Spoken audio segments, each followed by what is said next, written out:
can answer it. How the hell do you feel about the president wanting you to pay him $230 million? To be honest, I couldn't really care about that, considering that. Why do you think that's funny? Well, I mean, it's just really funny because you're like, oh, Kamala Harris stuttered once in a speech, therefore I think that she's the worst thing ever. But Donald Trump is demanding I give him $230 million. Couldn't care at all. It's just, that's why it's funny. I mean, I never said that. I never said that about Kamala. Well, I mean, I bet if we were to go into the reasons why he didn't like Kamala Harris, it would be something very similar to that. No, honestly, if I went into the reasons why I didn't like Kamala Harris, it would be because of her very harsh prosecution of nonviolent drug offenders in the San Francisco area, where she only kept people. Sorry, muting you, not to be an authoritarian or an asshole. Just make sure to not say the names of any specific DRUGS. Go ahead and unmute. Sorry, what was the last part of that you said? I just want to make sure I heard you. Don't say the specific names of any DRUGS, just because TikTok will ban you for it. What's DRUGS? Oh, I'm sorry. I get just you spelled the word for me. I apologize. Yeah, it's just super weird TikTok terms of service. But go ahead. I feel you. So basically, she kept nonviolent drug offenders in prison longer than their allotted what they were supposed to stay in as. I don't know. Just primarily for the. They did. That's what the First Step Act was for. Oh, interesting. Okay, well, finish out your claim, then I'll respond. Basically, she did that to keep people in prison and use them as cheap labor for the state of California. Yeah. And that's very immoral, in my opinion. Yeah. Okay. Well, first of all, let's go ahead and start off with Kamala Harris's prosecutorial, reign down in the San Francisco area of California 15 years back.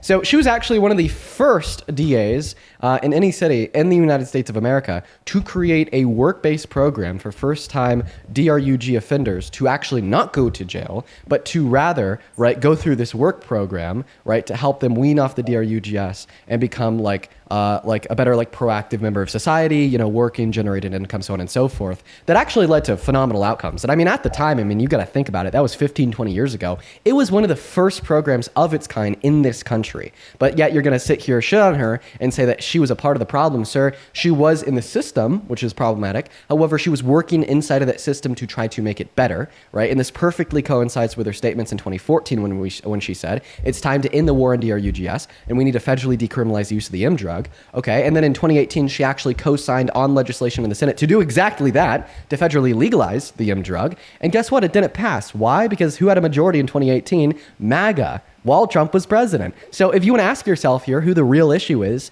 and why there's still a war on drugs in this country today, the answer is Republicans. The answer is MAGA, and the answer is Trump.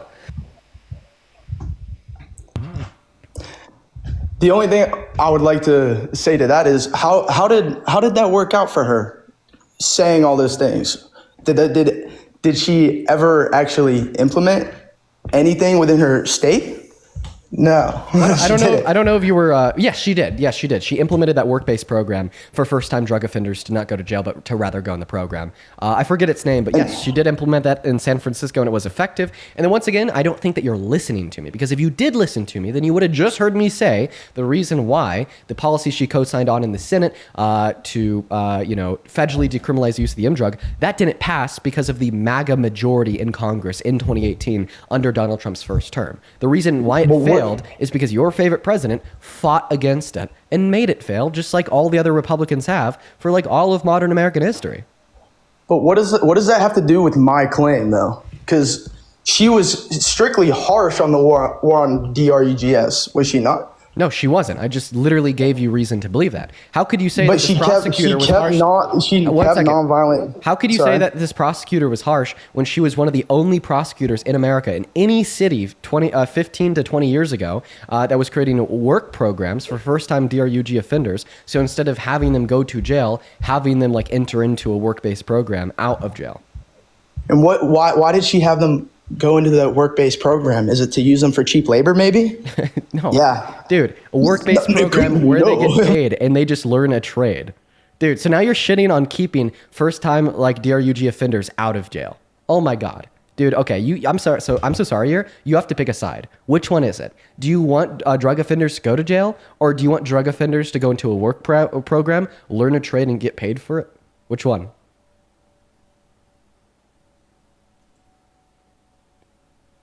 Go ahead and unmute. Sorry, I didn't. I apologize. I don't. I'm sorry. I did. Words are failing me. I apologize. I'm sorry I cut you off. I'll dial it back a little bit. So answer my question. Which one do you want? Do you want like drug offenders to go to jail, or do you want drug offenders to go into a work program where they could learn a trade and get paid for it? Which one? Well, I just don't think. I think drug offenders should go to jail, but I just don't think they should be nonviolent drug offenders shouldn't be locked up for 8 years at a time. Oh my God. Like, wait, Kamala Harris did. Prosecutors don't set the sentence. That's what the jury and the judge does. Yes, but what they do is they put more crimes on top of them that had nothing to do with it. Okay. With so the original. You're saying that prosecutors prosecute people for the crimes that they commit. Yeah. Yeah, and they push for what type of sentencing? They push for sentencing, don't they?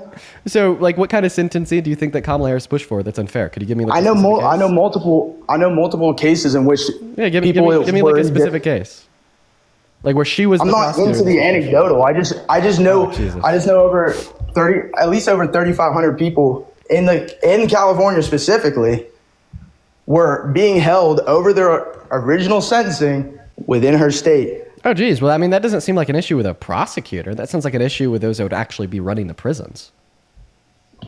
What is a prosecutor? What is a prosecutor going to have to do with people being held? Prosecutors have to get information about when people get released. You know that, right? But what are they going to have to do insofar as keeping people in jail past the end of their sentence? What? Well, they get reviews about how they behave in prison, and they can push for longer sentencing if they think it's. So you're saying that there was like an extended sentence? Could you give me an instance of that? I mean, not off the top of my head. No, you can't. Okay, all right, awesome. So no evidence for your claim. All right, that's fine, right? Just because you have no evidence for your claim. You want me to look one up? I could easily find one. Sure. I don't have a computer in front of me like you do. If you want to find evidence for your claim, feel free, right? But if you obviously you don't have any right now. But what I would say here, and I actually want to ask you this question. So you think that Kamala Harris was, the absolute worst person ever because she was a prosecutor? I never said that. You put words in my mouth, man. All right, I never said that. Okay. You think that Kamala Harris was just not fit to ever serve as a president of America, and that she just needed to get the hell away from this country, never enter into the Oval Office, because when she was prosecutor, although, right, she was uniquely good at what she did, right, although she was one of the first DAs of any city in this country to create a work-based program to keep drug offenders out of jail. And although in 2014 she said we need to end the war on drugs, and she co-signed on legislation to do exactly that in 2018 that Trump and MAGA shot down, although, right, you just still think it is so terribly unfair, right, that when she was serving as DA, when she was prosecuting crimes, she did exactly that for drug offenders because that was a law in the books of the age. So obviously, this means that you do not support Trump, you do not support his administration, because he's been doing worse to people for lower level crimes, such as the federal misdemeanor, right, not a felony, of undocumented entry into this country, leading to ICE, right, forcing naked children out of their beds in their homes in Chicago into the backs of U-Haul vans to then be sent to Lord knows where, including but not limited to things like the illegal deportation of Abrigo Garcia, where he was illegally deported to Sica in El Salvador, a literal torture prison for terrorists, and then beaten and tortured and starved for 3 months, or like the hundreds of Venezuelan immigrants that he deported without due process, had a judge rule that he could hold the administration in contempt to that same center for terrorists in El Salvador, or the plainclothes mass ICE agents that have not had to identify themselves, right, picking up college students, blackbagging them on the streets, and then taking them to detention centers 1,000 miles away without any due process, violating the withholding order of a judge. Like, obviously, this is going to be significantly worse of a punishment for a lower level offense than a prosecutor prosecuting drug offenses in San Francisco 10 years ago, but yet you don't give a shit. So which one is it? Do you care about fair treatment of breaking the law and making the law better to better serve crimes that are committed? Or do you support the absolutely tyrannical nature of the fascist treatment, right, of immigrants in this country on behest of the Trump administration? It's not. Hold on. First of all, you think it's worse to send somebody back home to the country they were originally born in when they weren't legally allowed to enter our country. Thank you so much for the motorcycle. That's a cool graphic, bro. That's sick. But you think it's morally worse to send someone on a plane ride, free plane ride, back to their country where they came from illegally to America, and Well, you think I'm that's just going to worse? cut you off there. That's a real nice way to dress up the Trump administration. Breaking the I didn't finish Constitution, my point. illegally deporting Abrigo Garcia, where then he was beaten, tortured, and starved for 3 months in El Salvador. That's a real way to, dress it up, make it look nice. But yes, I think that's worse. So what do you like? I'm confused. Give me a reason to why that Garcia being tortured and abused in El Salvador is specifically the Trump administration's fault.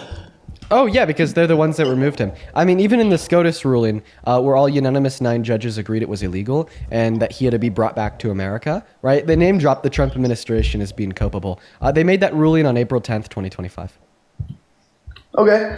So you think that it's worse to do something that by law. Wait, can I ask you, because I'm not familiar with that case. Oh, now entirely. it's by law. Did Kamala Harris break the law when she was prosecuting criminals?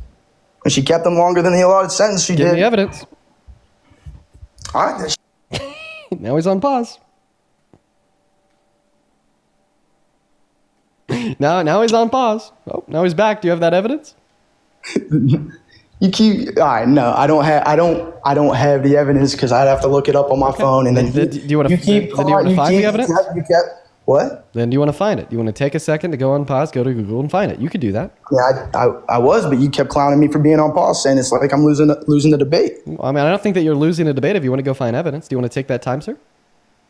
Yeah, I do. Okay, then go do it. Great. No, awesome. Also, guys, I just want to point this one out. This is, we've been live for 30 minutes now. I mean, I think this is like the first debate that's lasted longer than 2. Notice how in defending Trump, they can't name anything positive that Trump's done. They just have to make up bullshit about Kamala Harris. While he's looking for that evidence, there's a couple people I'd like to thank. Haley, thank you for the 5 big ones over on the PP. Haley says, wanted to make sure you knew that there were people mass commenting. Yeah. Thank you for the 5 big ones. I appreciate that. As well as Darius, thank you for the 10 big ones. Appreciate you so much for the love, as well as thank you for her email. I'll have to reach out. Thank you, Darius. Show some love to Darius and Haley down below in that chat. As well as Caleb, thank you so much for the 1. Kelly, thank you for the 1. Saying, here's a contribution as a DNC bot. Thank you so much. And Erica, thank you so much for the 20 big ones, who says, 1,500 showed up to No Kings in my small city in upstate New York. I helped host it with my local Indivisible group. Good shit, Erica. I'm fucking proud of you. Let's show some extra love to Erica down below. As well, Sophia, thank you for the 15, who says, I've been stuck homesick for the last month and your lives are the only thing that's keeping me sane. So thank you. Well, I'm really sorry that you've been stuck homesick, but I'm happy that lives have been able to provide you some relief. Definitely some midday entertainment and education. As well as Morgan, thank you for the 10 big ones, who says, shout out to all the people that went to the No Kings protests, and the great words of Mac Miller, quote unquote, I fucking hate you, Donald Trump. Listen, Mac Miller was ahead of his time. You gotta love him. As well as John, thank you for the 5, and Amber, thank you for the 5. And Riley, thank you for the $1 over on PP.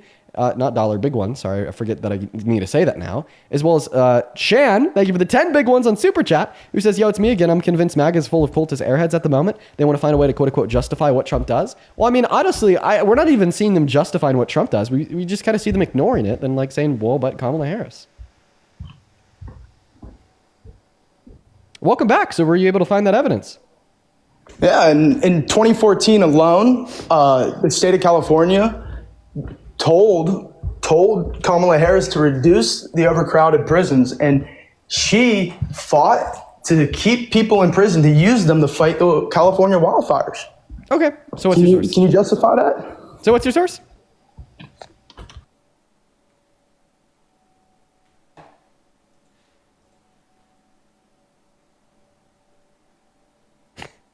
Can't hear you when you're on pause. I can only hear you when you're on live.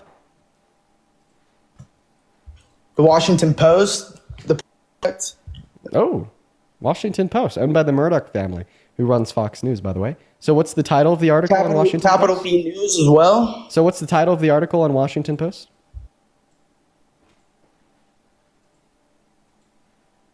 Sir? What is the title of the article on the Washington Post? I was looking at the title. It was Kamala Harris has failed to up. Can't hear you when you're on pause, bro. You're going to have to look at it, remember it, then come back to live and repeat it. I fear it's not that hard. You're right, it isn't. But So what's the title of the I article? have memory issues. You're good, man. Sorry. What's the title of the article? Sorry, give me one. No worries.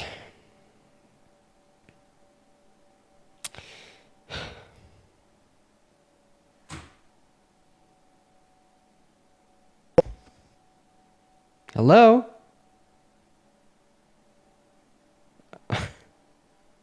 Dude. You got to come back now. And then just give me the title of the article. We know it's the Washington Post. What's the title? How Kamala Harris fought to keep nonviolent drug offenders upheld in prison. And the source that I read my claim from was the prospect.org. Yeah, so that's the American Prospect. Great. Yeah. Yeah, what is the American Prospect? Never heard of it.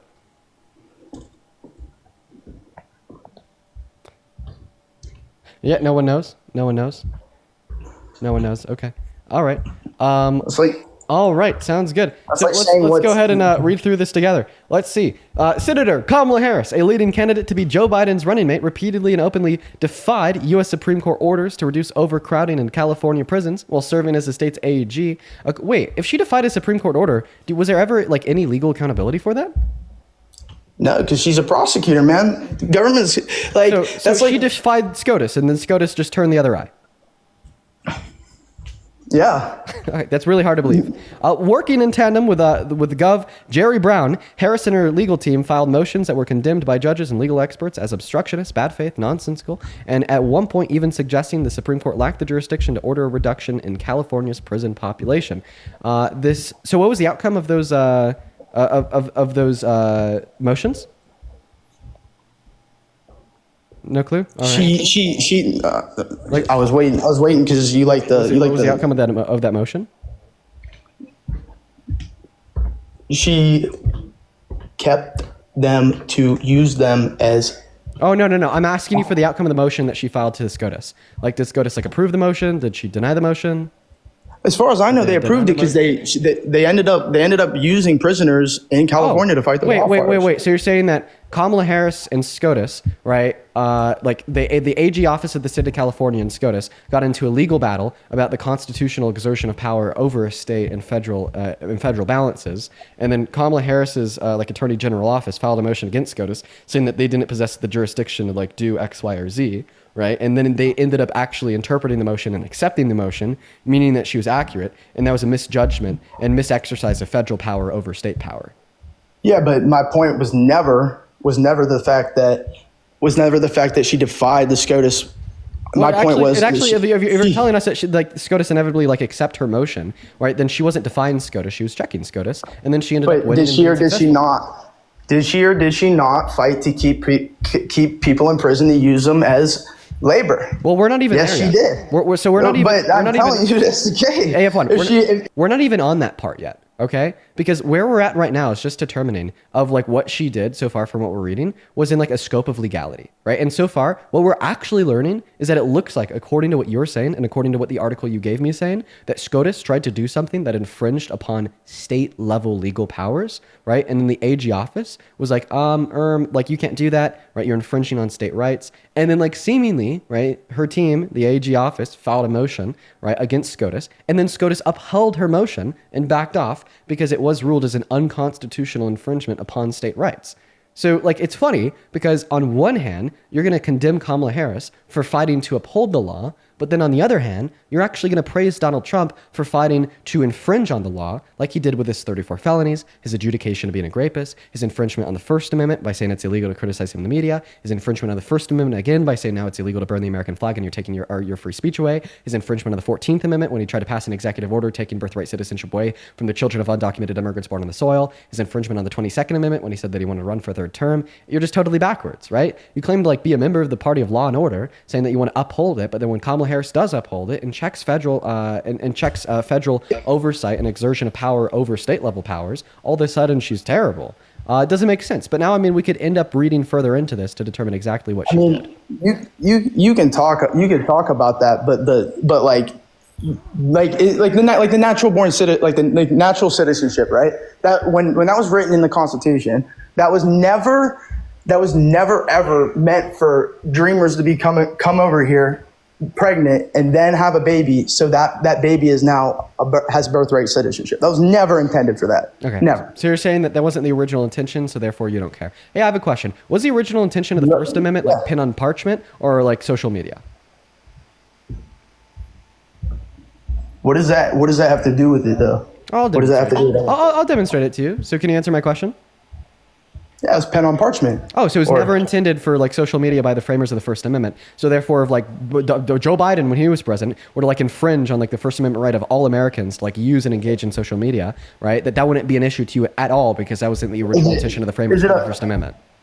Is it illegal to engage on social media at all? Like, I don't know if you followed what I said there, right? Like if we had a president try to straight up ban social media, if we had a president try to straight up limit what anybody could say on social media, apparently you wouldn't have an issue with that because even though it would infringe on the First Amendment, you wouldn't care since social media was not the original intention of the framers of the First Amendment in the Constitution. Or like same thing with the Second Amendment. What was the intention? Muskets or ARs, right? Muskets or handguns. It was muskets. So therefore, if like Biden tried to pass an executive order banning any and all Americans' right to own an AR, any and all Americans' right to own a handgun, then you wouldn't care because that wasn't the original intention of the framers in drafting the Second Amendment.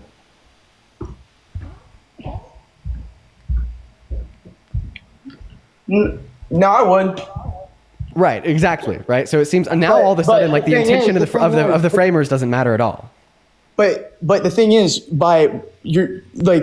illegal immigrants are committing a crime to achieve birthright citizenship. You're not committing a crime by buying a firearm. Wait, I have a question. What crime did the child born to the undocumented immigrant on American soil never said they committed a crime. Oh, but they're the one getting birthright citizenship. Thank you. Yeah, but that doesn't. So they're actually not committing a crime. So you're wrong. But the person who is carrying the child is committing the crime. Oh, so now the son is responsible for the father's crime? What are we doing? I guess that's the same, but in this instance, it's going to be the mother's. I think it would be immoral to separate a parent from his child. Do you not? No, I absolutely agree. It's immoral to separate a parent from his child. So they should all go back to their country of origin, should they not? No, therefore they should all have a pathway to residency or citizenship in this country. I agree, but they can do that the legal route. They shouldn't cut in front of in front of someone in China who's trying to get away from a communist regime, but they can't sneak over a border because they're across an ocean. Oh, okay. That's unfair. Okay, well, guess what? So you're saying that they're cutting in line. Well, they're actually not cutting in line since they're not involved in the line at all. They're not involved with the line at all because they entered into the country without documentation illegally. They're not interfering with the line whatsoever. Yeah, actually they are because we have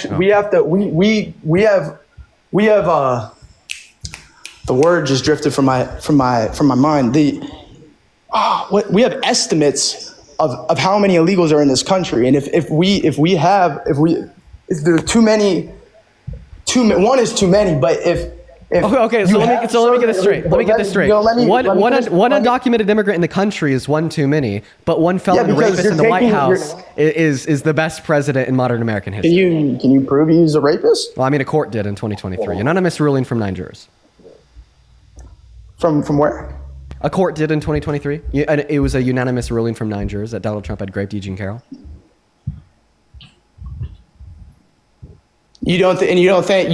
So you're telling me a sitting president of the United States was charged with rape? Yeah, I'm telling you that a sitting president of the United States of America that you voted for, that you support today, was adjudicated to have raped a woman 2 years ago. Yes, right? And that should have been the end of his political career. And the reason why it wasn't, and the reason why it is still not today, is because Trump supporters don't care.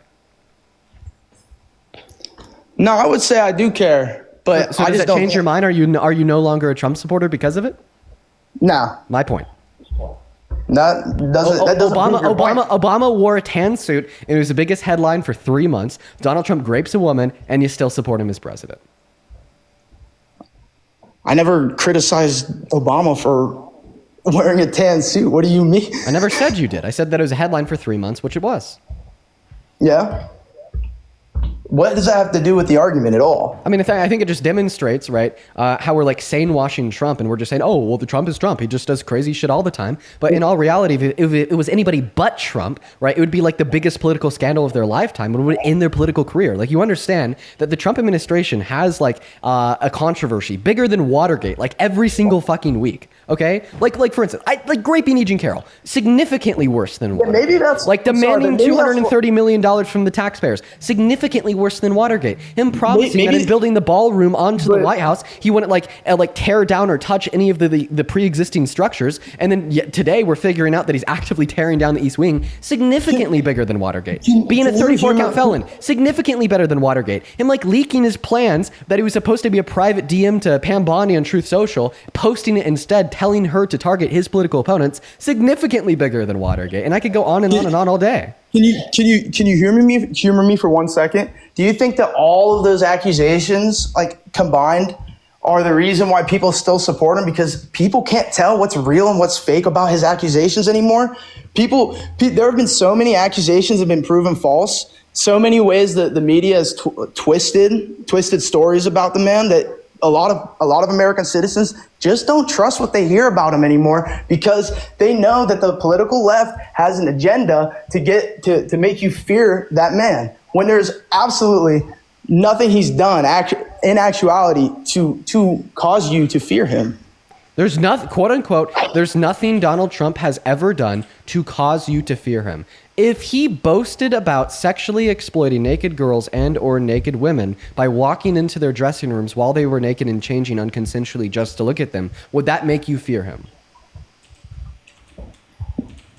Me personally? Yes. Like I said, accusations need proof. I never asked you about an accusation or proof. No, I said if you knew he had done this, if you knew that he had sexually exploited naked little girls and or naked women by walking into their dressing rooms unconsensually to look at them while they were naked, would that make you fear him? Yes, absolutely. But I would need evidence. Shit, would that make you stop being MAGA? Yeah. But I would need to see evidence and believe it. Well, couldn't that be construed, however, as conflict? Yes. Well, I don't see it as a conflict. It could be a conflict of interest, but it's the kind of thing you worry about later. Oh, I see. You tend to think about the conflict a little bit later on. The question is, how can it not be construed? No, I mean, some of these foreign girls, Mr. Trump, in my country, we say hello with vagina. And well, you could also say, as the owner of the pageant, it's your obligation to do that. So you have done that. Now, I'll tell you the funniest is that I'll go backstage before a show. Yes. And everyone's getting dressed and ready and everything else. And, no men are anywhere. And I'm allowed to go in because I'm the owner of the pageant, and therefore I'm inspecting it. I'm inspecting. I want to make sure that like everything is good. You're there. Yeah, the dress. Is everyone okay? They're standing there with no clothes. Is everybody okay? And you see these incredible-looking women. And so I sort of get away with things like that. Okay, so right before I played you this clip, you said if you knew what he did, which he admitted to in this clip, Howard Stern's radio show in 2005, it would A, make you fear him, and B, you would stop being one of his supporters. Sir, you are. That was under the. You said naked women. You said walk into the dressing room, naked women into a dressing room full of naked women. He never said they were naked. He just said they were getting. No, we didn't. He said they were getting dressed. Doesn't mean they're naked. Hey, I have a question. When you have no clothes on, are you naked? Yeah, but they said they're getting dressed. So if you said they had no clothes on, then he would have said they were naked, right? Yeah. You're there. Maybe I missed Is that. everyone okay? They're standing there with no clothes. I want to make sure that like everything is doctor. good. I heard that. Is everyone okay? They're standing there with no clothes. Well, that one was really easy to prove. Shit. I mean, I don't know. Yeah, you got me. So do you still support Trump? I'm gonna have to think about it. But at the same time, in terms of like the best interest for the country, I still think he's right now Sorry, my dogs are kind of going crazy. No, finish it. I still think he's the best choice for the country right now. Sir, let's listen to what you said before I played you that clip. This is going to be a replay of the live stream about a minute and a half ago.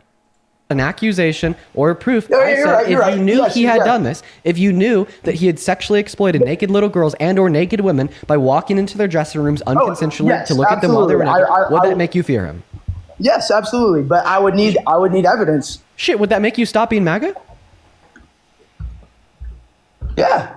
But I would need to see evidence and Dude, okay, listen, this is cognitive dissonance in real time, okay? Like, right before you knew that was something that Donald Trump had actually done, you didn't have a second thought about it. You, like told us all, right, with, like, no thought that this would make you stop being MAGA, that this would make you stop being a Trump supporter, that you would no longer support him as president if you knew he had done this, okay? Then it's like 30 seconds later, like literally that point in the live was 42 seconds ago, right? You then completely turn around after you learn this is something he's actually done. And now you're back to saying, well, I have to think about it, but I still think he's the best president for the country right now. Like, can you admit to your own cognitive dissonance? Because this is crazy. Like, it's just like blatant hypocrisy. It's like literally undeniable hypocrisy. Trump has said so many things, man. How do you know that what he's saying isn't just him trying to sound cool? Okay, do people typically Not admit to cool. being like sexual exploiters, sexual predators to sound cool? Is that cool to you? I know. I think people think it's cool to have power. Oh, people think it's cool to have power over vulnerable naked women and girls and sexually exploit Not them. what I said. Well, that's what he said, okay? And you're saying that he was saying it to maybe sound cool. Okay, cool is not the word that should be used. You're right. But what I'm saying is, Yeah, what the hell are you saying? Because what you're not addressing is the fact that before I played you that clip, you said if he did that, then you would stop being a Trump supporter. I prove you the But clip there's of no- him admitting that's to not- doing that, and then all of a sudden you're still a Trump supporter.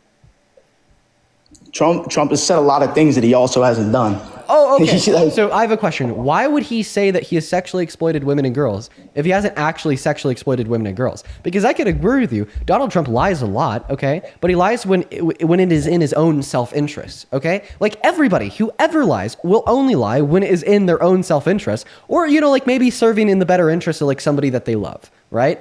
But in this circumstance, obviously, when he says that he's sexually exploited little girls and women, that is serving against his own self-interest and is not serving in the betterment or of the interest of anybody else on earth. Right? There'd be no incentive or no reason to lie whatsoever in that clip. Okay, what we heard was an admission from a man that had his guard down in 2005, right, talking about sexual exploitation as if it was a cool thing because he was surrounded by other shitty people that thought it was too. Okay, so stop trying to spin this. Stop trying to twist this. Okay, you're doing that thing. Remember that clip where Donald Trump was like, I could shoot somebody on Fifth Avenue and I'd still have supporters? Well, you're proving it right now. You just listened to him admit to being a sexual exploiter when it was just merely hypothetical and wasn't something that you knew was actually true, right? Without a doubt in your head, you were like, oh, yeah, I'd stop being a Trump supporter. You were just simply LARPing as a reasonable person. But now that we've, proven that he's done that, you take the mask off, you expose who you really are to all of our faces. You don't care that he sexually exploited little girls. Just admit it. Wait, hold on. Little girls? Yeah, little girls and women. Yes. Okay, I'd have to do way more research on that. Because topic him in itself. admitting it isn't enough. Well, no, because I know how clips are. Like that clip in 2016 where every left wing media source left out the fact whenever he talked about grabbing women by the he said he didn't say that he did it and he just went up and did it. He said they'll let you, which is consensual, right? He said they'll let you do it. You don't even have to ask first. So how would it be consensual if he doesn't know it's consensual because he didn't ask first? Thank you. All right. Now back on this clip. He didn't say that he could do this. He actually said it is something that he has done. And you said that you think that you need more context of the clip. One moment, sir. You said that you think that you need more context of the clip. Do you want me to play you like more of the clip? I have it. Yeah, sure. I'm here's the thing. I'm not here to defend listen, let me just I want to be educated. Let me just play you more of this clip. It only gets worse. Here's like a full. We're gonna do a minute this time. Go over here. Look, you're sorry. meeting the Give me 1 girls as well. One of them comes up to you and says, Mr. Trump, you're a very sexy man. You're a beautiful man. You have fantastic hair. Well, you're a powerful man. Right? Right? You're a Right. powerful man. Right. I want to sleep with you. Now, you're not the type that would say no. I don't want to hurt their feelings. Right. No, but I mean, you see a beautiful woman, you want to have that. You're Well, a guy you who likes certainly to have think- everything, right? Well, couldn't that be construed, however, as Conflict? yes? I don't see it as a It conflict. could be a conflict of interest, but it's the kind of thing you worry about later. Oh, I see. You tend to think about the conflict a little bit later The on. question is, how can it not be construed? No, I mean, some of these foreign girls, Mr. Trump, in my country, we say hello with vagina. And Well, you could also say, as the owner of the pageant, it's your obligation to do that. So you have done that. Now, tell Well, me I'll what tell you the funniest is that I'll go backstage before a show. Yes. And everyone's getting dressed and ready and everything else. And, no men are anywhere. And I'm allowed to go in because I'm the owner of the pageant, and therefore I'm inspecting it. I'm inspecting. Right, I want right. to make sure that You're like a everything is doctor. good. You're there. Yeah, the dress. Is everyone okay? They're standing there with no clothes. Is everybody okay? And you see these incredible-looking women. And so I sort of get away with things like that. So here's what we're actually going to do, okay? And I think that this is going to be beneficial to yourself. I'm going to quickly recap over your comments that you made before that clip, and I'm just going to catch you up to speed. And then what I'm going to do, I'm going to thank a couple donors, and I'm going to give you maybe like 45 seconds to like sit and think about how you want to respond. So the fact of the matter is, okay, I asked you like 5 minutes ago at this point if you would still support Trump as president if you knew he had openly like boasted about walking into the dressing rooms of naked teens and or naked women and looked at them unconsensually when they had no clothes on. And you said, no, Dean, I would not be a Trump supporter. I would not be MAGA if I knew he had done this and had proof. I then gave you the proof by playing you the clip that we all just listened to of him admitting to it. And your first response was to say that I'm actually still MAGA and I actually still think he's a good president. And maybe he was lying to seem cool. And then I was like, well, who is like, is it cool to you to like sexually exploit like naked women and girls? And you were like, no, it's not cool to me. I didn't mean to use that word. Maybe another word would have been better. And then you just pressed in on the point of it all being a big lie. And I was like, well, people only lie when it, serves to their own interest or maybe the interest of somebody else. This serves to against his interest and serves to the better interest of no one. So he would have no incentive to lie here. And you didn't really respond to that. Then you said, well, maybe it's taken out of context. So I just gave you more context and it looks like it only gets worse. So go ahead, take a little bit, take literally 30 seconds, think about how you want to respond to that. Remember, I'm kind of hinging on that point of you being a fucking hypocrite, pretending as if you would care about these things when it was merely hypothetical, then just telling us all, taking the mask off, exposing yourself as somebody that doesn't care when you learn it's not a hypothetical, but rather something he's actually done. I'm going to thank 5 people. Think about that to start. Victoria, thank you so much for another 50 big ones over on Super Chat. Thank you so much, Victoria. Victoria says Trump supporters are low-key dumb. Like he gave proof. Be a man of your word, dude. They'll never be. They'll never be men of their words, right? Appreciate you for the 50, dude. Let's get 500 big Victoria W's. That is so incredibly kind and generous of you. Seriously, that is so much goddamn money. As well as Cornell, thank you for the 10 over on Super Chat as well, saying they pick and choose what's true and not based upon their unfounded biases. It's literally constructing reality based upon their emotions. It's insane. As well as Rodney, thank you for the 10 as well. I really appreciate you so much. Thank you so much, Rodney. And then one other one over here on YT Super Chat, coming in from, drumroll please, Transmission, thank you for the 20. Transmission with the 20 big ones. Thank you so much for the love. Says, loving the streams as always, Dean. Nothing beats watching you debate over a coffee and sandwich. Be well and keep up the amazing work. Thank you so much. That is so incredibly kind of you. Thank you for your kind words in the 20. As well as Mary, thank you for the 25 on the VENMO. Mary with the 25 big one says, just finished watching your live from yesterday and I just love you. You're an amazing person, Dean. Mary, you're literally hanging out with us like every day. Show some goddamn love to Mary in that chat. Thank you for your kindness. As well as Jamie, thank you for the 10 and Naughty with the 10. You guys are absolutely phenomenal. And then Nelson, thank you so much for the 15 over at Vidmo as well. Thank you so much, Nelson, who says, hey, Dean, local mailman again. You and Bernie Sanders are my absolute favorite. You're fucking awesome, Nelson. Nelson, thank you for your kindness. As well as Heidi, thank you for the 5 on PP.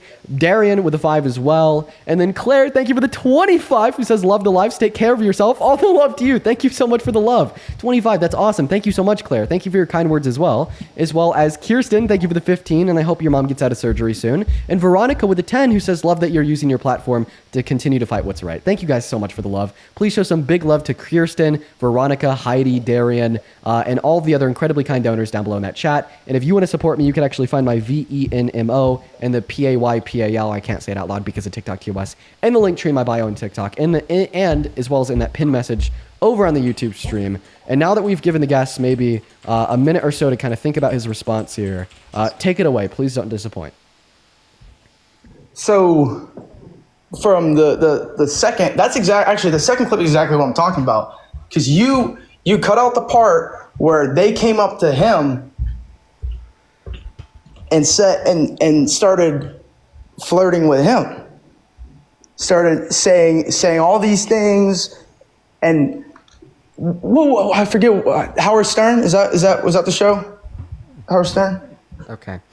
First and foremost, I didn't if a finish my point. 16-year-old girl hits He on never a said it was 45-year-old 16-year-olds. That's never said it was great. 16-year-olds. What are you talking Second, about? One moment. Second of all, those were two distinct, separate things. Okay, so Howard Stern started the conversation about like Donald Trump like sleeping with the beauty pageants, and then Donald Trump being like, well, maybe it's a conflict of interest. You know, I'm the owner, they're the pageant girl, but like I still do it anyways. And then Donald Trump, on a separate note, was like, well, what I also do, right, is I'll walk backstage before the show and I'll look at them while they're naked.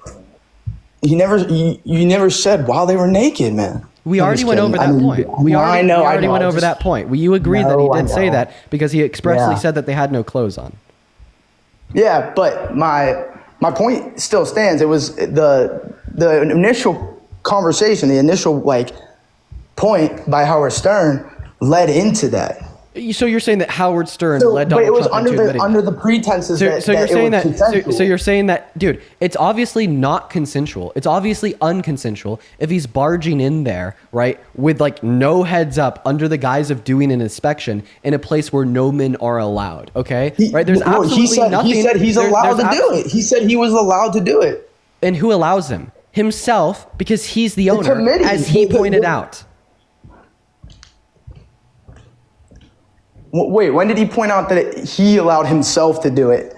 He said, as the owner, also, right, the only individual that could allow him to look at them while they were naked would be the grown adult women themselves. Okay? Yeah. Right? But even in the clip, right, let's just go ahead and listen to it one last time. Let's listen to that last little bit. That's not what he says. Of the pageant, it's your obligation. Foreign girls, Mr. Trump, in my country, we say hello with vagina.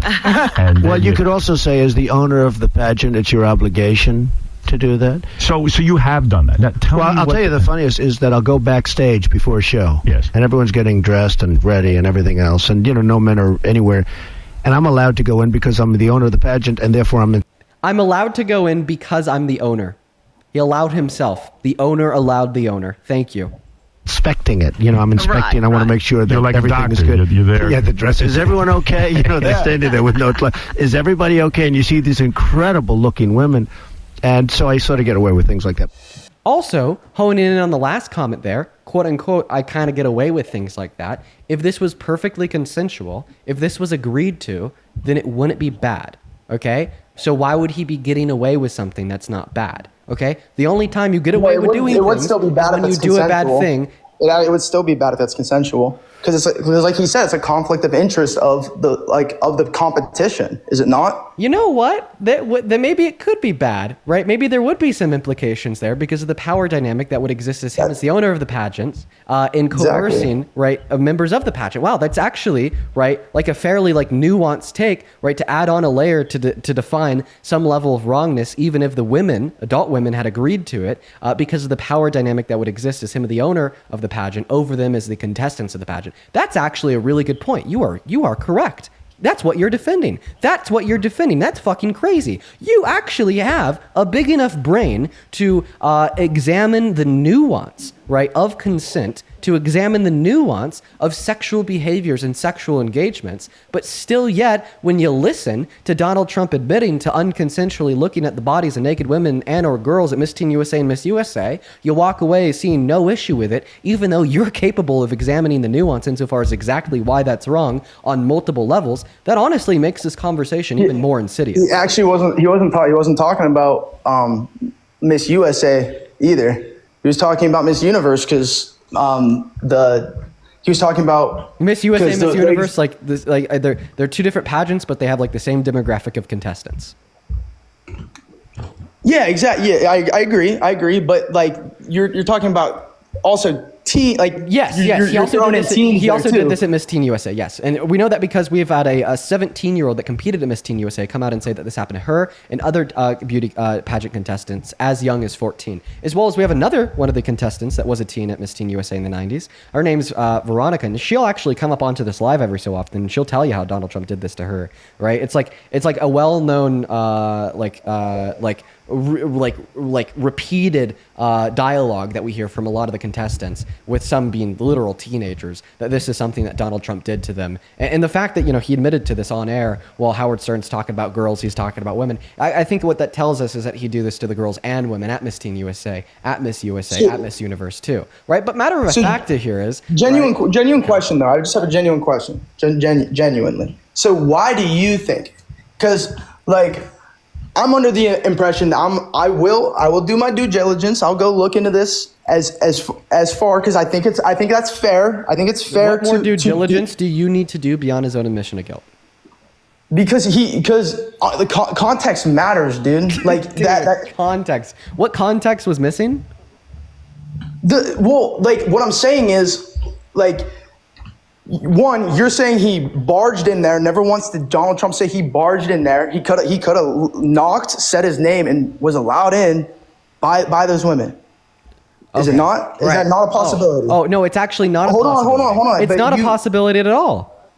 How? Because How is that not a possibility? Because of what he said, right? You're literally just making, dude, this is literally, imagine that you're hearing a woman speak on live, right? About how she slept with a man when she was super drunk and she was coerced and raped, right? And then you're like, oh, well, maybe there's just this context where maybe she wasn't actually drunk and that it wasn't coercement or rape and it was consensual because she said that she wanted to engage in intercourse with that man. Oh, and then they sat down and they had an hour-long conversation about what consent is to make sure they both understand exactly what it is. And then they signed a contract with one another, right? Just to not just verbal, but explicit and contractual consent to make sure that they knew that engagement was consensual. You're just making up a fairy tale surrounding the line of events in which we all just heard Donald Trump admit to, which absolutely amount to sexual exploitation, which we've also seen teens and women, right, repeat that this is something that happened to them on multiple different accounts, right, separated from one another at Miss Teen USA and Miss USA, right, to try to make it something that it isn't, right? And matter of fact, right, the one line in here that we use, right, and that we know to definitively dispute all of the MAGA bullshit that's spewing out of your putrid little mouth is at the end when he said that he gets away with it. Okay, if it was consensual, if it was agreed to, if he didn't do it to teens, if everyone's lying once again for the billionth time, it's everybody's fault but his own, right? Then he wouldn't have said that he gets away with it. But you agreed that that last part he gets away with it is because it could be a conflict of interest. You agreed to that. That could be a possibility. So is that he not? said that he gets away with what he described. The one thing you said. He said he gets away with what he described. What he described was unconsensually perving on the naked bodies of women and girls. Just listen one last time. How do you know it was unconsensual? So Because he said it's unconsensual by implying here that he'd just walk in there under the guise of doing an inspection to look at them when there's no men around in this space, and then he'd see the naked bodies of them. Do you think that typically when women and girls go into a space when there's no men around, only other women, only other girls, and then they feel as if they're in a position of vulnerable enough to take their clothes off because they're in a goddamn women's private space, that they're just byproduct consenting to a man going into that space to look at them? Oh, and then the other layer of the accounts of the women and the girls at these shows saying that this was something that would happen to them and it was unconsensual.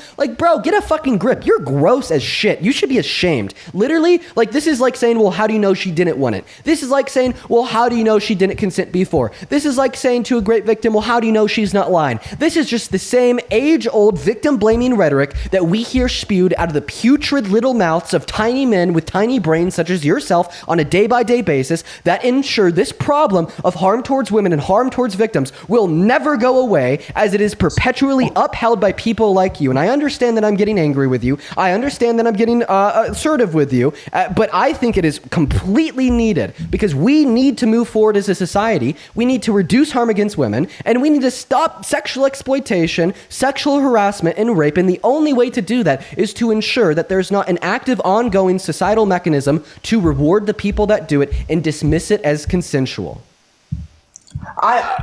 First of all, I just want to let you know, I'm not upset at you for getting angry, because if I thought someone was defending a rapist, I would be mad too. But the thing is, I just think there needs to be proof that it wasn't consensual. Yeah, proof that it wasn't consensual. I don't know. What about the testimony of the women and girls that I already told you about? What about the fact that he has this track record, dude? Like, you're literally talking about somebody that had a court determine he raped a woman in this same time frame. Like in the 90s, when he was running Miss Teen USA, when he was running Miss USA, when he was running Miss Universe, the literal pageants that he was talking about in this clip where he said he'd just barge into the women's only space where there's women with no clothes on, and he just looked at them while they were naked and they looked so good. That same time he raped E. Jean Carroll, and then they had a court determine it 20 years later. This was the same time on the Access Hollywood tapes that he was referring to and saying they could just grab women by the pussy and you don't even have to ask them first. Like, dude, think about what you're saying before it leaves your mouth, bro.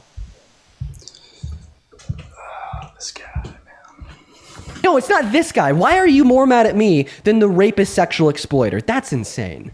No, it's not. It's because you keep putting words and twisting stories, and you put words in my mouth and you're twisting the story. Because he said they'll let you grab him by the pussy.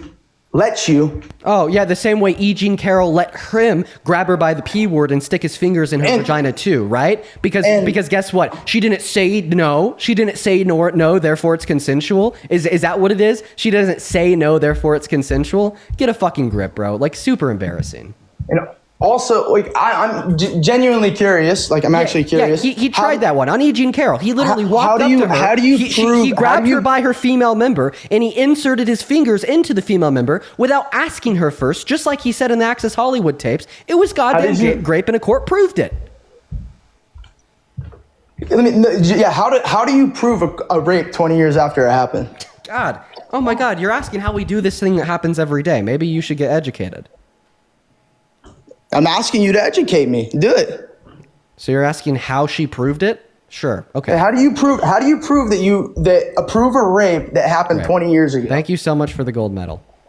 Okay. Well, the way that E. Jean Carroll proved it was by A, demonstrating therapist notes from the 90s that indicated she told a therapist she was raped by Donald Trump, and then B, demonstrating her own testimony alongside the testimony of 7 others that aligned with the therapist notes, and C, offering to actually provide the dress that she was raped in to the court that she claimed had Donald Trump's DNA on it, which then the court took and to a lab, tested it, found male DNA on it, and then asked Trump if he would submit his DNA to be tested against the DNA on the dress, right? And then he refused to do so, even though if he was innocent, it would have proved his innocence. Oh, and then on top of that, the inconsistency with Donald Trump's own testimony, like him saying that he's never met E. Jean Carroll a day in his life, which then E. Jean Carroll and her attorney responded to by a picture of them together, or when he said that he would never rape E. Jean Carroll because, she wasn't his type, and which was then met with him under deposition being presented with a picture of his ex-wife, which he confused for E. Jean Carroll. Obviously, his ex-wife was his type, and if he thought that was E. Jean Carroll, so was she, so on and so forth, right? You prove this with evidence. But none of that is hard evidence that actually proved this none of scenario. that. Yeah, of course. So yeah, Dude, him admitting that's the same as saying Bill Clinton was a child predator because he took a picture with Jeffrey Epstein.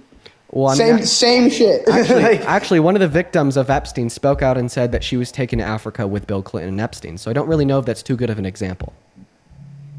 No, but is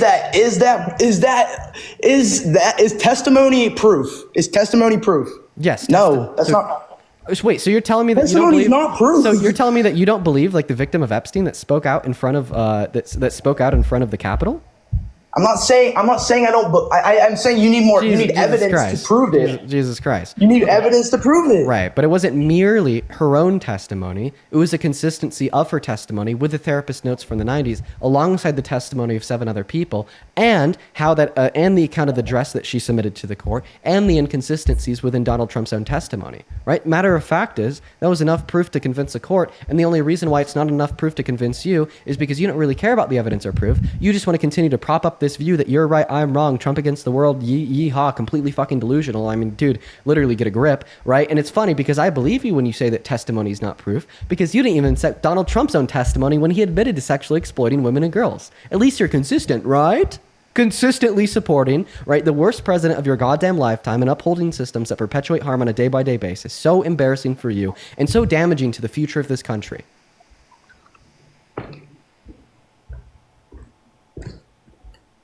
Is that it? Can you keep going?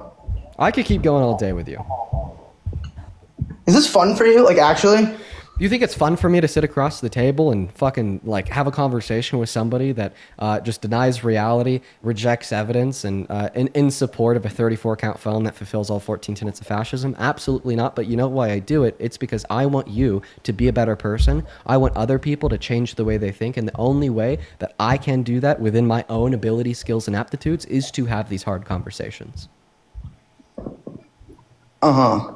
You really only do it because you want to improve the country. It's not because No, that's you not make the only. money off of Oh, this. well, I mean, wanting to improve the country. That's not the only reason why I do it, because I also want to improve the world. But now it's getting around to the money, huh? Wait, sir. No, how do I'm you- just saying. wait, I believe I actually have a question. You want to do that. Wait, how do but you? Sir. Earlier you said testimony's not proof. The only evidence you have that I get donations is my own testimony when I thank my donors.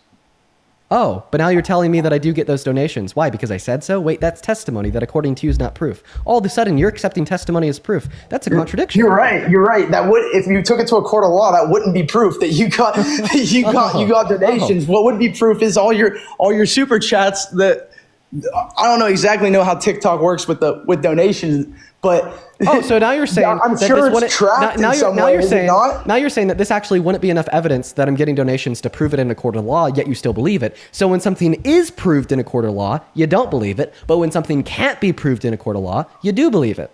when it comes to Trump, there's a lot of things that he went to court for that he was convicted of, but there wasn't enough proof for them to impeach him and get him out of office. Because, well, I think that you're just 'Cause, like- talking. You're just talking. You're not making sense. So you're telling us that he's been convicted of something in the court, that then therefore didn't have enough proof to impeach him. What? Can you give me an example? like the Russia collusion, like they impeached him for Russia collusion, which actually ended up to be. Wait. What court convicted him of colluding with Russia? Didn't they take it to the Senate? If I'm correct. No, the Senate's not a court. What are you talking about? You don't even Well, know, no, I you didn't say- you don't even know what the hell you're No, saying. did I? You were talking about. You were talking I may about- have misspoke, listen, but I didn't mean to say court if I did. You were talking about money. I'm actually going to go and thank my donors. Nike, thank you for the 20 big ones over on that super chat. Nike says, continue to do the good work. That being said, what scares me is Trump assigning his lawyer to quote unquote prove he got stolen during the 2020 election. I know the lawyer will lie, but it's still scary. It is scary, but guess what? They're not going to be able to prove shit. You know, he actually handpicked 34 of his own appointed judges to prove that same thing, and they rejected the case because it had no merit. As well as Kiri, thank you for the $10 over on Super Chat as well, saying I get so angry I decided to pay for $10 because screw this guy dancing around the bush. There's no goddamn line in the sand. They won't defend him. It makes me sick first thing in the morning here. 110%. Thank you so much for the 10 Australian dollars. As well as I'd like to thank Kiana for the 5 over on VENMO. Kiana with 5 says, this guess is literally why women like myself will not come out and testify. Yeah, actually, yes. Lars, thank you for the 25, who says, thank you for trying to help those with one brain cell left and defending the rest of us. Thank you for the 25 big ones, Lars. Let's go to get 250 Lars W's. As well as Sammy, thank you so much for the 20 big ones on VENMO as well, who says, you nailed it with this guy. Thank you, Sammy. Let's show some love to Sammy. As well as Lauren, thank you so much for the 20 as well. Lauren with a 20 says, it's genuinely heartbreaking to see how many men make excuses for Donald Trump's predatory behavior. And you know that the buck doesn't stop at Trump. They do this every day with many more people besides him, which is absolutely fucking heartbreaking. As well as Patience, thank you so much for the 30 over on the V. Appreciate you, Patience. Let's get 300 big Patience W's in that chat. Patience says, hey Dean, I'm a huge fan. Thank you, Patience. Show some love to Patience. As well as Martina with a 25, who says, still annoyed by those two guys yesterday. Love you, Dean. Hashtag keep winning. Thank you so much much, Martina. Show some love to all of the love coming in over on Venmo, as well as, oh my God, one big one here. Holy shit. Peter with the 100 over on the VENMO. Holy fuck, Peter. That is so kind of you. I do not deserve that. That is so incredibly generous of you. I want to see 1,000 Peter W's. PETERW's down below in that chat. And you know what? I'm going to go ahead and read off Peter's message really loudly. And we're going to break it down syllable by syllable. Peter, with the 100 big ones, says, "It's so sad and pathetic, quote unquote, men like this jerk still exist. Thank you for putting him in his place." Peter, you've been watching for months, man. Thank you for the love. I seriously, I really appreciate you for the 100. Thank you so much, Peter. Please show some goddamn love to Peter, as well as Heather. Thank you for the 10. And Ashley, thank you for the 5. Thank you guys so much. And then one more here. Carol, thank you so much for the 25 on PAYPAL. Thank you so much, Carol. Carol says, "Dean, you're doing important work." Thank you so much, Carol. Then Iris with a 5 saying, "Wow, this guy's disgusting." I appreciate you for that love, Iris. And Molly with a 10 and Christian with a 10. You guys are absolutely fantastic. Thank you everyone so much for your kindness. Would you thank the donors real quick? Can I get a big W out of you for all the donors, sir? You know I can't do that. You can't give a W to Matthew for the $5 who said, wow, I can't read that one, Matthew. Or like Heather with the $5 or Andrew with the $10. Thank you, Andrew, Heather, and Matthew. You can't like say W, Andrew, Heather, and Matthew. Or like even Wesley, thank you for the 20 big ones over on Super Chat, who says, again, MAGA has 2 brain cells. One controls her mouth and the other controls something else. Neither, and then the other controls another hole. Neither one can decide who gets to speak first. I appreciate you for the 20, Wesley. Show some love to Wesley in the chat. I appreciate you guys for the love. Oh, the good one. Okay. All right. So do you want to respond to like the set of facts that you're like belligerently denying, or should I just move on to the next guest? What do you mean? None of what you said is facts. It's all speculation. You're speculating off of what he said. So you know I have a question. If the outcome of court is speculation, right? If one's own like admission of guilt is a speculation, then earlier when you told me that Kamala Harris, right, had like not let people out past their sentences, what supporting evidence did you have for that claim that was stronger than the outcome of a court or her own admission, making it not speculation but rather fact? The fact that we have evidence that prisoners were fighting the 2014 wildfires.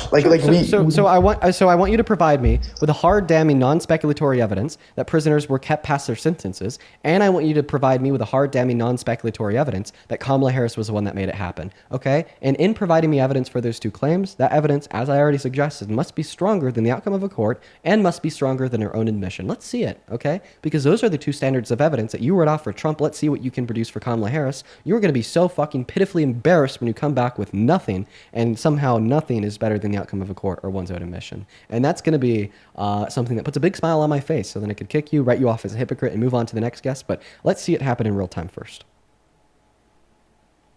While he's looking for that evidence, I'm going to thank 3 more people, and in fact, we'll get another Trump supporter up here to debate in his place while he's looking for that evidence. Iona, thank you so much for the 20 big ones over on PP. Appreciate you for that love, Iona. Iona says, "Thank you so much. From watching you, my debate skills have improved so much." Dude, let's fucking go, Iona. I hear that a lot. It literally makes me so happy. Thank you for the 20, dude. Let's get 200 Iona W's. Thank you so much, as well as Gio. Thank you for the 10, who says, "Keep up the good job." Thank you, Gio. Thank you so much. As well as Laura with a 10 on VENMO. Says, "Third time thanking you, Dean, for keeping MAGA accountable." Thank you so much. And shout out to Laura. Shout out to your children, Jalen and Alyssa. Huge shout out to Jalen and Alyssa. Thank you for the $10. And shout out to your mom. She's great. As well as Chandler. Thank you for the $5 on 5 big ones on Venmo. VENMO, who says, "Stay strong, Dean. Appreciate you for that love." As well as Michael. Thank you for the 10, who says, "Hey, Dean, just recently found out about you and I wanted to thank you for all the knowledge that you've given me." Well, thank you, Michael. You're awesome. And then Jennifer, the $5 as well. And I'm really sorry to hear that happened to you, Jennifer. Thank you guys so much for your kindness. Let's go and get another Trump supporter up in here to fill up the blank of time while this guy's looking for the damning evidence. Go ahead and hop in that queue if you are an American adult that supports Trump, and please show some love to all of our donors. All right, we got Storm Chaser joining into the stream right now. While Storm Chaser is loading up, Salem, thank you so much for the 20 over on Super Chat. Thank you so much, Salem. You are awesome. Salem says, "I think it would be meaningful to have a day with Oh my God, Dean! Dean! Hi, Dean! 4-year-old, goodbye. Like I was saying, Salem said, "I think it'd be meaningful to have you have a day to speak to leftists who refuse to vote." Well, yeah, I'm not gonna lie. Like, I've had those conversations before, and I'm down to have them again. But like, it usually like ends at odds. What's up? Do you support Trump? Oh, yeah, hit that vape. Hit that vape. Child, quite frankly, not a vape. Still waiting on AF1 Studios to come back, to give us that evidence. Chat, what are the odds that you think he comes back and provides us with that evidence? Let me know in that chat what you think the odds are while we're looking to get that next guest up here to fill in the blank time. Let me know, seriously. Out of 1 to 100% likelihood that he comes back and gives us that evidence. All right, everybody in the chat right now is saying 0. I'm inclined to agree. I'm highly inclined to agree. Very much so. Very much so. Jennifer, thank you for the $5 on the V. Saying just thank you. Thank you, Jennifer. I appreciate you for your kindness. What's going on? Fashion. Are you MAGA? Fashion Queen? Fashion Queen is not here. Goodbye and banned. Moving on to the next guest. Here we go. Right now, quite frankly. Keep in mind, if you want to support me, you want to support the stream, and you want to support what we do here and or get a shout out, you can find my VENMO and my PAYPL in the link tree in my bio on TikTok and in the pin message over on YouTube. I appreciate everyone so much for all the love today. What's going on, Ray and Maddie? Are you guys MAGA? Yes. Okay, which one just said yes? Was that Maddie or Ray? Jay. We both said it at the same time. Still speaking at the same time, guys. Let's get it together. You go first, boy. Thank you. Yeah, I support Trump all the way. Okay, then what about you, Maddie? I do. I just have to say something to AF1 Studio, though, to what he has for his what he's saying about being held accountable and everything. Does he think that Bill Cosby and Jeffrey Epstein was guilty? Real quick, Maddie. He's a brother in Trump, so I need to know exactly what he's thinking. Maddie, can you disconnect any Bluetooth device from your phone? We will be able to hear you significantly better. All right, give me one moment, please. And just to corroborate what he just said, Bill Cosby, who raped 60 women, was freed by a Democrat-controlled Pennsylvania Supreme Court. So don't act like it's just Trump who's freeing rapists or who is pro-rape or pro-grape, excuse me. Okay, so I think that you're making equivocation here. Just because Donald Trump is a grapist doesn't mean he's the only grapist. I never said that he was, but you're making the case that people who support him are terrible because they support rapists. I mean, look at the chat. And yet your party is really the party who's kind of freeing these people. Democrat-controlled... Whoa. Okay, so I'm actually just going to assume that everything that you're saying is true. Okay, I'm not going to ask for evidence. I'm not going to ask for the full story. I'll give you it. No. Just listen to what I have to say here. I'm just going to assume here that everything that you're saying is true. I'm not going to ask for the evidence. I'm not going to ask for anything. Oh, by the way, both Maddie and that other guy left. They both left. Yeah. That's great. They know I got this. I'm not going to ask you for evidence. I'm not going to ask you for anything. We're just going to assume everything that you're saying here is true, and that a judge let Cosby go free even though he's a rapist with no reason at all. Okay, so what I would say about that judge is that is a person that I would never support in about 1 billion years ever. What about you as it relates to Donald Trump being held civilly liable for rape in a court of law? Yeah, well, the difference is we know Cosby's guilty. And I listened to what Trump said. He did the town hall with CNN, and he was asked, and he said that he swore on his children's lives. Now, you can say what you want about Trump, but you know how much he loves his children. And I just don't believe it. I don't believe that on the one hand, he's saying, I'll be dating her when in 10 years, talking about 10-year-olds. And then he's also raping 60-year-old women. I don't believe that both can be true. Wait, can you repeat that? Sorry. Is he raping 60-year-old women, or is he raping 20-year-olds, 15-year-olds? Get your story straight, left-wingers. I think that this story E. Jean Carroll made up. Wait. So I just want to clarify here that you don't think that both, from your perspective, you don't think that a rapist could rape somebody young and somebody old? No, they certainly could. I just don't think that E. Jean Carroll is credible. I'm right. So but I just don't understand why you'd provide me with that dichotomy.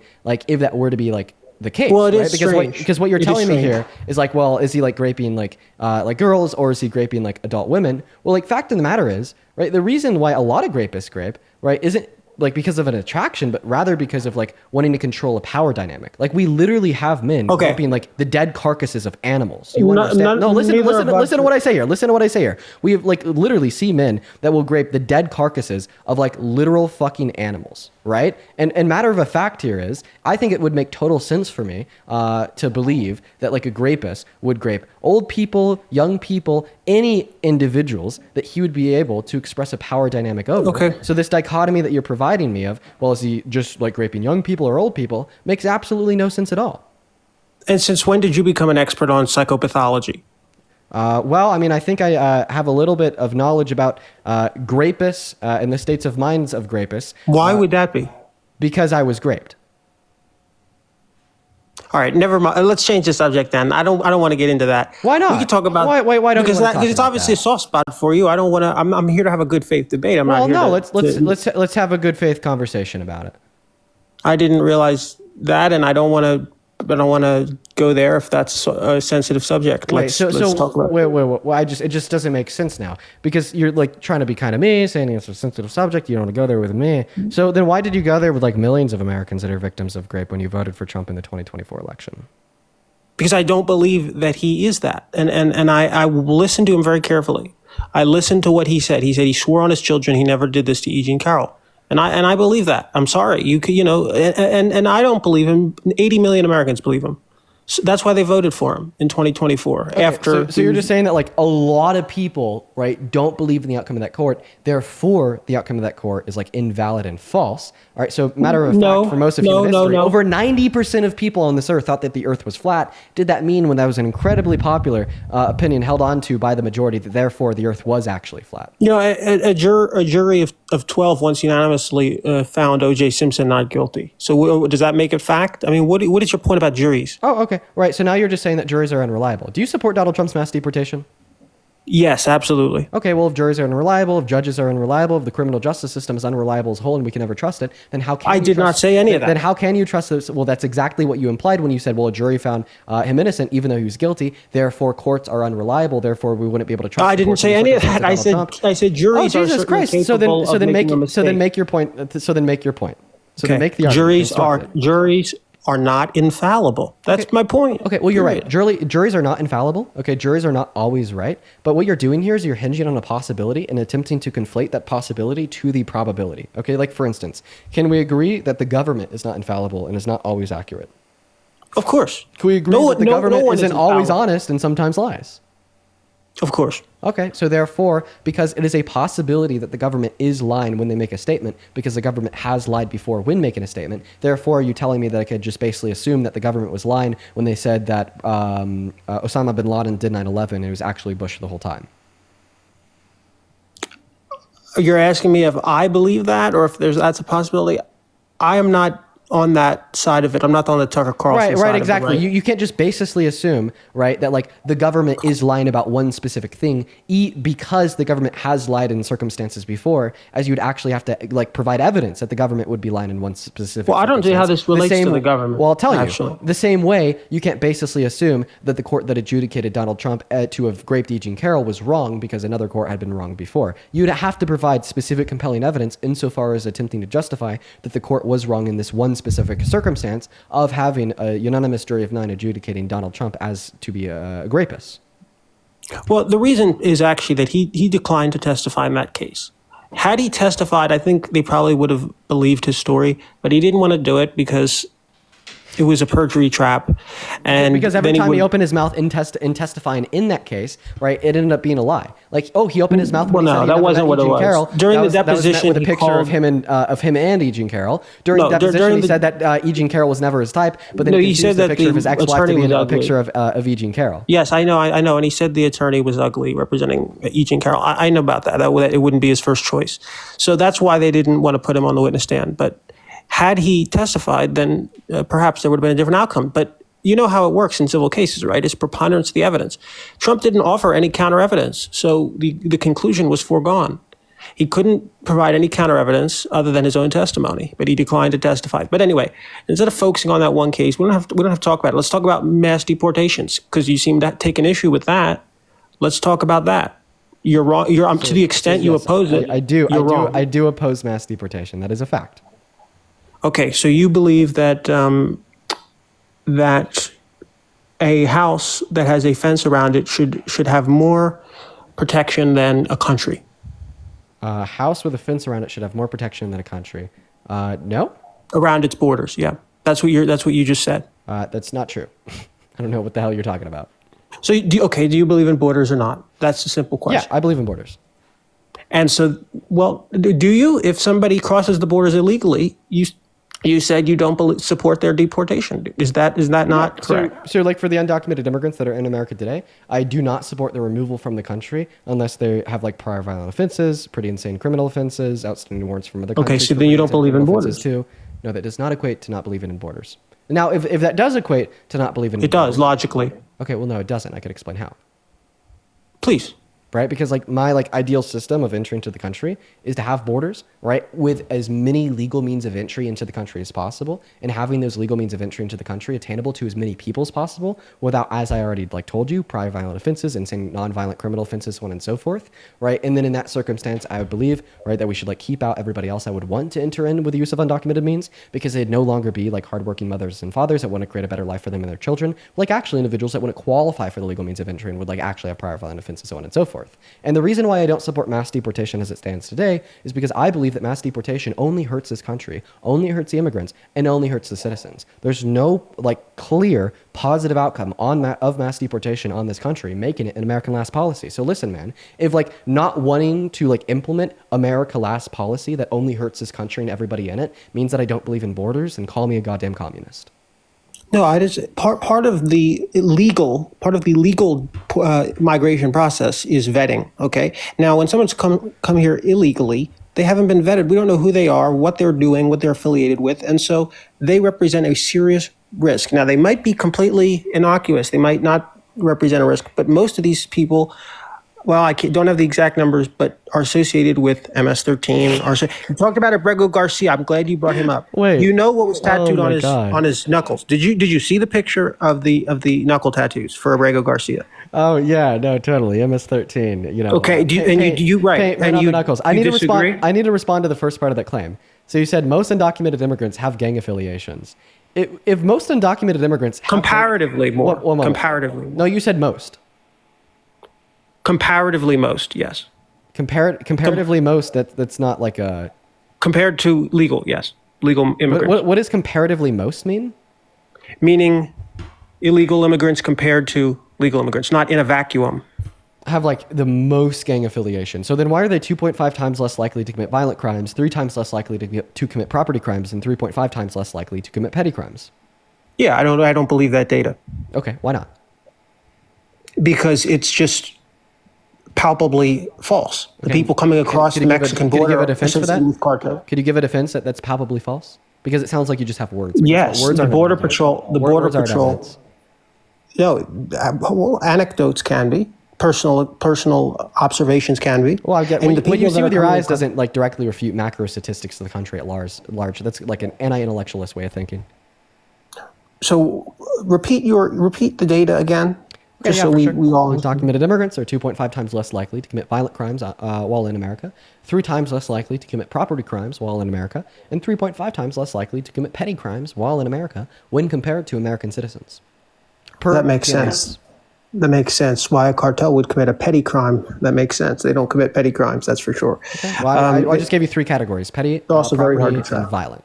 Okay, so if you have identified, let's say, every illegal immigrant, and you had the choice of either sending them back or keeping them here, you want to keep them. You're changing the topic of conversation because you said that statistic, those 3 statistics that I just gave you from PNAS were palpably false. I want you to give a counter argument to those statistics with representation of evidence and reason, not just your own emotions. Can you do that? No, the data may be right, but it doesn't change my outlook. Wait, And so it's how did you go? How did you go from palpably false to maybe right in like 30 Because seconds? okay, well I'll tell you why. Because in my view, illegally immigrating somewhere is a crime in and of itself. So all of them are criminals automatically. Okay, so are you saying that because undocumented entry on its own, right, is a crime, that's the reason why it's palpably false, that they're 2.5 times less likely to commit violent crimes? That doesn't follow. It does, because when you're trying to. How does it follow that because undocumented you use the word is a petty misdemeanor, crimes, that you didn't therefore just limit it undocumented to- immigrants are How about 2.5 any times crime? less likely, are 2.5 times less likely to commit a How violent crime? about we not qualify the word crime? Just crime, period. Because you want to qualify it with violent and so with the all these statistic, so the statistic that I gave you was like crimes committed like on American soil, right, with the exclusion of undocumented entry on its own, which is like a federal misdemeanor, right? The reason why that data would exclude undocumented entry on its own was because the context of the conversation that we're having is that you said that they have gang affiliations, and when they come onto American soil, they do really bad things. So obviously, right, when you're saying they're coming onto American soil and doing bad things, you're not talking about undocumented entry on its own. You're talking about crimes that they commit when they're already in the country, and that's why I gave you those statistics. And those are the statistics that you said were probably false. And by the way, I actually already made sure to be clear about that by saying crimes committed on American soil directed towards other American citizens. So I'd actually like you to describe to me why you think that that claim is probably false. Because that's what you said. Oh, and then you went on to say that it might be true. But then you went on to say that it's definitely false because undocumented entry on its own is a crime. And then I was like, whoa, what the fuck? So you're saying because they entered into the country with the use of undocumented means that therefore you think that it's false, that they're 2.5 times less likely to commit violent crimes when they're already on American soil? And then you said yes, and I was like, sir, that argument doesn't track. And then you were like, Dean, we need to ignore that prefix of violent. It sounds like you've got yourself in a logical trap because you don't track reality and you base what you believe in not based on fact, reason, or logic, but rather based on your own emotions and the word of mouths of a wannabe dictator, sir. Very embarrassing.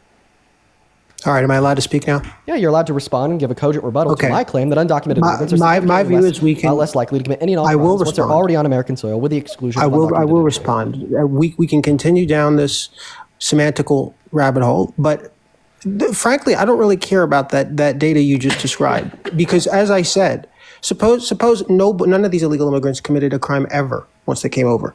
The fact that they've already came here illegally shows they have no regard for our laws. That's my view. Now, you can throw all this data at me that you want, but illegal immigration in and of itself is a violation of. What do you do? Is that a pause? Is that your timeout button? No, continue. I'm just super excited for my next point. I'm like putting my hand up. Holy shit. Go ahead. Okay, please. Okay, so you're go saying ahead. because they committed a misdemeanor that therefore that proves that they have no regard for laws. So when Donald Trump committed 34 felonies and has infringed on the Constitution 4 times in the last 8 months, that definitively proves even more so that he has no regard for our laws, right? Well, now I'm getting excited. You want to talk about that New York case with Alvin Bragg? Now that I'd love to talk about because that was the according to I won't. Let's just say that was the fakest case ever brought. That was the most ridiculous prosecution in the history of the world. Seriously. Okay. No. Check this out. Check this out. I completely disagree with you. I think that there's about 1,000,000,001 reasons why the outcome of that court case was incredibly reputable and definitively proved that he committed the crimes that he did. But look at this, okay? Imagine that we're just playing fucking chess right now. We're just going to take that chess piece and throw it off the board because guess what? I can make an argument, even if I, for the intents and purposes of this discussion, accept and reject the outcome of that outcome of that criminal court. Because what you said is because of the singular misdemeanor that undocumented immigrants committed when coming into the country that proves that they do not have, right, like any respect for the laws of the country, right? That's what you said, correct? Yes. Okay, so therefore, because of like the one singular infringement that Donald Trump made onto the 14th Amendment, his first day in office with Executive Order number 14160, when he infringed on the 14th Amendment and tried to take birthright citizenship away from the children of undocumented immigrants born on the soil, this definitively proves beyond a reasonable shadow of a doubt that Donald Trump has no regard for the law or order of this country whatsoever. No, those are two different things. He's trying to change the law. These people who came here illegally are not interested in. Are they interested in changing the law? No, they just broke it. They just you understand. Trump is not interested. I have a much question. Can the president change the Constitution? Let's see what your civics knowledge is. He can't change the Constitution. Wait, so then why do you say that he's trying to change the Constitution by infringing on it when he can't change the Constitution? He's not trying to change the Constitution. He believes that the prevailing interpretation of the Constitution is incorrect. And the prevailing interpretation says that all people, regardless of whether they came illegally or legally, their parents, are citizens. Okay, well, and that's no. So what you're doing is like just complete fucking sophistry. No, breaking a law doesn't mean that you think the law is incorrect and we need to change the interpretation of the law. Like, holy fuck, dude. Like, that's insane, right? I could just say this about undocumented immigrants. Oh, when they came into this country, broke the federal law and committed a misdemeanor of undocumented entry, they're just saying that the prevailing interpretation of 8 U.S.C. Code 1135 is incorrect, which actually would allow for their entry. Therefore, they weren't breaking the law. They were trying to change it. Do you see how that sophistry makes no goddamn sense? So where's their? Then even if we accept the light of logic here, right? No, when Donald Trump Trump infringed on the 14th Amendment, when he signed that executive order into law that like, completely violated all merits of the first section of the 14th, right? Oh, he was just like saying that the prevailing interpretation was incorrect. Okay, so give me the true interpretation. I want you to go ahead and interpret the first section of the 14th Amendment that says anybody that's born on American soil and subject to the jurisdiction thereof is a citizen, does not include undocumented immigrants. Give it to me, please. Well, okay. As a non-lawyer, I can still tell you, I think that the intendment of that provision was to apply to citizens who came here and who have children, let's say overseas, but this idea that they intended. Wait, we literally had SCOTUS rule that the 14th Amendment isn't just for citizens in 1898. What the fuck are you talking about? Yeah, and you do. By the way, do you realize that the Supreme Court actively is reviewing Trump's case, and that we may see this birthright citizenship rule change? You understand that, right? Okay. Oh, so wait. Oh, so you just said change. You're saying if SCOTUS were to make a ruling on the 14th Amendment, right, to exclude undocumented immigrants and their children having a right to birthright citizenship, that therefore the Constitution would change per that new addressment, meaning that as it is today, the 14th Amendment does give birthright citizenship to the children of undocumented immigrants because we'd have to change it to refuse them that right. It never did. Oh, okay. Okay, Listen. So then why did you say change? Okay, if it doesn't give birthright citizenship to the children of undocumented immigrants as is, if SCOTUS were to agree with Trump, then nothing would change. So why did you say change? What's changing is the prevailing interpretation. The text is the same today as it will ever be. It'll read the same as it did in 10,000. It'll mean the same thing as it did in the year 10,000. The only thing that's going to change is that right now the prevailing Supreme Court opinion on the subject said that everybody gets this. Wait 1 second. The idea that the children of undocumented immigrants born on American soil have a right to birthright citizenship isn't prevailing. That has been the interpretation of the amendment since, once again, 1898. Well, and that's about to change. So what are you going to say? Okay. So now you're actually accepting that no, right? Like the matter of fact. I do not agree with that. Oh, you don't agree with that? I don't think that's true. Okay. Well, I'll go ahead and prove it is true. So in 1898, right, we had U.S. versus Wong Mark make it all the way up to SCOTUS, right? Then Justice Gray, the Chief Justice of SCOTUS at the time, said that will be like being subject to the jurisdiction thereof in America, right, is not more or less comprehensive than just being within the jurisdiction of America. And being within the jurisdiction of America just means that you live here, right? And then they set the three categories of individuals that are not within and or subject to the jurisdiction of America, being indigenous Americans, being foreign diplomats, and being members of invading foreign like militant forces of other countries, right? Meaning that in 1898, the interpretation was set forth, the president was clear, undocumented immigrants and their children born on American soil have a right to birthright citizenship, right? And that's a matter of fact, that is a fact. And now you're telling me that like over 130 years nearly 130 years later,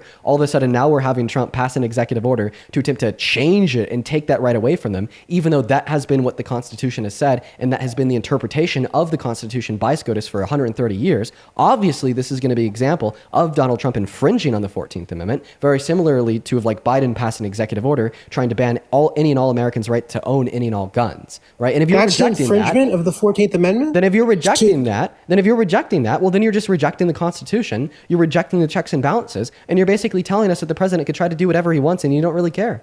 No, I'm not rejecting the Constitution. I'm rejecting the 1898 interpretation of it that you just described. But the actual changing of the Constitution. So point number one, you're just telling us that you disagree with SCOTUS. You don't determine what the law of the land is. You don't determine what the interpretation of the law of the land is. That's what SCOTUS does. Neither do you. So meaning because that is law, that is case law, that is how the Constitution is to be interpreted, that when Donald Trump signed that executive order into law, he fucking infringed on that, right? No. Okay, what does infringe mean? He's allowed to. You don't understand how the legal system works. Answer my question. What does infringe mean?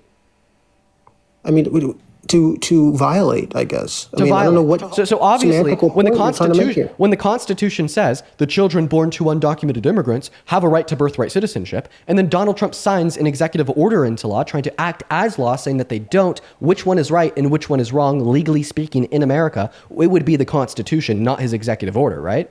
The Supreme Court's decision, yes, is what is prevailing. Okay. But Donald Trump so has therefore, the right. because the Constitution was right and Donald Trump was wrong, right? He actually didn't have a right to sign the executive order into law because it was unconstitutional and disagreed with the Constitution, right? And it's because he didn't have a right to sign that executive order into law that the EO was shot down by like 1 billion federal judges all around America in the first 3 months after he signed it into law. Right? And if you were saying that Donald Trump had the right to sign that EO into law, then you were saying that Donald Trump has the right to try to pass unconstitutional legislation and unconstitutional executive orders. Sir, I just want to clarify. Let me just be clear. Are you saying that the president has the right to attempt to pass unconstitutional law? If he believes that the Supreme Court's decision on the matter is incorrect and he wants it overruled, then yes. And that's what's about to happen. So what you're telling me, just to be clear, let's make sure that you're applying your logic here consistently. If when Biden was president, he somehow interpreted the Second Amendment to not mean that you could buy and own guns, and he passed an executive order that said no American has a right to buy or own guns, do you think he'd have a right to do that? Absolutely. If it was his belief, well, let me finish. No, don't just laugh. Hear me out. If it was his belief that Heller versus District of Columbia was decided incorrectly, and he had a team of lawyers in the Supreme Court trying to get them to overrule that precedent, and as part of that, he issued an executive order, that's a lot different from just violating something in the criminal code. Oh my God! Yes, you're. But I guess you're not able to understand. So fucking Biden has the right to sign an executive order to take away your right to own any and all guns. I just made you do 180, dude. Completely insane. Oh, imagine this. Imagine this. Oh yeah. And Biden would also have the right to like sign an executive order into law that says we need to lock up all like straight white men that support Republicans, right? Oh, because he just like interprets the First Amendment differently, right? He just interprets due process differently, right? No, that would be at that point. That's bad faith. If you're just signing something that says, what's the difference? What's the fucking difference? Like legally speaking, Heller what's the difference? versus DC, the case Heller versus DC regarding the Second Amendment was a 5-4 decision. It was a close call. It's up for discussion. That is a fair thing. You're saying that it has to be up to discussion, and there has to be like a seemingly viable argument to be made in order for them to have the right to do so. So I want you to go ahead. One moment. I want you to articulate the viable argument to be made that undocumented immigrants and their children born on American soil do not have a claim to birthright citizenship per the protections of the 14th. Make it right now. Yes, that's an originalist theory, and my theory is that the writers, not the Supreme Court who was interpreting it, but the actual writers of that provision in the 14th Amendment did not intend the provision to allow for people coming across the southern border illegally for their children to become citizens and then be used as anchors that keep them in the country as well. That was not the provision's intention. Wait, fuck! Oh my God! All of a sudden, Biden actually would have a right to say that we should just throw like all like straight men that support Trump in jail because under the First Amendment, it was not the framers' intention to prevent straight men that support Trump from being thrown in jail for their speech. That's not true. That's exactly what was their intention. So you're telling me that the intention of the framers of the First Amendment had something to do with a man that was to be born 200 years in the future? No, that's not what originalism is. What are you talking about? Oh, got it. So then go ahead and explain to me that's not what originalism is. Well, that's not what intention means, okay? Because intention would mean an intentional mental state, right? Yeah. They are thinking this thing. They know this thing. And obviously, they didn't possess the intention of protecting people from having their speech ingressed upon when they're actively supporting a random dude by the name of Donald Trump because Donald Trump wasn't alive at that time. No, but they certainly imagined future politicians, and they certainly imagined that future politicians and their supporters should have the right to speak freely. That's not what originalism is, that whether they actually knew of the specific example. Like you said, social media is incompatible with originalism. That's not true. Because they didn't know what it was, therefore you have no First Amendment right to speak on social media? Well, that's not what originalism would hold. Because they didn't know what it was, therefore they couldn't possibly possess the intention to protect it. They couldn't have had the specific intention to think, oh yeah, on TikTok, people should be able to express themselves. And aren't you saying it's the specific intention of undocumented immigrants? No. You have to extrapolate out their logic. Okay. They believe... I have a question. The framers of the 14th, right? Did they have the specific intention to like protect it for undocumented immigrants? Yeah. Now my view is no, they did not. Okay, and that's why you think that like there's a viable argument to be made that it doesn't, correct? I think that originalism is a hornbook form of constitutional theory, yes. Okay, so you just affirmed that the reason you don't think the 14th Amendment protects birthright citizenship for the children of undocumented immigrants born on American soil is because the framers of the 14th Amendment didn't possess the specific intention to protect it specifically for them. But then 10 seconds ago, you affirmed that the framers of the First Amendment didn't possess the specific intention to protect speech ingressed upon for specifically supporting Donald Trump. Therefore, No, they there's did. a viable argument. They possess the specific intention to protect the speech of people supporting somebody by the name of Donald Trump. That's flat out wrong. No, I never said that. You just affirmed that. Their intention was to protect the speech of both people alive then and in the future from speaking in support of their preferred political candidate. Okay, so it's you're more right. like They didn't vague know and the name general. Donald Trump. So That's not the point. it's a more general intention that would include speech surrounding Donald Trump. The Well, it same would way have I to would be. say You the can't- framers of the obviously they 14th didn't know Amendment Donald would Trump. possess like the general intention to protect birthright citizenship for any person that's born on American soil and subject to our laws. You can make that case, and we'll see where the Supreme Court. Well, it's comes actually out. not me And then- making that case. I just read you off the clear text of the 14th. Okay, and let's see how the Supreme Court interprets that, shall we? And if it's a 6-3 Well, I mean, decision, the last two times they interpreted it, what we saw in U.S. versus Wong Kim Ark is that it protected undocumented immigrants. What we saw in Plyer v. Doe is that they reaffirmed the interpretation from Wong Kim Ark and gave 14th Amendment protections to undocumented immigrants again. What I'm going to ask you for is to read the clear text of the 14th Amendment and tell me exactly how you think that the clear text wouldn't apply to undocumented immigrants. Because, by the way, that's what a legal argument would look like here. This whole time you've been talking about the intention of the framers. No, because the I'm not a intention of the text- framers I'm not a is strict completely constructionist. irrelevant to a legal argument to demonstrate that an amendment would or would not apply in any given circumstance. Okay, if you go on Google, if you type in arguments to prove that undocumented immigrants don't have birthright citizenship if they're born on the soil, right, you will I know only this stuff find better than arguments you, buddy. surrounding. I know this stuff better than you, buddy. You will only find arguments surrounding the notion that it includes the phrase subject to the jurisdiction thereof, and the children born to undocumented immigrants born on American soil are not subject to the jurisdiction thereof. You will not be able to find a legal argument to draw that conclusion predicated off what the framers of what the framers of the amendment wanted. You're going to find an interpretation predicated on the actual words of the amendment. Yes, that's called textualism. That's called strict constructionism, what you're talking about. I can't make a strict constructionist argument that's just based on the plain words themselves. But guess what? You don't support So then constructionism. because you can't make an That's argument, why- therefore you agree that the plain words themselves and any articulatable interpretation of the plain words themselves do include undocumented immigrants. But that is not what controls. Oh, that actually is what controls. Yes, it is the that's plain not how words of the constitutional Constitution, construction and it's works. the interpretation of the plain words of the Constitution, right? In which we draw out what the Constitution means. And Really? How it applies. Okay. So then, yes. so then, how did we get Roe versus Wade? What were the plain words that were interpreted? I'm unaware. I'm unaware. I'm Okay. not- All right. I haven't read the 14th Amendment in its entirety. The answer is textualism, as you describe it, is something that no Democrat on the Supreme Court favors. Now, suddenly and conveniently, you support this idea of strict constructionism, of taking the words literally in the document. Now, all of a sudden, you support that. But I promise, in all these other cases, like in Obergefell and in Roe versus Wade, you would not have taken that position. You would have taken the view of the 5 liberal justices who didn't care about the plain text and who cared about what the actual pragmatic outcome would be.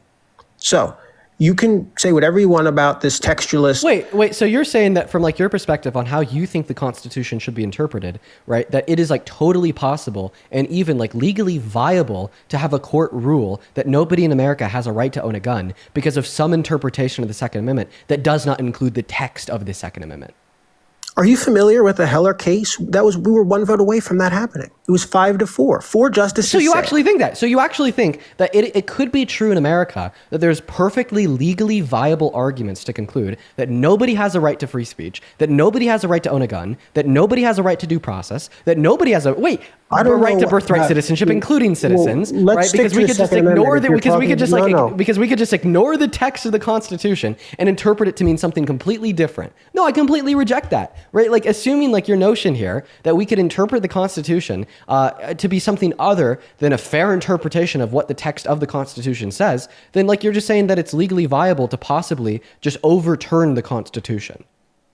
That's the conclusion of the argument, is that we could just ignore, literally ignore it, right? All of a sudden, according to you, there's perfectly viable legal arguments that not just undocumented immigrants, but everybody in this country, including citizens, do not have a right to birthright citizenship. It doesn't matter that from your perspective, it doesn't matter that the Constitution says if you're a person, you're born in this country and you're subject to the jurisdiction thereof. That doesn't matter because that's what the Constitution says, and you don't think what the Constitution says matters at all. And we can interpret the Constitution based upon something other than the Constitution. In fact, I think that's the point that I make at this point in time. Okay, because you agree in the Supreme Court, it all bubbles down to interpretation. Sir, what are they interpreting when they're making their ruling? You start with the text. Concession. But you don't end with the text. Oh, so you agree you start with it? So go ahead and start with the text of the first section of the 14th Amendment and draft me an argument predicated on starting with the text, how undocumented immigrants and their children born in the soil would not have a right to birthright citizenship. No, because my argument is not predicated on a textualist view. But I thought you just said that you start with the text. So start you with the text. You start with it. You don't have to end with it. Okay, start with the text. Start with the text and begin your argument. Explain to me how I've read the text. Okay, I've read the text. Have a right to birthright citizenship. Yeah. Start with the text and give me it. Okay, so sure, I will concede this. Based on a purely strict construction of that provision, I will concede that, sure, that birthright citizenship can be... So now that you've agreed that you necessarily must start with the text, and you don't have any argument rooted in the text that they don't have this right, therefore your argument is already over, since it's a non-starter. No, it's not. Yes, it is. I'll go ahead and break it down. I'll make it super simple. I just asked you, right, when we're trying to interpret the Constitution, what do? The first thing that came out of your mouth was, we start with the text. So then I was like, okay, begin your argument, start with the text, explain to me how the children of undocumented immigrants born on the soil don't have birthright citizenship. And then you said, Dean, I concede, I actually can't start with the text. Meaning your argument is a non-starter. No, literally. You gotta let me talk. You start with the text. You look at what the text says. After you've done that, you think, all right, should I just adopt that what that says on its face, or should I look into the intentions of the people who wrote this?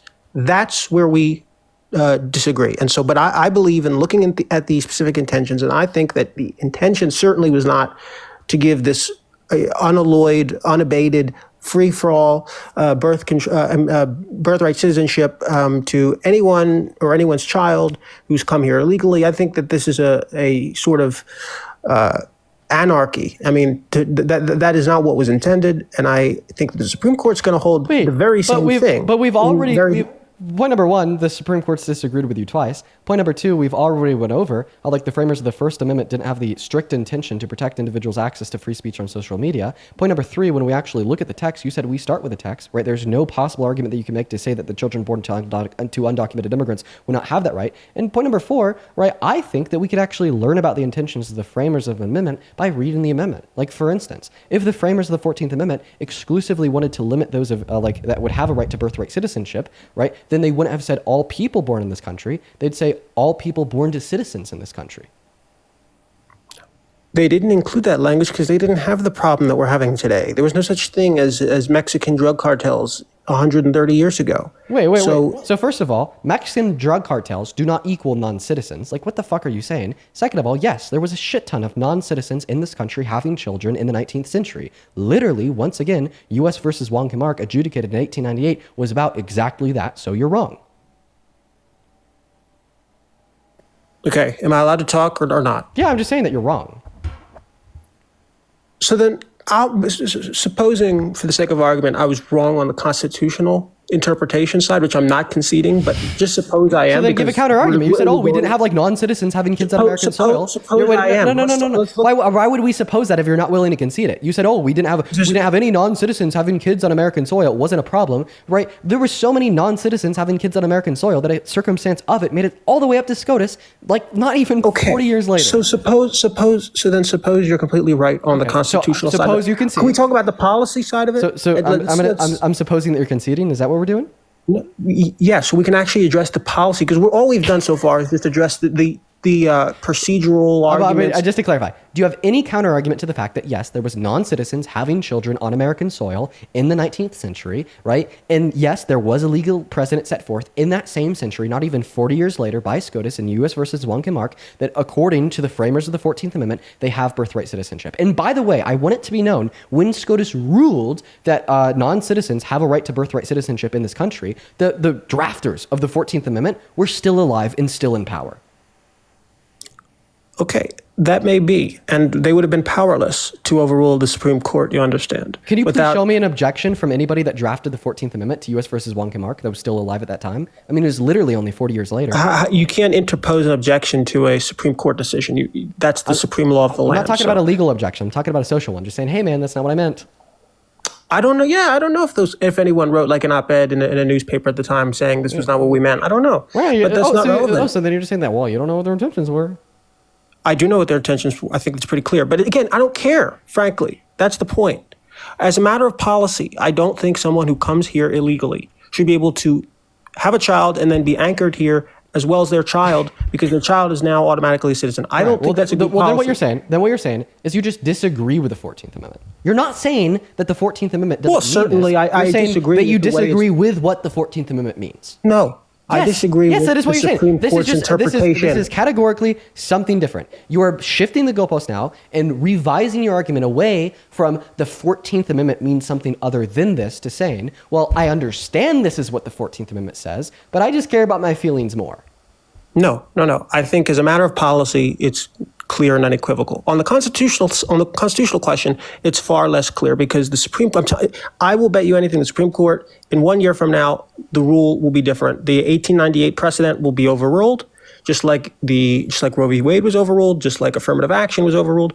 You wait and see, and then we'll see who's left. Okay, well then point number one, all that you're saying is SCOTUS can reinterpret things differently. I think that's common sense. We all know that. Point number two, you're saying that the current legal interpretation of the 14th Amendment would be to include giving a right to birthright citizenship to the children of undocumented immigrants born on American soil, which entails a conclusion that when Donald Trump signed that executive order into law saying otherwise, he violated that.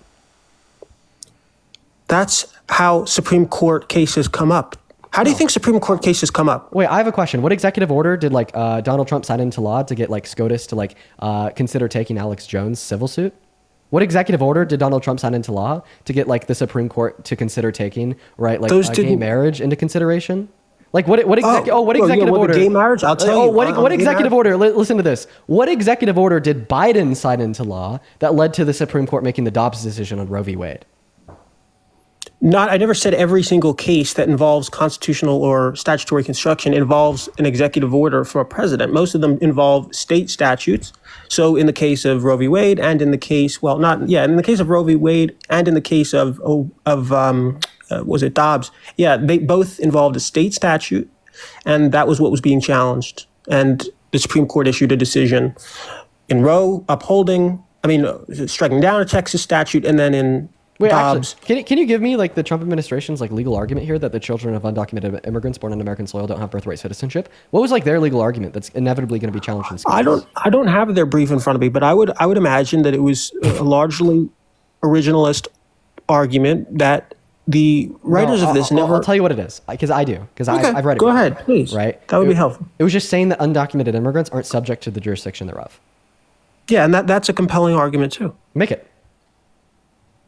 Okay, so in order to be subject to the jurisdiction of the United States, you have personal jurisdiction, you have subject matter jurisdiction. Now, in order to establish personal jurisdiction, yes, there has to be some sort of personal involvement between the government and this person. If this person is not a citizen, they're just here because they crossed a border illegally, there's a serious jurisdictional issue there. So I think it's a fair argument. But what I don't want to do is nice words, man. What we're doing nice, is dude. now we're turning this into a class. Listen. By the way, everything that you just said there about what being subject to the jurisdiction thereof in the eyes of law means is complete total bullshit. By the way, okay. So what's bullshit? What's bullshit? Yeah, you're a half-ass description of what being subject to the jurisdiction thereof means in a legal sense. So what I'll tell you. Okay, so once again, I know I've referenced it a handful of times now, but it's just so increasingly important. If you want to know what being subject to the jurisdiction thereof in a legal sense means, you need to go back to your U.S. versus Wong Kim Ark in 1898, and then you need to go read Chief Justice Gray's footnotes,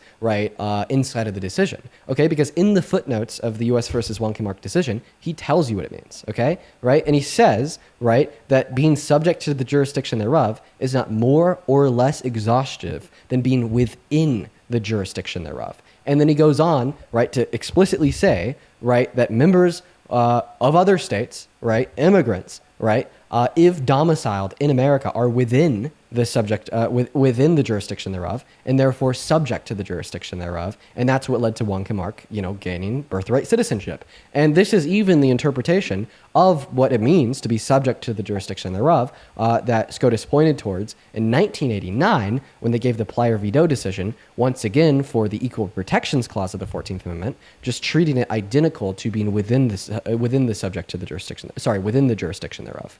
So it's like, the quote-unquote interpretation that you just gave me of what it means to be subject to the jurisdiction thereof in a legal sense means was just made up by you in the moment of, and then having the case law precedent or surrounding statements from justices, including the justices sitting on SCOTUS, to reputably justify it as being the case.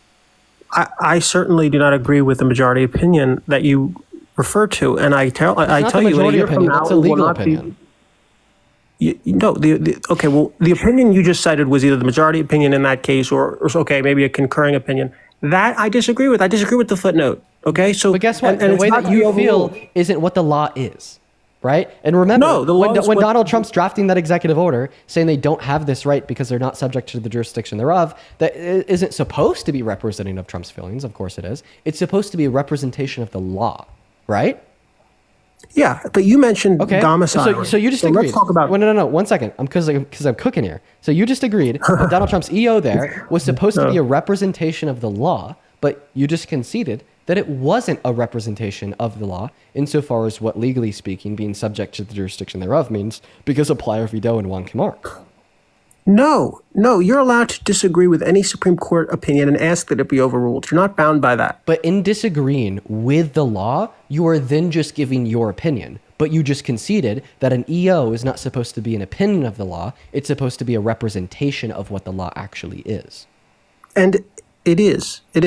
This jurisdictional argument I can make, but I think it it's isn't. I already gave you. I think it's too dense for you. I already gave you an argument to prove that it's not. Right? You just said that it is a representation of what subject to the jurisdiction thereof means legally speaking. So then I asked you what you think it means legally speaking, and then you told me something that it isn't legally speaking. Right? The only precedent that we have set forth to demonstrate what it actually means to be subject to the jurisdiction thereof legally speaking even means is from U.S. versus Wong Kim Ark and is from Plyer v. Doe. Can you point me towards any case law to demonstrate that your fucking word mush of what you think being subject to the jurisdiction thereof means legally speaking?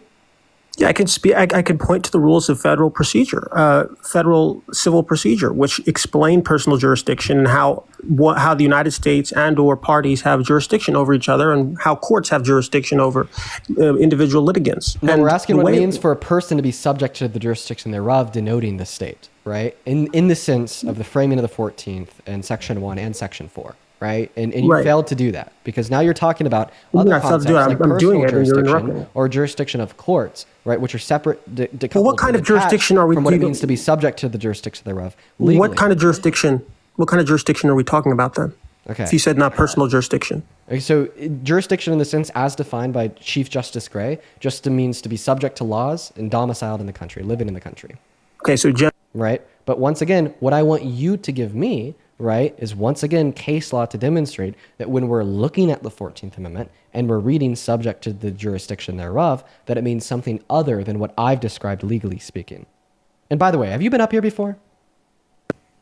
No, I have not. All right. So yeah, go ahead and give me case law that demonstrates that being subject to the jurisdiction thereof, right, inside of the 14th Amendment means something other than just being within the jurisdiction thereof or domiciled in the country. So you're asking me to now go through the annals of Supreme Court decisions and find you one that supports my position. Yes. Well, again, I can't do that because the Supreme Court ruled in your favor 130 years ago. Well, not just 130 years ago, also 40 years ago in Plyer v. Doe. Seems like I've been on the right side of history for 130 years now, man. Are you ready? Are you ready for that to change this term? Do you disagree that this term? Nice coat, my friend. Look, so all that you're saying here is that maybe you'll be right in the future. That means I'm right now, which means you're wrong right now, which means you conceded. No, I'm not. Oh, so you're right now. I mean, I thought you just told me that, well, you're going to be right in the future when ultimately SCOTUS rules in Trump's favor.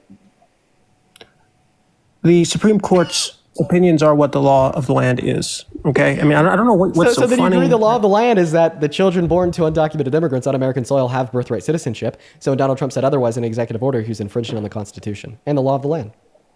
He was infringing upon it permissibly because you're allowed to challenge it. Boom! I finally got you to say it. 30 minutes in. This works. 30 minutes in. Let's go, buddy. I finally got you to admit that Donald Trump has infringed on the Constitution. Let's fucking go. You don't understand how the constitutional you got to infringe on the Constitution. He must. Now you're just defending him infringing on the Constitution. How do you think cases arise in the Supreme Court?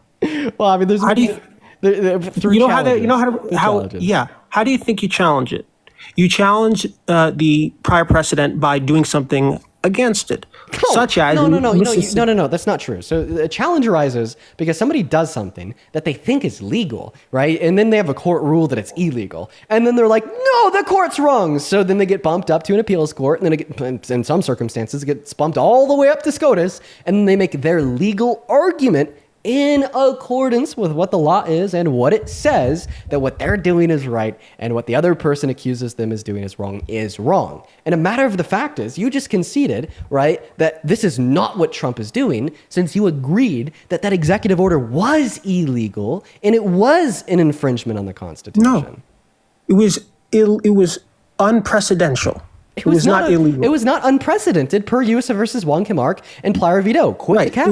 It violated precedent. It departed from precedent. And so which one is it? Was it unprecedented or did it violate precedent? Because now you're even confusing yourself. That's what I meant. I meant when I said unprecedented, that's what I meant. It wasn't unconstitutional. It was unprecedented. Okay, and what was that precedent of? The precedent that you've referred to a million times. Of the Constitution, right? Yes. So you violated the precedent of the Constitution. I would actually the precedent of the Constitution. Oh, I apologize for mispronouncing the word. So we have now agreed that Donald Trump violated the precedent of the Constitution.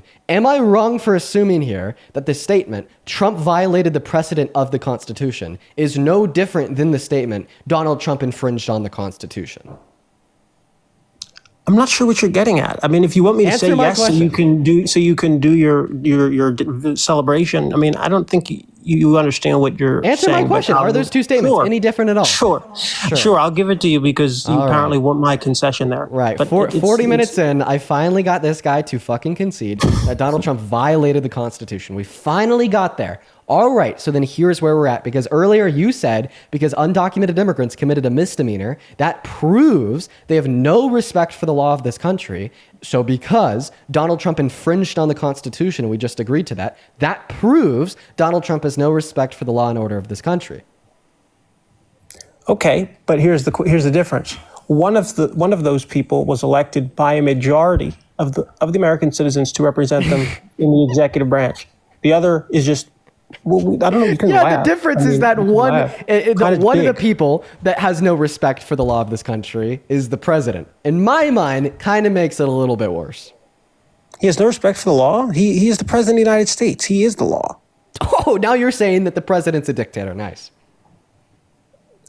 No, you're the one who've been calling him a king, haven't you? And seemingly you just agreed. Good to know. I'm not the one supporting him. That makes you the problematic one. See, typically the good response to calling the president a dictator is to say that you should stop. I never said he was a dictator. What do you think? You said he's the law.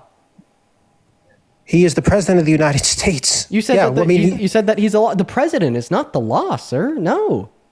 No. Okay. Yeah, you're right. He's not the technical statute book. You're right.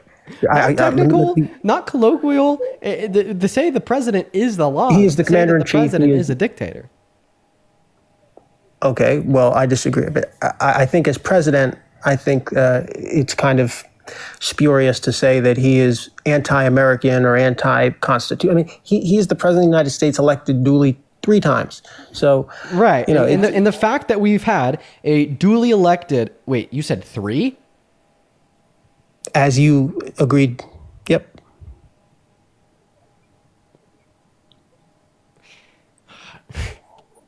We want to talk about 2020? We can talk about that. Oh no! Oh, you're afraid. No. You're afraid. Why would I be afraid to be on the side of history that has 62 hand-picked courts by Trump that agrees with me and disagrees with you? Ever heard of an election counting going for 3 days? I haven't. Well, actually, I have. 2020 was the only time it ever happened. Yeah, because we had more mail-in votes. Because of Right, COVID? Right.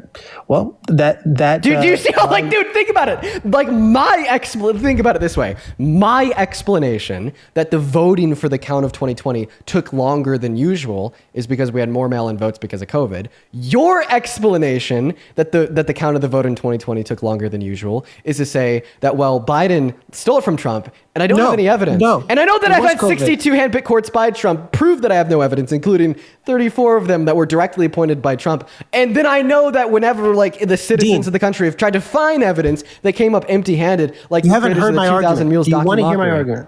argument? Sure. Do you want to hear my argument? Why not? Why not? Certainly, that was the reason. COVID was the reason why it took 3 days. In my opinion, an election can't just keep counting and counting and counting until your preferred candidate is in the lead. Are we going to stop the count on the night of?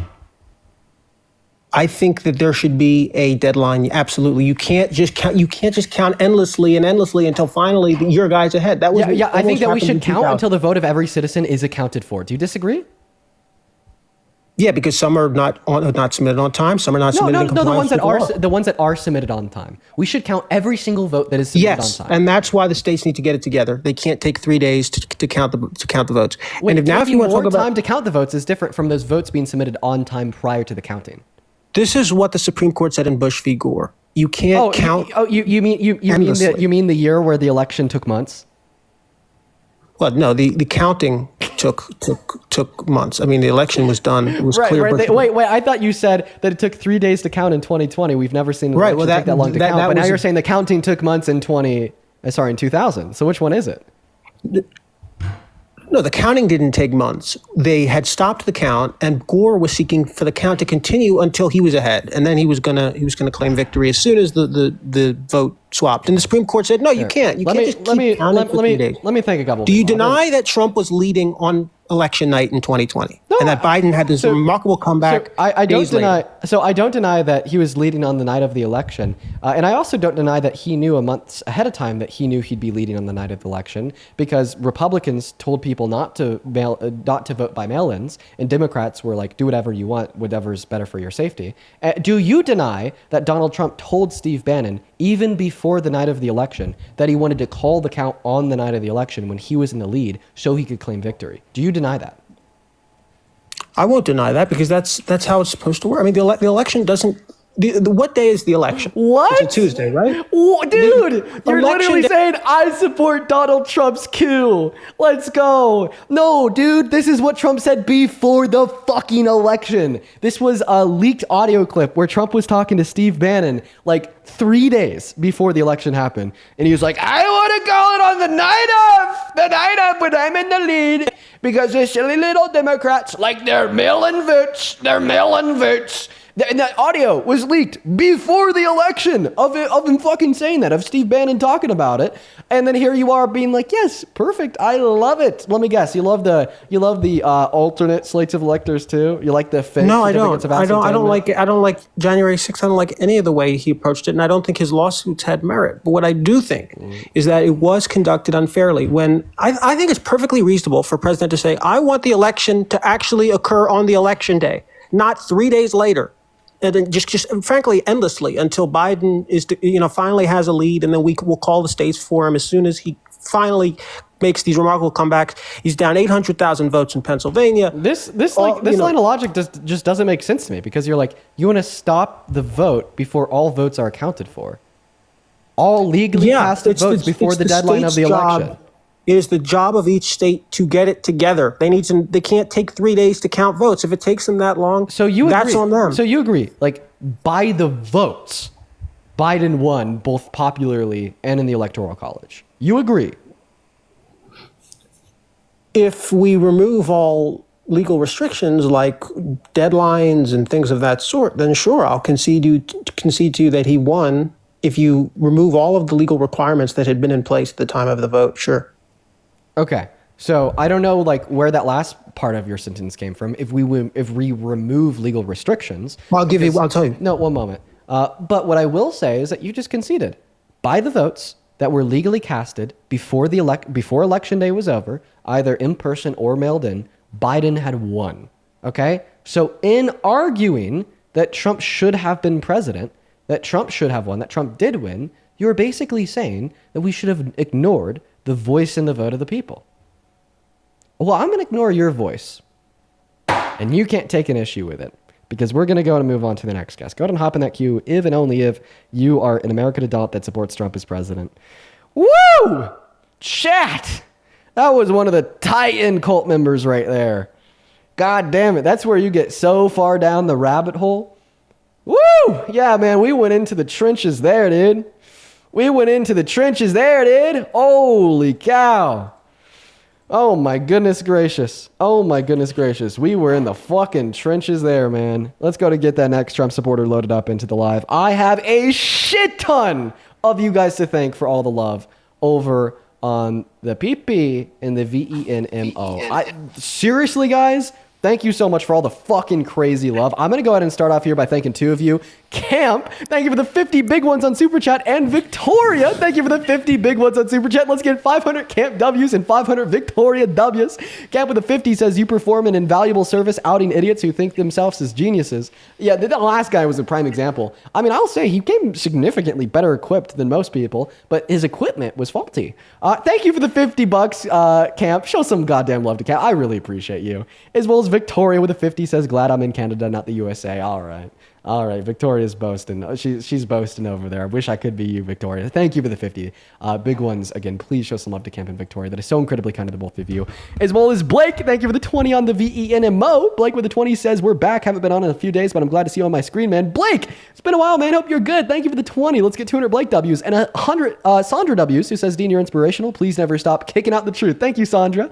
As well as another Kate. Thank you for the 10. That is incredibly kind of you. Patsy, thank you so much for the 20, who says, keep schooling these uneducated Orange Man lovers. I support you. I love listening to your debates. Thank you so much, Patsy. Show some love to Patsy for the 20. And show some love to CD for the 10. Thank you so much, CD. And then Faith, thank you for the 35. Holy shit, Faith. That is so incredibly kind of you. Thank you so much, Faith. Faith with the 35 big ones says, listening to you while doing my homework from 3 weeks ago. Lol, you're good motivation. Listen, Faith, lock in. You got it done. I appreciate you for being here. I appreciate you for tuning in. And I really appreciate you for the 35 bucks. As well as Fiona, thank you for the 15. You are awesome, Fiona. Thank you so much. Oh, and then Peter. Oh my God. Actually, let me make sure. Let me make sure that this is not a new one. Let me make sure. Yep, I don't think that is a new one. Peter, thank you so... Oh, actually, no, I already thank you for that. Patty, thank you so much for the 50 bucks over on the VENMO. Thank you so much, Patty. Patty says, thank you for educating the world, including myself, Dean. I'm 46 and I've never been into politics until I started following you. Please keep on doing what you're doing by providing evidence for your claims. Peace and love, Dean. Let's make this world a better place, starting with America. Appreciate you for that love, Patty. That is seriously so kind of you. I appreciate you and everybody else that has been showing such an immense and high level of love today. Thank you for the 50 big ones, Patty. You are awesome. Thank you so much. As well as Teresa. Thank you so much for the 50 over on the VENMO. Again, thank you so much for the love. Thank you so much, Teresa. Show some love to Teresa in that chat. Teresa says, the lack of compassion, empathy, and common sense from people you talk to breaks my heart. Keep fighting the good fight and make the change and tell the truth. Thank you. Dude, all the love to you, Teresa. And yeah, I know it can be a little bit hard listening to some of these guests sometimes. They are like really fucking insufferable. As well as Fiona, thank you for the 15. And then looking over here on PayPal, thank you so much, Bree, for the 10 bucks, saying, hey, heard from a rumor that Donald Trump was going to try to take antidepressants. Interesting. I'll have to look into that, Bree. I haven't heard that one. Thank you for the 10 bucks. I mean, I don't know. I haven't heard that one myself. As well as Cara, that is C-A-R-A. Thank you for the 20 big ones over on PayPal. Cara says, thank you from Australia. Well, all the love to Australia. Appreciate you for being here. And I just read through the rest of your message. Yeah, the global impact of Trump is immense. As well as Adrian, thank you for the 10 over on the PP as well, saying, my girlfriend is the reason why I started to watch you, and Trump's decisions are the reason I'm getting into politics. Thank you for teaching the brain-dead MAGA cultists actual politics. Thank you, Adrian. That is so incredibly kind of you. As well as Terrence, Jose, and Danielle, thank you all for the 5. Sadie with the 10, who says, keep up the good work. Thank you so much, Sadie. Thank you guys. You guys are so awesome. And then as well as Miss Banshee, thank you for the 10 over on Super Chat. Didn't leave a message, only a love. Zodiac, thank you for the 5, as well as I just read your message there. That is so incredibly kind of you. Oh, and this was another one, Peter. Holy fucking shit. I really hope that you're still in here, man. Thank you so much for the second $100 donation over on the Venmo. Thank you, Peter. Dude, Just insane. Thank you so much, man. You are so incredibly kind. You are so incredibly generous. You've been hanging out for us, as I already said, for a very long time. Thank you so much for the 100. Peter says, and I think that this was in reference to the last guest, that annoying little shit that was defending Trump intruding upon naked women and girls in their dressing rooms. Peter says, beyond furious hearing the putrid man say, quote unquote, I'm going to trust the man who spent his entire life lying and cheating with over 30,000 documented lies over the women who could prove that he raped her in court. What the fuck? You know what, Peter? That is a damn good point, bro. Thank you for another $100. Like I said this last time, I'm going to say it again. That is way too much money. You are so incredibly generous. I do not deserve that. And just thank you. Thank you so much for the love. And I'm going to try to stay on top of the donations a little bit better, folks. If there's anybody that I missed, which I don't think there was, just know that I'm sorry. And that I really appreciate your love, but I think we got around to anybody. And I'm going to try to stay on top of them a little bit better to make sure that everybody that supports is able to get a shout out and able to have some love shown from myself to you because of all the love that you guys have shown to me today and in the past. Like seriously, I really appreciate you guys so much for your kindness. What is going on? Do you support Trump? Hey, first off, appreciate you having me up here. It's nice to meet you, Dean. I just want to say appreciate the chat. You know, I want to give my thanks to the chat as well for all the donations. I know you asked the last guest or the previous guest before this one if he could thank the chat. And I was just rage baiting him because he was being an asshole. But are you MAGA? I'm on the fence. I'm starting to get off the fence of not supporting MAGA. I've been debating you, Parker, and this guy named Joey that's also against MAGA. All you guys do this educational debates, and it's getting me closer and closer to where it's like, nice. Well, I probably shouldn't. Well, let's just see this. Like knowing everything that you do now, everything that you've learned. If you were like teleported back in time to November of last year, would you still vote for Trump? No, probably not. And good to hear, man. I don't want to get kicked real quick. I know you want to do your debates with MAGA. I am. Listen, I'm really proud of you, bro. I am going to kick you. I really hope that you don't take that as like a symbol of disrespect, but like more so a token of being fucking based. I'm really proud of you. I think that's awesome. And thank you for tuning in and having your mind changed. Like you were literally so fucking cool. Fuck yes. As well as Carrie Ann. Thank you for the $3 over on that VENMO. Appreciate you for that love, Carrie Ann. As well as Ms. Banshee. Thank you for the 20 big ones over on that super chat. Thank you, Banshee. Let's get 200 Banshee W's. Banshee says, I forgot to send a message. I'm a preschool teacher, tiny 3-year-olds. I need this world to be better for them. Much love, Dean. Listen, man, what we're doing here is we're not only fighting for the world as is, maybe thank you for the galaxy, but we're also fighting for the future generations. 110%. You know, the fact there's women and girls in this country today that have less rights than their grandmother did 50 years ago is fucking appalling. What's up? Do you support Trump? Yeah. Right. Okay, Ethan, how old are you? I do.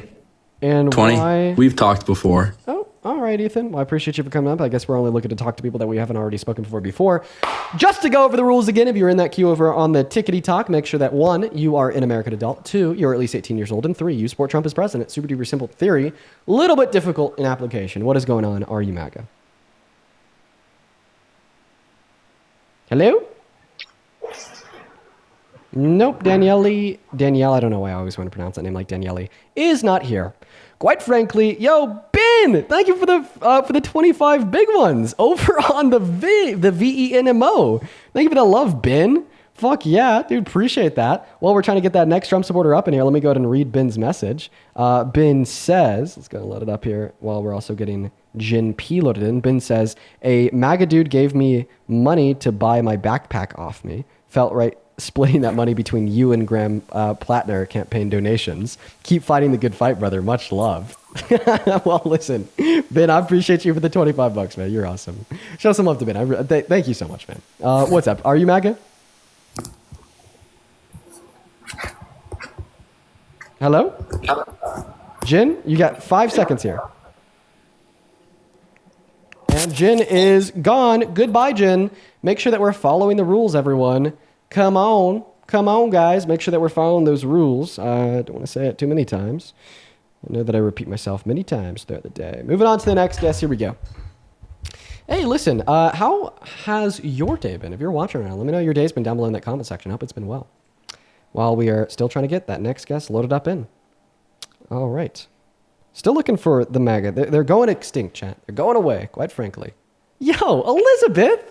Dude, thank you so much for the 50 over on the PAYPAL. Thank you so much, Elizabeth. Let's get 500 Elizabeth W's. Elizabeth says, I appreciate everything that you do. I watch almost daily, fighting for women's rights and government assistance. Government assistance raised me due to my dad having cancer. Much love, Dean. Well, I'm really sorry to hear that your dad had cancer. I hope that he's doing better now. And yeah, man, I get it. I mean, I was raised in part on a lot of government assistance myself and my family. It is vitally important. It keeps people alive. And in my mind, it's the best place that our tax dollars go to because I value human life. Thank you for the 50. Thank you for the 50, Elizabeth. Thank you so much. What's up? Do you support Trump? Chris? Dude, everybody's just AFK in the queue. Unreal. Unfucking real. Like literally everyone is AF fucking K in the queue. What are we doing? What are we doing, guys? Moving on to the next guest. Holy. Hey, what's up? Are you MAGA? It's fucking real. Like literally everyone is AF fucking K in the queue. What are we doing? What are we doing, guys? Moving on. Guess not. Moving on to the next guest. We got Colden Murphy loading up in. Holy cow. Still looking for the next Trump supporter. Jeez Louise. How's it going, Dean? Hey, what's up, man? Are you MAGA? Indeed, I am. Cool. Caitlin, thank you for the 10 over on the PIYPL, who says, hey, Dean, thank you so much for advocating for basic human empathy. I can't believe that it's rare nowadays. It's not cool to be ignorant. I agree. Thank you for the 10, Caitlin. Show some love to Caitlin in that chat. Thank you so much. Go ahead and take it away. Why the hell do you support the worst president of your life? The reason why I support him is because I think he is literally the best president in the world. Okay. Is this like a troll? No, it's not Trump. That little laugh tells me it is. No, the main reason why I support him is because he's getting tax refunds and all that stuff. So what makes him the best president ever? The best president ever is the freaking tax recut, and then he's sending all the immigrants out because the illegal immigrants are not supposed to be in the world. So what makes him the best president ever is the big beautiful bill? Yes. Okay. Well, according to the Center on Budget and Policy Priorities, the Big Beautiful Bill is reducing the purchasing power of 156 million Americans, making that or under $51,000 per year, taking health insurance away from 10 million low-income Americans, food stamps away from 3 million low-income Americans, as well as the fact that it is the most expensive bill our Congress has ever passed, clocking in at $4.5 trillion worth of debt-related spending over the next 10 years, but he is gone. Okay, super fast debate. Sometimes they're hit with facts and they can't handle it. So then they run off. Kind of like he did. Wee-hee-hee-hee. What's up? Are you MAGA? I just wanted to see if you had seen anything about the AI video about him shitting on the No Kings protest. Yes, I have. Are you MAGA? No, absolutely not. I wanted to see. Okay. Yeah, I'll get my thoughts on that. I mean, doesn't surprise me. I don't know. I mean, it's like really bad, right? It's just the president, like obviously like voicing his disdain for like American citizens executing on their First Amendment right. But I feel like a lot of people have been like more shocked at like him posting that video than like him like raping a woman, for instance. But I agree. Like, hey, dude, it's fucking insane. What's up? Do you support Trump? Oh, wait, pause. I don't even know why I'm in here. I didn't mean to join the queue. No worries, man. You have a good one. Moving on to Ben. Here we go. Hop in that queue if and only if you are MAGA. All righty. Sarah, thank you for the $10 over on Venmo, who says thank you. I appreciate you for that love, Sarah. You are awesome. As well as Jessica, thank you for the 10 over on PayPal. Show some love to Sarah and Jessica down below. Go ahead and load up their messages here while we're looking to get that next Trump supporter loaded up into the box, guys. Only hop in the queue if and only if you are MAGA. Come on, y'all. Make sure that we're following those rules. We got Leo connecting right now. Let's see. Yeah, Jessica with a 5 says, hey, Dean, I just wanted to say as a mother, thank you for standing up for women's rights. Listen, Jessica, it's fucking common sense. It's goddamn common sense. And I wish it was more common to more people because it needs to be. I appreciate you for the 10, as well as Elizabeth. Thank you so much for the 15 over on the PP as well, saying, oh, also, I just wanted to add on here that I think we need universal health care. My dad and my mom both passed from cancer. It took my stepmom 8 years with a hefty discount from the hospital she worked at to pay it all off. I know I said it before, but thank you so much and all the love again. I'm really sorry to hear that, Elizabeth. I mean, one of the scariest thoughts is like my parents passing away. but to have like both of your parents pass away from cancer is just like something I don't think like I could deal with. You were so much stronger than me, so much stronger than most people. Thank you so much for the message, and I appreciate you for the 15. Once again, really sorry to hear that. Like literally, like just hard to read. All right, we're gonna go to get that next Trump supporter loaded up in here, guys. Make sure that we're following the rules. Still can't find anyone. Holy cow! Why it's not loaded in? Daniel, what's up? Are you MAGA? Daniel, hi. Are you MAGA? Hello? No, Daniel's not here. Where'd they go? Where'd they all go, dude? They're gone. The motherfuckers are gone, dude. They're all gone. Hi. Are you MAGA? 5 seconds to speak, Wyatt. Anxiety pin. 14 and a half. No Trump supporters. They're all gone. Listen, if you're watching, if you're one of the 13.4 thousand people hanging out with us on TikTok and you are a Trump supporter with a spine, hop in that queue. We'll have a discussion. Hello. Are you MAGA? Yes, Dean, I am MAGA. How old are you? I'm 19. Cool. Rocky, I appreciate you for the 5 gifted over on YouTube. I didn't even know that you could do that. Appreciate you for the love, Rocky. As well as Amanda. Thank you for the $1 over on Venmo. My thoughts on demolishing part of the White House are pretty terrible. I mean, he promised he wouldn't touch pre-existing structures and building the ballroom, and here he is tearing it all down. I think that the pictures and the videos that have come out about it are a great representation of the Trump administration as a whole. So what year were you born in? 2006. What month? March. Okay. And you said that you're MAGA. How do you feel about your money that you pay in taxes potentially going towards paying Trump $230 million to keep in his bank account? Oh, dude, I think that's so great, dude. It's fantastic. Okay, are you trolling? Nah, man, I'm serious. I think it's great. Okay, why? Dude, I love that my money's going towards that. Okay, why is that? I agree with it. Man, I'm just so happy, man. Okay, I think that is trolling. Moving on to the next guest, we got Into the M loading up in the box. Hello, hello, hello. Oh. Okay, not connecting. Into the M's, not connecting. Moving on to the next guest, we got Bray loading up. Hey, Bray, age, please. Got 5 seconds? Skibbity. 4-year-old. Actually 4. Moving on to the next guest. Guys, what are we doing? Philip, thank you for the 10 on Super Chat, who says the work that you do, Dean, is so important. Thank you for the love, Philip. You were fucking awesome. Just a love to Philip. Thank you, man. What's up? Do you support Trump, Peter? No, actually, I'm 100% against. Base, bro. Unfortunately, I am going to remove you. We're kind of like speed running guests right now just because I am looking specifically for Trump supporters and we're just not finding any. What phenomena do you think causes this, you guys? I think what causes this phenomena is just like people like A, like there being a dwindling amount of support for Trump, and B, like those that do support him just want to stay in their echo chambers. What's up? Are you MAGA? I'm MAGA. Okay, Eric, how old are you? I'm 31. Okay, awesome. As well as Victoria, thank you for the 20 Canadian big ones on that super chat. Thank you, Victoria, as well as I just read your message there. I'm happy that the streams can help make your day better. Thank you for being here, as always. Huge shout out to Victoria down below. Thank you so much. And yeah, go ahead and take it away, Eric. Why the hell do you support Trump? I support Trump for many reasons. You know, his business mentality. He just loves America a lot, man, and I feel it more than any other president has done. Ooh. I think you know, he's done some great things. You know, you highlight a lot of the things he hasn't done, but I think he's done some good things. Okay, like what? Let's start there.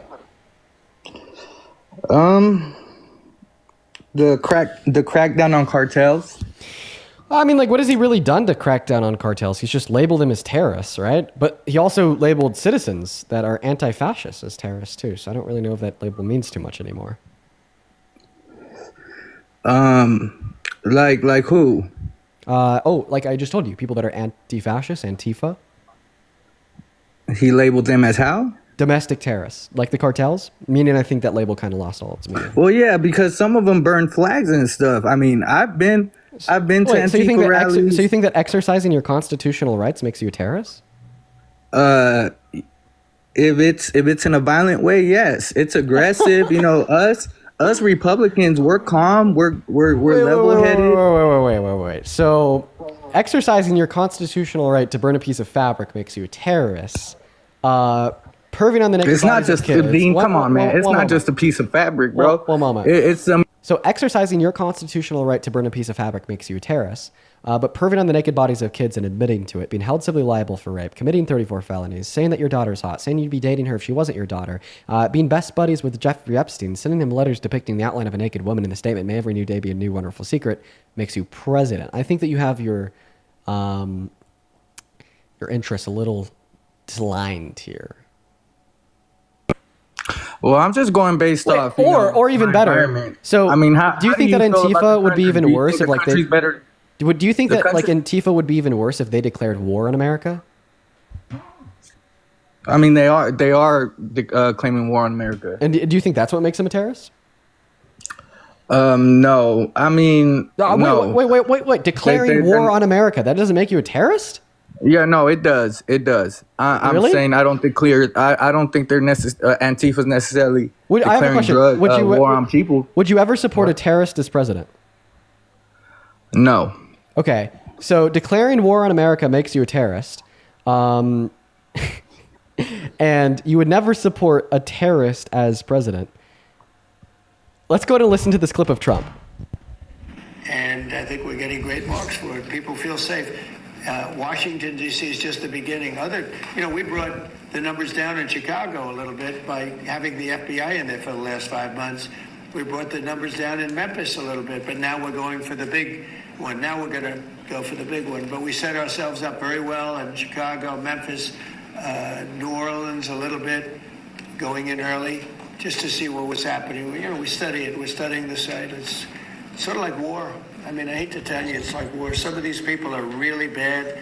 So there's one of his statements where he's saying that what he is doing with deploying the National Guard, right, in American cities is war, not to mention that when he was giving a press conference to his top generals at the Pentagon, he said it was a war from within, and then he also told Pete Hegseth that he should use some of these cities as training grounds for a military. So you said that declaring war in America makes you a terrorist. Donald Trump said the real enemy is the enemy from within. This is like a war. In fact, it is a war from within, and that we should use American cities as training grounds for the military, which means, according to you, Donald Trump is a terrorist. No, I didn't say Donald Trump's a terrorist. Come on now. Yes, you just said the things that Donald Trump has said would make him a terrorist because he declared war in American cities and said that we should use our military to go into these cities. Oh, okay, I see what you're doing. You're just twisting my words. That's all you're doing. I get it. So I'm not twisting your words. You said if somebody declares war in America, then they're a terrorist, right? Donald Trump said that this is a war from within. He declared war in American cities.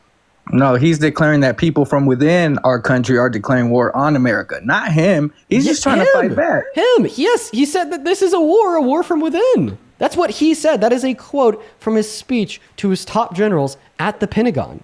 Okay? And like matter of fact, everybody in that chat is spamming second video. It's fucking stupid. It says POV of Kamala Harris became president and then everything's on fire. Okay, matter of fact, this is what many of the streets in some of our cities look like in America right now with like ICE and the National Guard shooting like guns with like pellets in them and hitting like priests in the heads, arresting goddamn dancing frogs, or like taking naked children, forcing them out of their houses and throwing them into the backs of U-Haul vans. Well, what's crazy is it was when Biden was president when I recorded that. So, I mean, what are you even? And that's really how it felt. I mean, I know I recorded it. I was there. I recorded the fire. But that's it didn't feel so much different. With our politics. So there's some like some random fire. Biden was president, therefore it's Biden's fault. No, I'm saying it was just a figure of speech. This is how our country feels. It felt that way with Biden.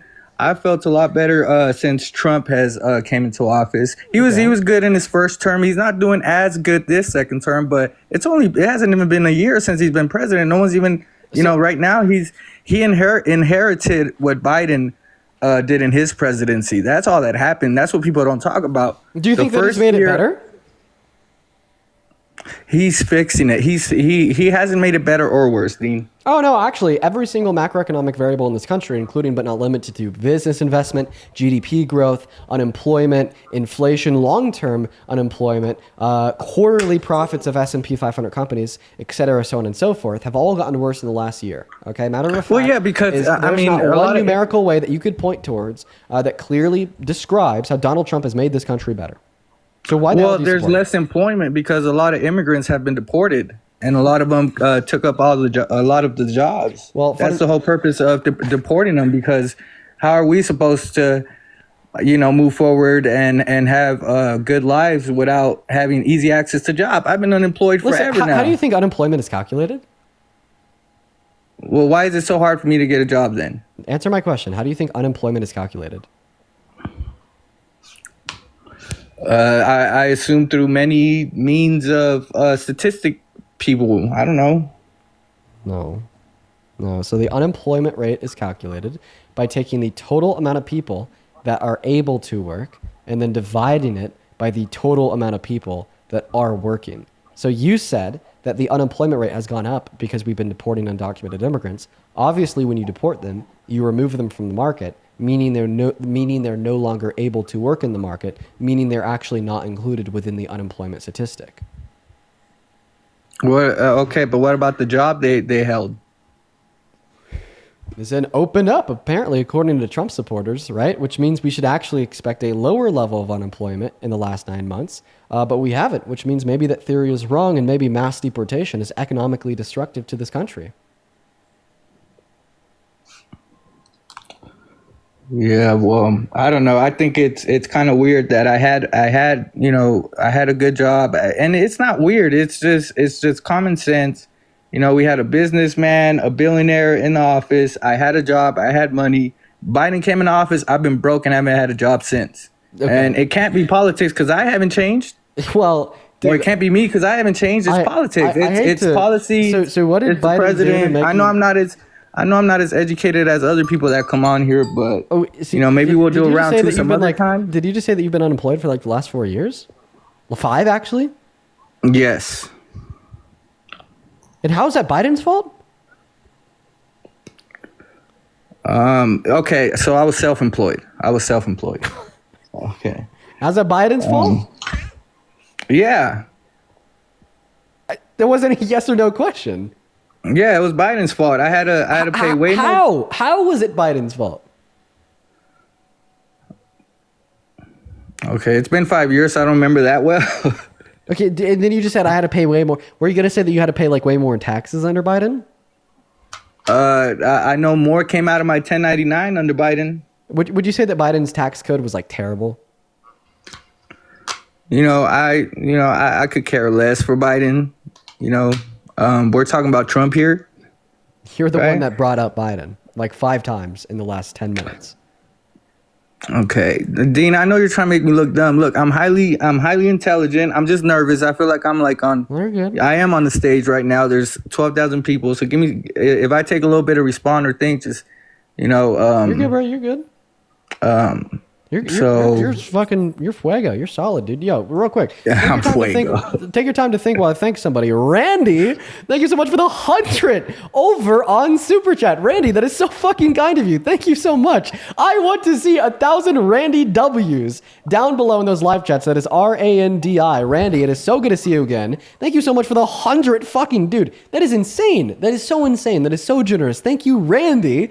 Thank you so much. Show some love to Randy, as well as Jolene. That is Juleen. Thank you for the 20 who says, Julene here. Thanks again. I struggle at times with some of the guests, but having you standing up for you and all of us survivors gives me so much strength. Thank you, Dean.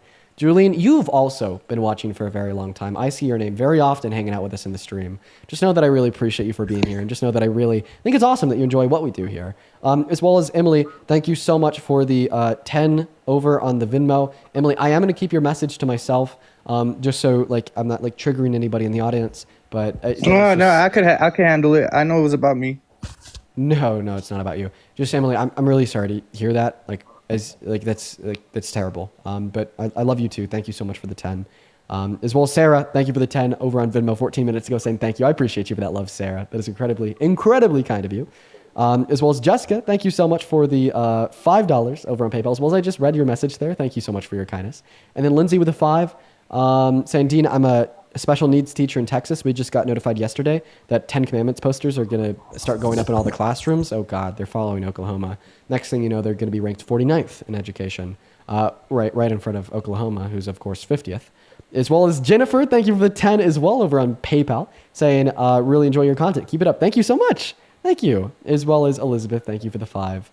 And then Marcha, that is Marcha. Thank you so much for the 20. Thank you so much, Marcha. Marcha says, you are awesome. Keep fighting the good fight. Thank you so much. That is so incredibly kind of you. Thank you for the $20 as well as the incredibly kind message. And then Danielle with the 25, who says, sending you all the love for what you do and all that you are. Danielle, good to see you again. You are also one of the many people who hang out with us on like a damn near day-by-day basis. It's good to see you. Thank you for the 25. That is so incredibly kind of you. Show some love to Okay, Marcia, I remember, Dean. Danielle, Elizabeth, Jessica, so on and so forth. Thank you guys so much. Go ahead.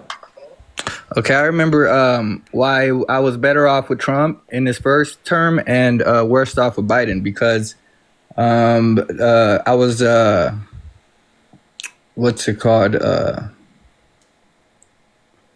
Okay, I forgot. But anyways, his tariffs are good. His tariffs are tariffs have helped. Okay, his tariffs has helped. Listen, I gave up on the business I used to do. I'm thinking about going back in because tariffs have made it lucrative again. Eric, I appreciate you for coming up, man. I'm gonna move on to the next guest. You take care, bro. You take care. We're gonna go to get that next guest, Kenny, loaded up into the box. Everyone, just give us a minute. Just give us a minute, guys. All right, Jared. Thank you so much for the $5 on Venmo. I just read your message. Really sorry to hear that, man. But thank you for the 5. I appreciate that, Jared. Hey, what's up, man? Are you MAGA? Can you hear me? Yeah, are you MAGA? Oh, yeah. So I support Trump. Okay. All right, let's talk about it. I'll tell you the reason why I support Trump. I'm a working guy, and I do road construction. Roads. And yeah, so under Trump, he's about drilling and stuff like that, and so when they're drilling, the oil prices are going to be lower because there's a quality amount of oil that's being produced. When they're not drilling, the oil prices go up. So not necessarily, as far as but whatever. Go ahead and continue. Well, it's just like if they're not drilling, then they're tapping into the reserves, right? It gets a little bit more complicated than that, but for the intents and purposes of the conversation, I'll accept it. Go ahead and continue.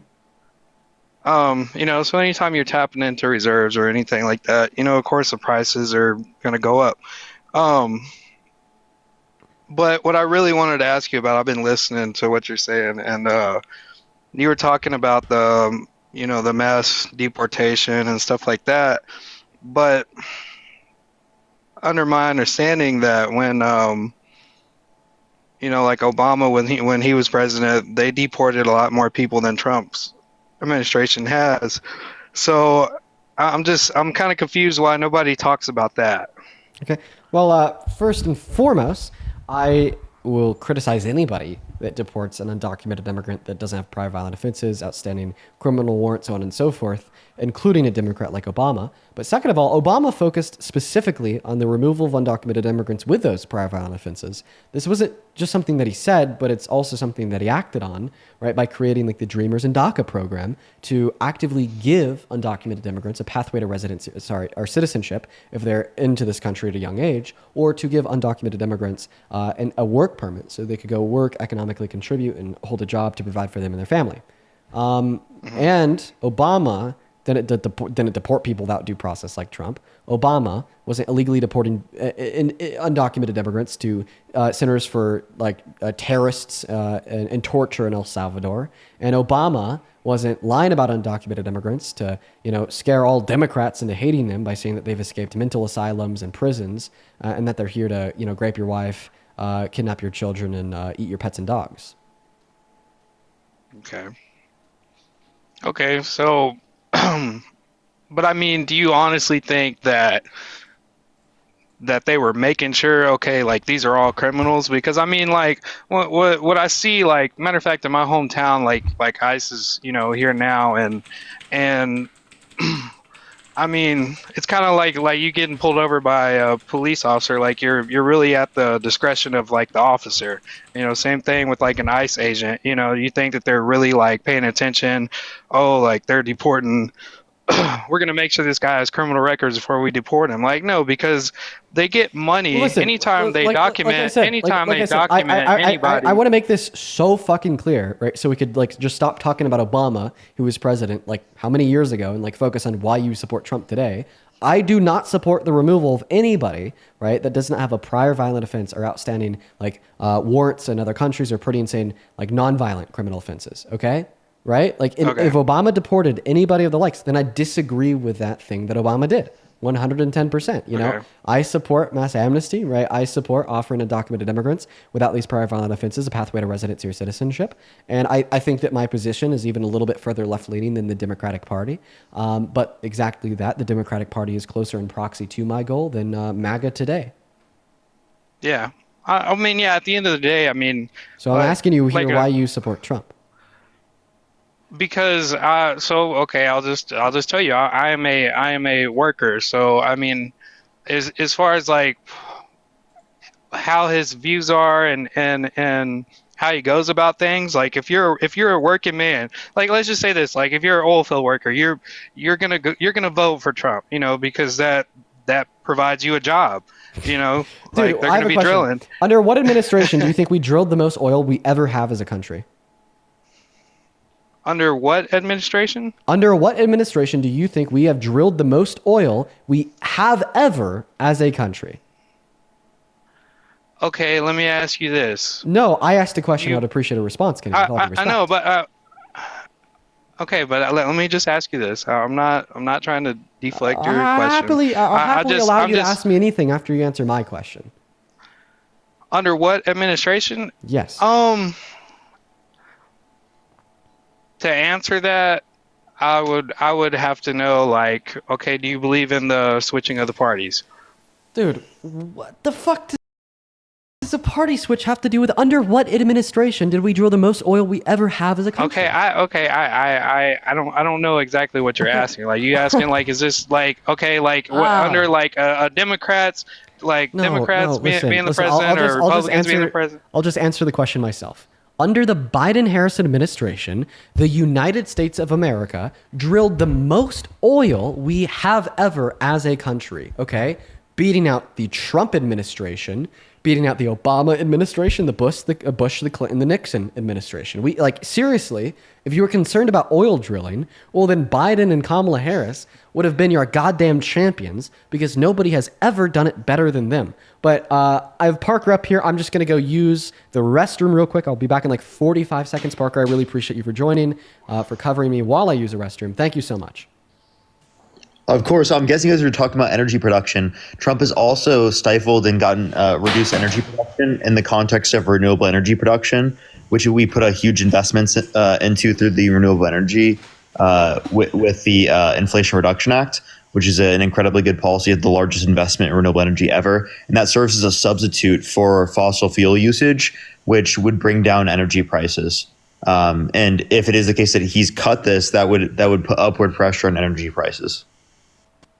Yeah, I mean, I agree. If you could find a substance that could replace, you know, cut down the oil use and stuff like that, yeah, then prices would, like gas prices, for instance, would, you know, they wouldn't have to be so high. You know, they would go down because they're not using that. But I mean, there's so much stuff that we use day-to-day basis that oil is used to create. You know. Sure, of course, but again, that level of production existed under the Biden-Harris administration. Plus, they also invested in renewable energy production, which would be better than just doing fossil fuels, if that makes sense. Okay, let me ask you about this. What about the bill that Biden had passed about? I'd read it. I can't quite remember the name of it, but it was something had to do with they stopped getting metal from Mexico.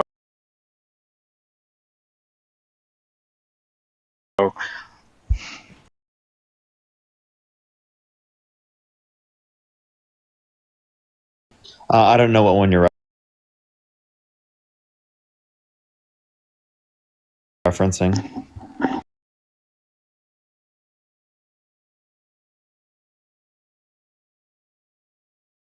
I don't know one word talking about where you're saying we didn't get metal from Mexico anymore. Yeah, there was a bill that was passed. I was reading it online. I can't I do quite want remember. to talk about. Never heard of him doing anything like as far as like, okay, let's build more windmills or like anything. I mean, you're talking about energy, and I was more talking about The like crux oil of your prices. argument was that you think he's better for oil production. Yeah, like what would be the relevance of oil production? Is it for energy prices, or what's the basis for that? I mean, fuel. Okay, well, I mean, technically, yeah, fuel would be an energy cost. Yeah. So I mean, yeah, I think, I mean, just from like, so I have buddies that are in the oil field. I no longer work in the oil field, and I just noticed that there was more jobs out there when Trump was president than what Biden was, and that's just what I'm seeing. You're actually right. You're actually right. You're actually right. But that had nothing to do with Trump or nothing to do with Biden. That's had a lot to do with actually like fracking, for instance, and other forms of oil production that require less labor. We've had a decreasing level of available jobs inside of the oil market in this country since the 80s because the means of its production have become more efficient. But that has nothing to do with Trump. That has nothing to do with Biden. And if you care about jobs, if you care about oil, Biden was better for jobs and Biden was better for oil, leaving you with absolutely no reason to support Mr. 34 count felon today. Okay, so let me say this. All right, so as far as like jobs wise, right? You have like all these corporations. 1 second, Kenny. Don't get me wrong. I was just gonna say I'll be on later. I appreciate you, Dean, man. Thanks for covering me, man. Of course. Also, real quick, one second, man. Scott, thank you so much for the 20 on Super Chat. Scott says, keep up the wonderful work. Keep doing what you're doing, buddy. Thank you, man. Huge shout out to Scott down below. I just saw that. I wanted to thank you real quick. Thank you so much. As well as Jocelyn, I just saw your message as well. Thank you so much for your kindness. You are awesome, Jocelyn. And Kelly, thank you so much for the $10 over on the Venmo, who says, when is MAGA going to realize that 95% of us are working class? Love you, Dean. I appreciate you for that love, Kelly. All the same love to you. Yeah, the working class is being fucked over by Trump. As well as Morgan, thank you so much for the $5 as well. Thank you so much. And Peyton, I appreciate you for the 20 over on the PAYPAL, who says, I finally got my brother to stop supporting Trump after I started watching your lives and learning. Love you, Dean, and thank you. Bro, Peyton, you've been hanging out with us for like the last couple of weeks, and you've already been able to come in here, learn enough to turn around and convince your brother to stop being MAGA. I'm really fucking proud of you, dude. Let's show some extra special love to Peyton down below in the chat. 200 W's? No, like fucking 2,000. Thank you so much for the $20. Thank you for the kind words, and good fucking job. I'm goddamn, I'm proud of you. Okay? All right, so here's where we stand today. Kenny, can you identify any reason why Donald Trump is a good president? Can I identify one good reason? Yes. Well, I would say, you know what I like about him, honestly? I mean, is that he has, guts. He has guts. The guts to lie is straight to the face of all Americans, to rape women and perv on girls. That's not a good thing. Oh, well, okay. Let me ask you this. All right. Did you like Bill Clinton? I'm not a fan of Bill Clinton at all. That's what you do too. You don't even respond. Did you like Martin Luther King? Martin Luther King Jr.? Yeah, he was a civil rights icon. Of course, I liked MLK Jr. Okay, so do you not believe in the documents that got released about him? Which ones? What do they say? So they had taps on him. He was cheating on his wife. Have you read this stuff? I mean, I'm just asking. Wow. So MLK Jr. bad because he cheated on his wife, possibly. Donald Trump good, regardless of the fact that he's cheated on 3 wives, but also raped a woman. Well, I'm not saying like, okay, yeah, like Martin Luther King is such a just a bad guy. I'm not saying that. I mean, I respect the man because of what it takes a lot for what he did and what he stood up for. Like, but I'm just saying like the same thing. Like you have all these people that are what do you call it? Have you heard me know, mention the fact that are, wait? Have you heard me mention the fact that you shouldn't support Trump because he's cheated on like 3 of his wives? Like I think that's one of like the many like downsides of his character, right? And like a very like viable argument. I mean, that's literally what got Bill Clinton impeached, right? But like when I'm talking about why you shouldn't support Trump, the first place my mind goes isn't like him cheating. It's him like sexually abusing. It's him raping. It's him, right? It's him doing significantly, right? Like worse things, right? And then like somehow now we're talking about MLK Jr. potentially cheated on his wife. Like, come on, dude, what the fuck are you doing? By the way, if MLK Jr. was alive today, you know what he would be doing? He would be leading the goddamn charge against Donald Trump as president. So I don't think you should have his name in your mouth, considering your current political affiliation. No, listen. What I'm saying is that I don't know. I wasn't there exactly. You know, it's like same thing with MLK. I wasn't there. I didn't see the stuff happen and stuff. It's just on. You know, it's documentation of it. Just so like you weren't there, therefore you don't care. Hey, were you there when Hitler genocided 12 million people? No, I wasn't there. Therefore, you don't care. Do I? I mean, it didn't affect me. No, like but in remembrance, you know, you were. All right, we're gonna move on to the next guest, guys. Go ahead and hop in that queue if and only if you are a Trump supporter. We will happily get you loaded up into the live. Victoria, I appreciate you so much for another 20 over on that super chat. Thank you, Victoria. Victoria with the 20 says, just wanted to say my grandpa doesn't support Trump and he's like 70-ish, even though he's conservative. Dean, please use this money for Momo treats. I'll have to buy Momo some treats with that. Dude, there's a lot of Republicans. There's a lot of conservatives that do not support Trump. Okay. And you know what Trump thinks of them? He calls them rhinos. He calls them the worst thing ever. And he fucking hates them. And they fucking hate him too. Yeah. Like MAGA is not identical to Republican. What's up? Are you MAGA? Hello. All right. We're going to go to kick them and move on to the next guest, guys. Please only join in that queue if you are an American adult that supports Trump as president. Abby, thank you for the 5. Abby says, you're amazing, Dean. I've been struggling a lot with my mental health and watching your lives helps a lot. Dude, I'm not going to lie. For some people, including myself at points, these lives absolutely help. It's a great outlet. It's a great distraction. I'm happy to hear that. And I'm sorry to hear that you're struggling with your mental health, but thank you for the 5. That is incredibly kind of you. As well as Aaron, thank you for the 5. And Morgan, thank you for the 5. Thank you guys so much for your kindness. As well as Tara, thank you for the $10 over on the PAYPAL, who says, my mom called me a communist for protesting. Yes, exercising your First Amendment right makes you a communist, Tara. Never forget. Thank you for the 10. Owen, thank you so much for the 5 as well. Thank you so much, Owen. Show some love to Owen, Tara, and all the individuals showing some love. What is going on? I know you're MAGA because we've already debated.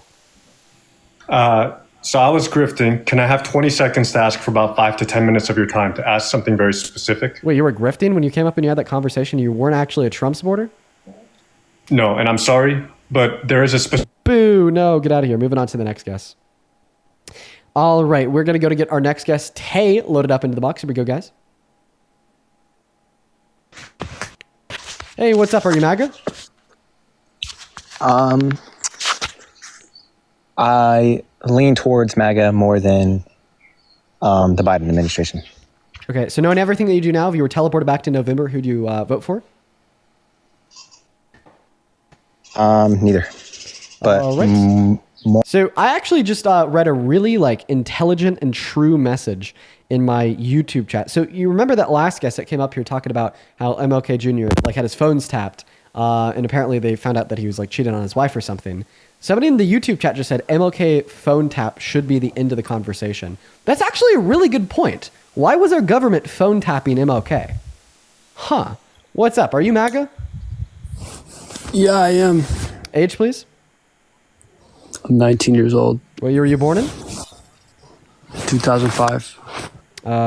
What month? October. What day? 20th. You'd be 20 years old. Moving on to the next guest. Let's go to get that next guest loaded up into the box. We got Drake connecting. Here we go.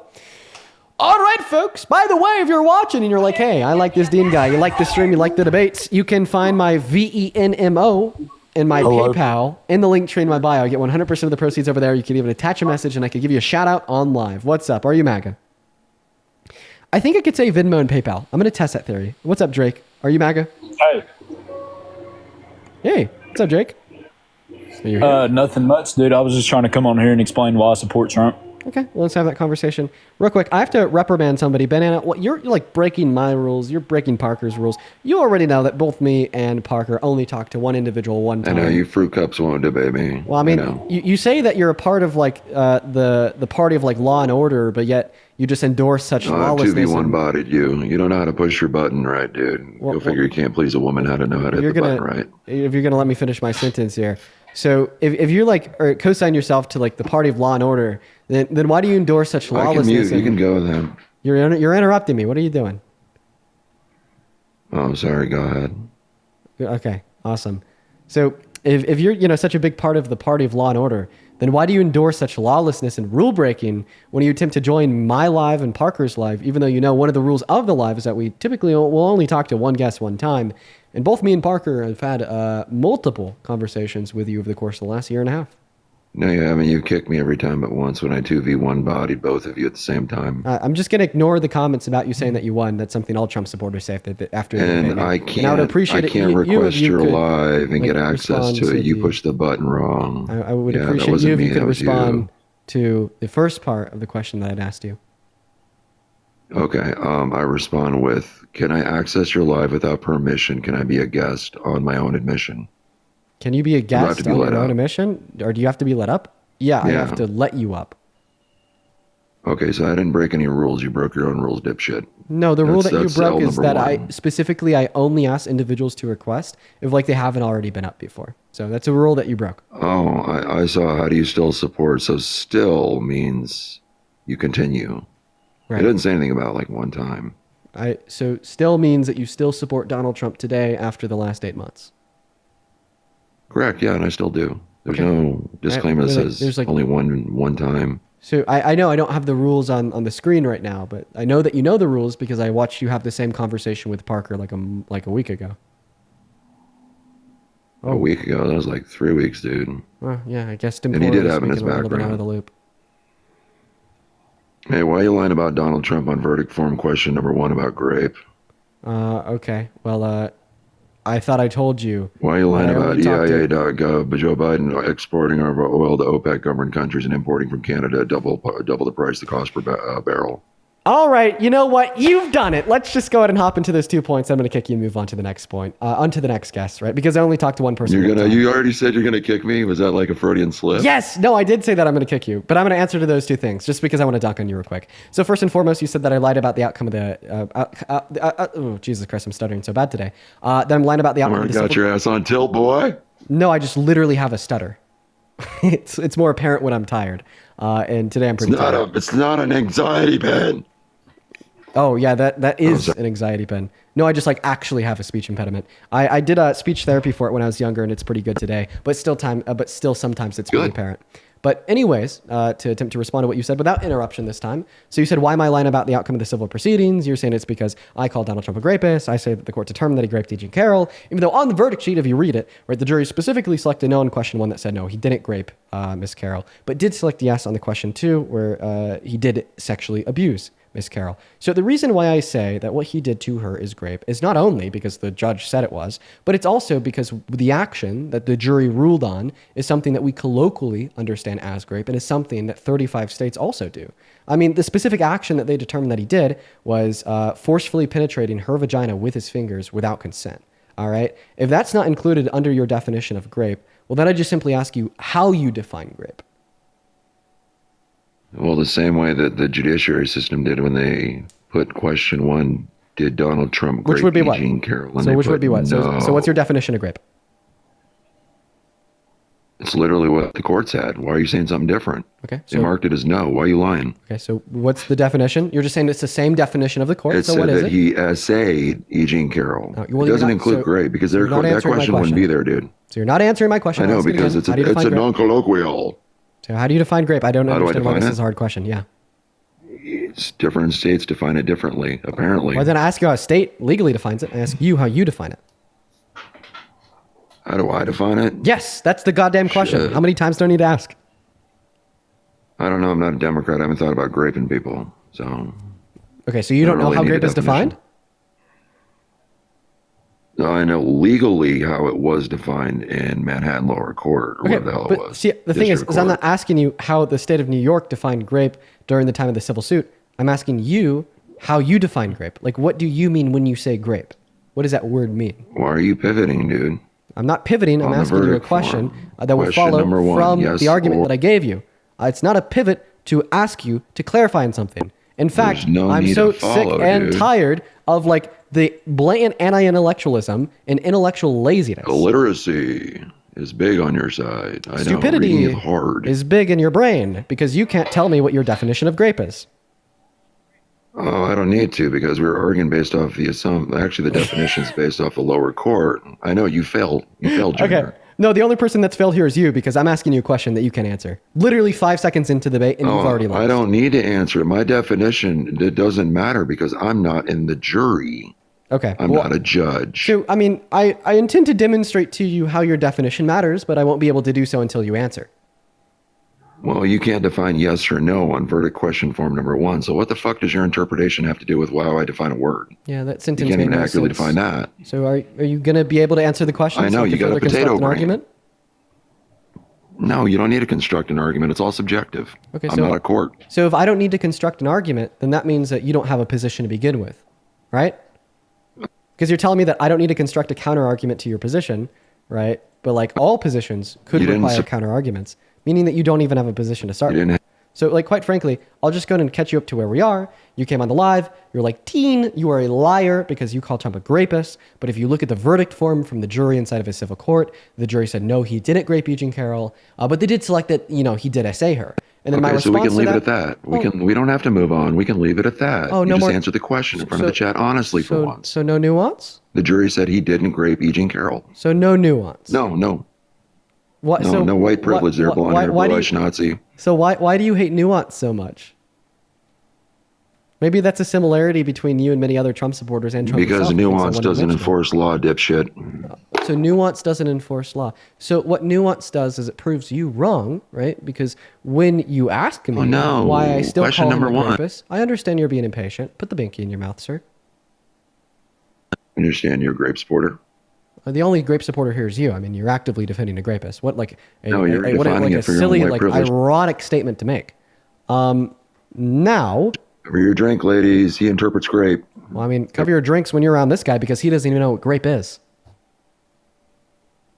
No, I followed the verdict form. You followed your own feelings. Okay, so that's you kind of think- dangerous, dude. So you think grape is whatever the law says it is?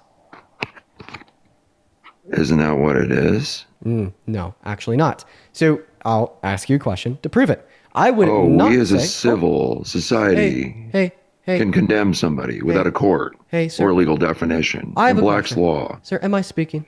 Ooh, that's a fucking schnauzy attitude right there. The only schnauzy Ooh. attitude here is you, because if we accept your position that the law Ooh, the tells br- us, sorry, sir, I'm going to have to be able to speak for a debate. Unless you just want to come up here and crash out, get angry, and prove that you're a dumbass to, I don't know, like what? The 17,000 viewers? See, I'm like very used to dealing with like emotional old men with 0 brain cells. So what I'm going to ask you to do at this point is just calm down and allow me to finish speaking. You know, the interruptions are a tactic of an unprepared debater. I get it. I used to do it too. But it's time for you to get taught. Okay, good. Thank you so much. So once again, so you just said it is a Nazi tactic to think that we inform the law of what grape is instead of thinking that the law informs us of what grape is. I would like very well agree with that if it were the other way around. Because if you accept that it is the law that tells us what grape is and isn't, then you are implicitly accepting the position that you do not think that a single enslaved individual in American history was ever a victim of grape, since the legal definition of grape during American slavery never included unconsensual intercourse with enslaved individuals. So let me ask you one singular question. Was there a single enslaved individual that was raped in this country's history? Because if you answer yes to this question, then you are throwing your argument out of the goddamn window, because then you are endorsing my position, which is we define what grape is instead of the law when the event took place. Were slaves considered actual human beings with rights?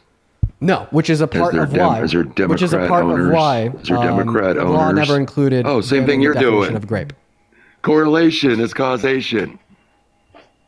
Democrats saying they can define grape. Now, Democrats say black man not equal as white, then define grape.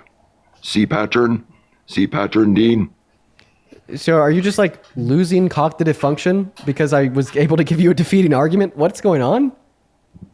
No, that was a desperate pivot, dude. What the fuck is happening? Where? Here, we'll do this as grown-ass adults. What's We'll going understand on? words. Wait, can you respond to the counter argument? Can you respond to the counter argument? What, dude? What's going on? His brain just broke. You need the anxiety His pen brain now. literally just fucking broke. No, respond to the counter argument. What the hell's going on? Look at the nervous laugh. This is not going well for you, Dean. You might need that anxiety pen. Holy shit! I'm laughing at you alongside everybody else in this live. Oh my gosh, a political party full of fucking mental illness delusion and can't define a woman is laughing on their own while Okay. everybody else is laughing at Best counter argument I've ever heard. Yes, for everybody, if you're losing a debate, if you're given a position you can't respond to, just call your opponent mentally ill and you'll automatically win. You picked that one up from Trump. Absolutely, undeniably. So do you want to respond to the No, counter that's argument? observation skills. No, there's no need for a counter argument. What was the answer to question number one? Okay. If E. Jean Carroll was Awesome. great, but Well, I appreciate you for conceding. Dog walked. Can we get some W dog walks in that comment section? I mean, you just said, no, Dean, I'm not going to respond to the counter argument. Yeah, get fucking pushed. All right, go ahead and unmute. Welcome in, Drake. How old are you? 19. 19, what year were you born in? 2006. Perfect. Yo, can we get a W dog walk from you, Drake? W dog walk. Dude, even the Trump supporters know it. Even the Trump supporters know it. Insane. Take it away. Tell us why you support Trump. So, okay. Well, actually, can I start off with a question? Kind of. Yeah, no, bro. Feel free. Is it true that that Democrats inject babies with LGBTQ DNA at birth?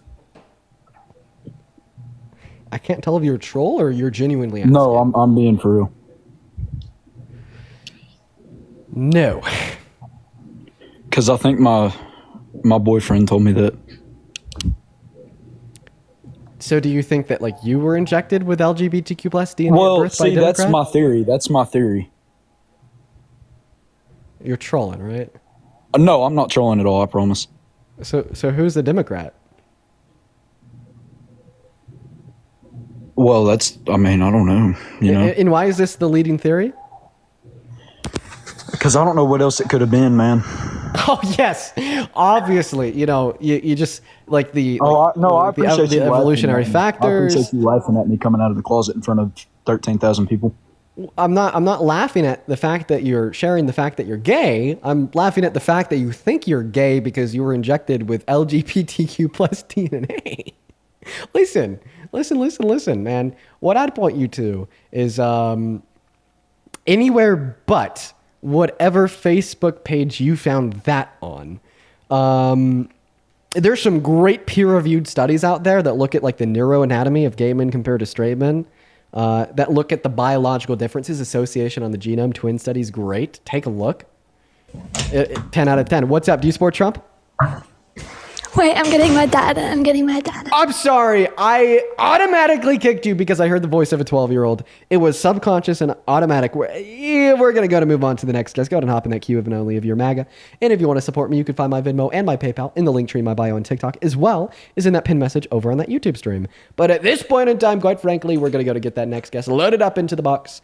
Hey, Storm, thank you for the 5 over on Super Chat. Appreciate you so much, Storm. You are awesome, quite frankly, as well as Noel. Thank you so much for the $10. Thank you, Noel, over on Venmo. Thank you so much. Show some love to Noel. Then Madison, thank you for the 5. And Charlotte with a $10 on Venmo who says, I don't know how you do it. Me neither at this point.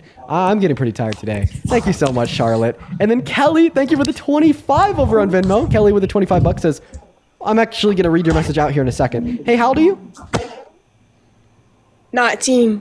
Don't believe you. I just, usually when somebody's like running with their phone super quickly, they're underage. Correlation, I don't know. Causation, who knows? But it is a trend that we see. So I just had to check there. Now, I'd like to read Kelly's message. Kelly with a $25 says, oh, here's 25 bucks to get your girlfriend some flowers. You know what? Kelly, that is exactly what I'm going to spend them on. She was a little bit a little bit distraught before I started the live today, just because of various facts of life that can cause us to be distraught in particular moments that I'm not going to share on live. So I'm absolutely going to be using that to get her some flowers. That is very kind. What a kind thought. Thank you, Kelly. What is going on? Do you support Trump? Yo, Dean, I slapped the shit out you, bro. I ain't gonna lie. All right, so I'm going to ignore that. Do you support Trump? Charlie Kirk, your ass, boy. Okay, very interesting. Do you support Trump? Where you at? You know how to fight? Well, I mean, kind of, but definitely You know how to irrelevant. fight, bro? I mean, yeah, I do, but... You know how to fight or not, bro? So, I mean, I answered you the first 2 times. I said yes, but completely irrelevant to a political debate. Bro, I don't believe you box me. Yeah, why would I? Because, bro, you can't fight. Yeah, get in line, buddy. You sitting on here acting tough. Get in I line, really kid. beat your ass. Yeah, get in line. Get in line, okay? So do you want to tell us if you I support beat Trump? your ass, bro. Okay, yeah, I heard you the first time. Nobody gives a single fuck nor shit. Do you support Dude, Trump? you're over here talking about Trump, but what them hands do, though? Oh, God, dude. Okay, wow, what a turn asking me what my hands do. So do you What support those Trump? hands do, little bro? All right, now you're calling me little bro. You Very weigh nice. like 90 pounds. 91. Throw your ass across the room, boy. Okay, well, that's definitely 50 shades of Know gray. what I'm It's talking not, about? It's not my style. So do you support Trump Why or you not? stuttering? Why you nervous? Dude, with all due respect, I'd like to clarify. I'm not nervous. Bro, I'm why just a are little bit you fed up. nervous, bro? Oh my God. Okay, yes.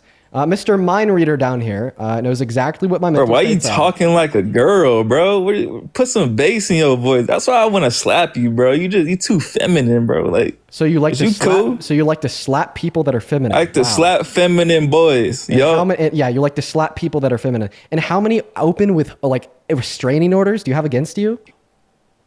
hey, Yeah, you like to slap people that are feminine. Like, dude, holy shit. Like, that DV charge, did you get it off your record? hey. Like, you like to slap people that are feminine. No fucking wonder you support Trump as president. You guys have a lot of similarities. You know what I like to do to people like you? I like to remove them from my stream, never think about them again, because holy fucking shit.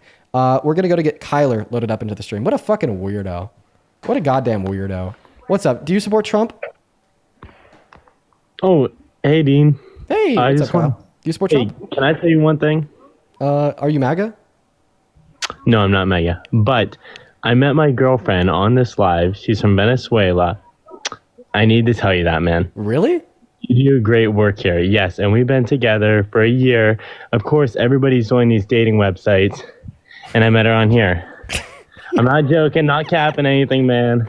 And props to you. You're doing amazing things in this world. Dude. Yeah. That's awesome. Good for you. Good for you. That makes me happy. That's cool. That's awesome. That's awesome, man. That's really cool. Shout out to you. Shout out to your girlfriend. You know, I think the last 2 conversations really really show the roller coaster that is the Dean Withers live streams. God, you know, I gotta say, it has been very difficult for me to like go from like one conversation to the next when they're so different.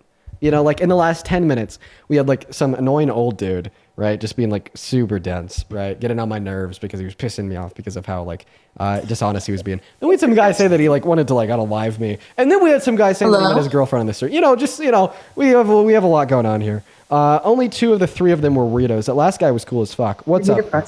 How old are you? Hello? Hey, how old are you? She's my Me? mom. Oh, I don't know. I'm 50. Cool. Hello. Hi. Yeah, Hi. Yeah, my daughter wanted me to call. How are you? I'm doing great. Are you a Trump supporter? I am a Trump supporter. Awesome. Well, listen, let's have a conversation about it if you're down. That's what we do here. We just do debates. But quickly before we hop in the dialogue, if you is it okay if I just real quick thank a handful of people that have donated to me in about the last 10 minutes? I don't want to waste your time or anything. Is that okay? Of course. Yeah, it's fine. Cool. Jen, thank you so much for the 50 big ones over on Venmo. I really appreciate you for the $50, Jen. I want to see 500 Jen W's down below. Jen, that is so incredibly kind of you. Thank you so much for your kindness. Just saying to drag that last guy through the mud. Thank you so much for the love. I really appreciate you. And apparently, Jen is also telling us here that the last guy was a dad of an 11-year-old daughter that he had on his TikTok. Insane. Thank you so much for the $50, Jen, as well as Lexi. Thank you for the $10 who says, keep up the amazing work. You're doing so much good for our generation. Thank you so much, Jen and Lexi, as well as Shaylee with a $2 and Julia and Madison with a $1, as well as Catherine. Thank you so much for the $1 in PayPal. And Christina with a $20 saying, W Dogwalk. Thank you so much for the love, Christina. Let's get 200 Christina W's, and please show some love to all of our donors. One last time here, if you want to support me, you can find my Venmo, my PayPal, and the link tree in my bio and TikTok, as well as it can be found in the pinned message over in that YouTube stream. I really appreciate everyone so much for the love. You guys are awesome. Go ahead and take it away. Why do you support Trump? Let's have a convo. Well, I mean, I think one of the biggest issues is really that the Democratic Party, I think, has lost its way. And just historically, I look at initially when I supported Trump, it was part of just being kind of a non-establishment candidate. I'd say this time he's probably more establishment than he was historically because he does have some experience now. But I look back and I think it's interesting, certainly when he ran the first time, one of the things that really kind of struck me and made me just go, wow, the Democratic Party has just completely lost its way, is the reporting of Donald Trump in the media in the first term, which has extended, obviously, continuously through the last several years. But just to give you a very specific example, I think historically both the Democratic Party and the Republican Party have said, hey, we should have borders. It's reasonable to have borders, right? And then when Donald Trump started talking about, hey, let's build a wall, let's protect our borders, immediately the media goes, geez, that's racist. It's racist to have borders, right? When you go back, Bill Clinton said there should be borders. Hillary Clinton said there should be borders. Obama said there should be borders, right? Obama had a policy to separate kids from parents to make sure they are in fact their kids. But when the media started saying that was racist, I went, you know something? I know I'm not racist. And so media, you're lying that it's racist. Yeah. And to me, that kind of gave a complete loop. Just let me finish where I go, something, what else is the media lying about? Because when you start lying about me, I know you're lying, right? And it's been a continuous stream of that for many years where the Democratic Party, as well as the media in supporting them, has continually lied about many things. Okay, all right, 1 second. I'm dealing with some audio issues over on YouTube right now, so I'm just going to go ahead and put something up on the screen quickly. There we go. All right, so in response to literally everything that you just said, so you kind of went on to just straw man a bunch of different facts and kind of throw them together to attempt to create a narrative. So when I call Donald Trump's immigration policy bigoted, racist, xenophobic, so on and so forth, right? It's not because of the individual fact of wanting to build a wall, but it's more so a combination of factors like fulfilling the fourth tenet of fascism, an attempt to identify undocumented immigrants as the enemy, lying about them, saying that they've escaped mental asylums, they've escaped prisons, and they're going to come here, right? Kill your wife, kidnap your children, and eat your family pets and dogs, even though in all reality, right, they're 2.5 times less likely to commit violent crimes, 3 times less likely to commit property crimes, and 3.5 times less likely to commit petty crimes. So I feel like what you are doing is you're attempting to take that sentiment, right, that is onset by those social factors and more, like illegal deportations, trying to strip them of their constitutional rights, general anti-immigrant sentiment that we see on the right, so on and so forth, and you're trying to reduce it all down to one talking point that's just associated with an old fact of his immigration policy, that fact being a wall. So I bet you could find a billion journalists, a billion Democrats, a billion incredibly smart people all over the internet that will agree that he is a bigoted, racist POS for these reasons and more surrounding everything I just went over, but I will challenge you to find one reputable, large Democratic journalist institution, congressman, congresswoman, so on and so forth, that has specifically called Trump racist only because of the border wall. You won't be able to find it, and that was nothing more than a baseless talking point to try to push your agenda.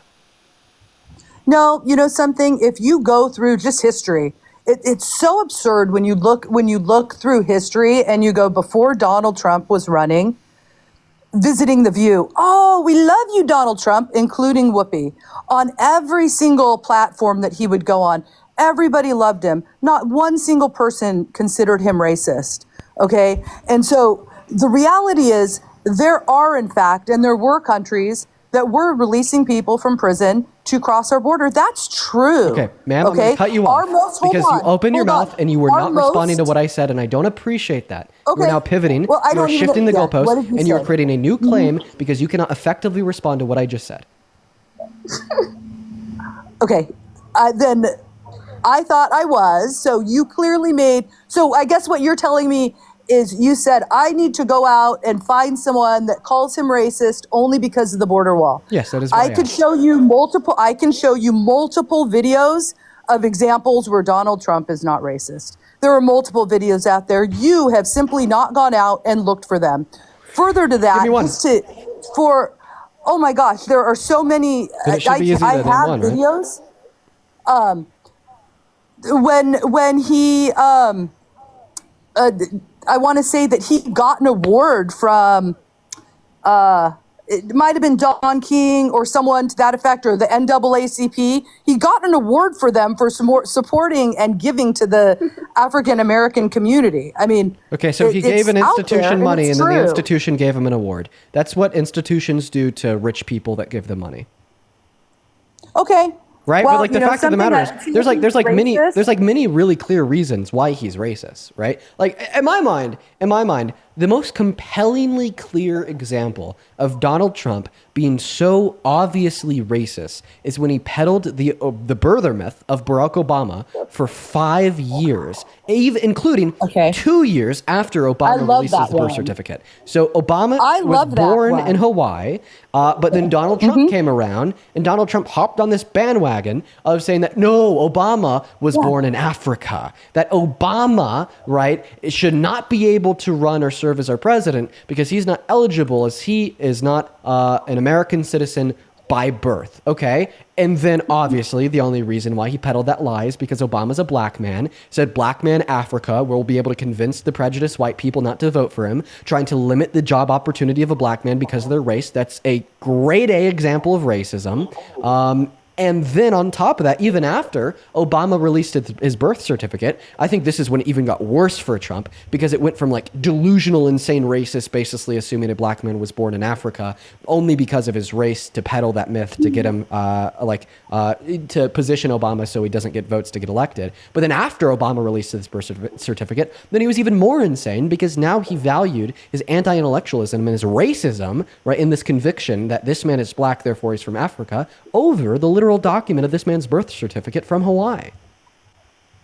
Do you know who started the whole birther argument to begin with? It was Hillary Clinton when she ran against. Wrong. Yes, it was. No, it was followers. It was followers of Hillary Clinton. It was followers of Hillary Clinton. We can say it was followers of Hillary Clinton, but the reality is, I disagree with them too, and I'd say the same thing about them. It was people from her campaign. It came from her, and if you think for a second she didn't know what was going on, I think that you are living in a fantasy world. That's number one. Number two, do you know? Number one, if everything that you just said it was right, which is it is. One moment. Listen, it is. Point number one. It is right. Point number one. It came from her campaign. Listen. No, that's not true. Came from her campaign. Point number one, you wouldn't be able to give me any evidence to suggest that that's true. Point number two, even if that was true, this wouldn't mean that Donald Trump's not racist. This would just mean that Hillary Clinton and Donald Trump are racist. Hillary Clinton is on my side of the aisle. I'd be able to make that recognition if what you're saying is true. Donald Trump is on your side of the aisle. Can you make that same recognition of him, given that it is true? And we know that he peddled the birther myth because he only posted about it on Twitter for 4.5 years straight.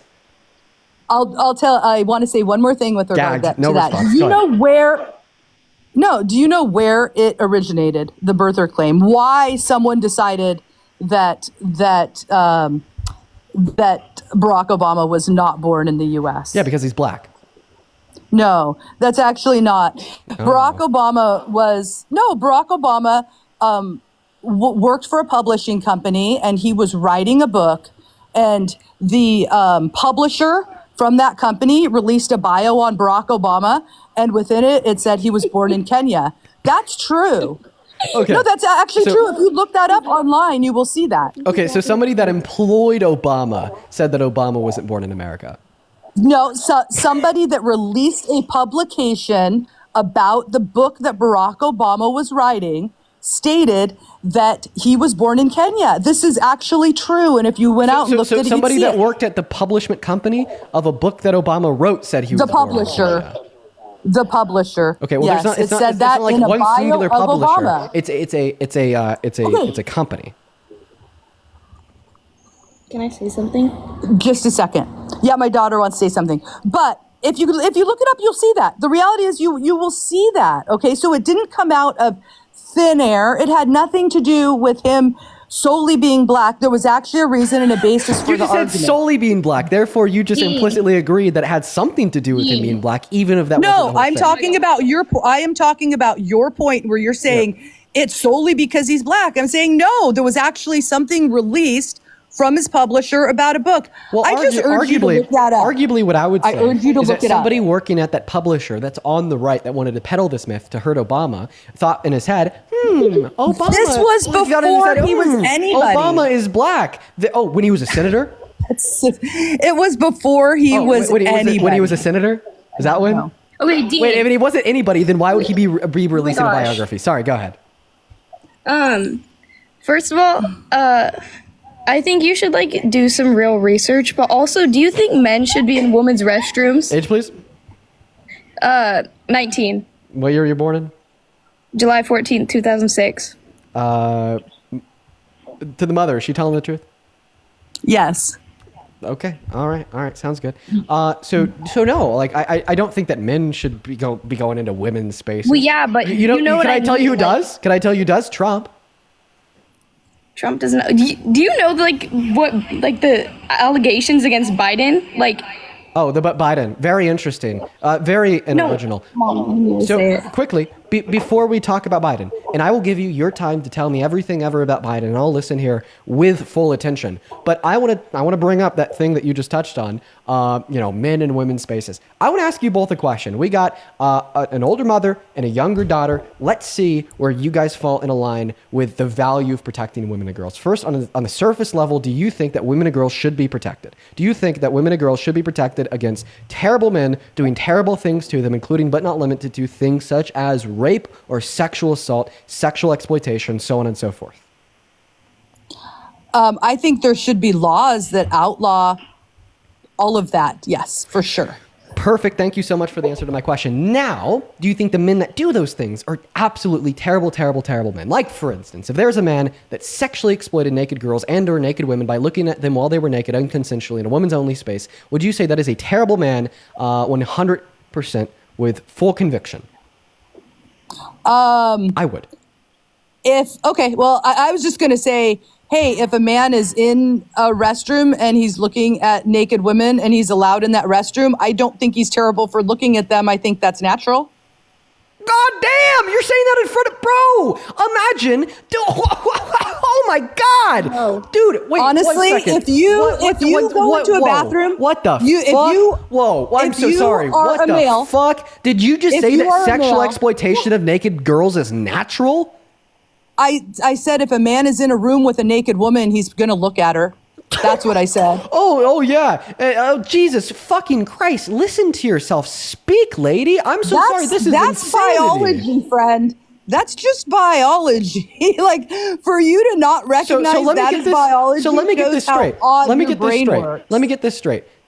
Your daughter, okay? Imagine that you guys are like at Kohl's, for instance, and she's trying on a dress for something. And then the floor manager, that's an older man, 60 years old, right, knows that your daughter's in the dressing room at Kohl's naked because she's about to put this dress on, brushes past you, takes his managerial key, opens up her dressing room, looks inside while your daughter's naked. Can we agree that that man is a sexual that's exploiter, wrong. total fucking sure. POS? He needs to be locked up and thrown in jail for the rest of his life.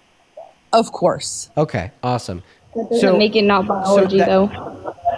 Well, him opening the door is not biology. Him opening the door is a sicko, right? So but I was talking about a different situation before. I was talking about you just put a man in a room of naked women, he's going to look at him.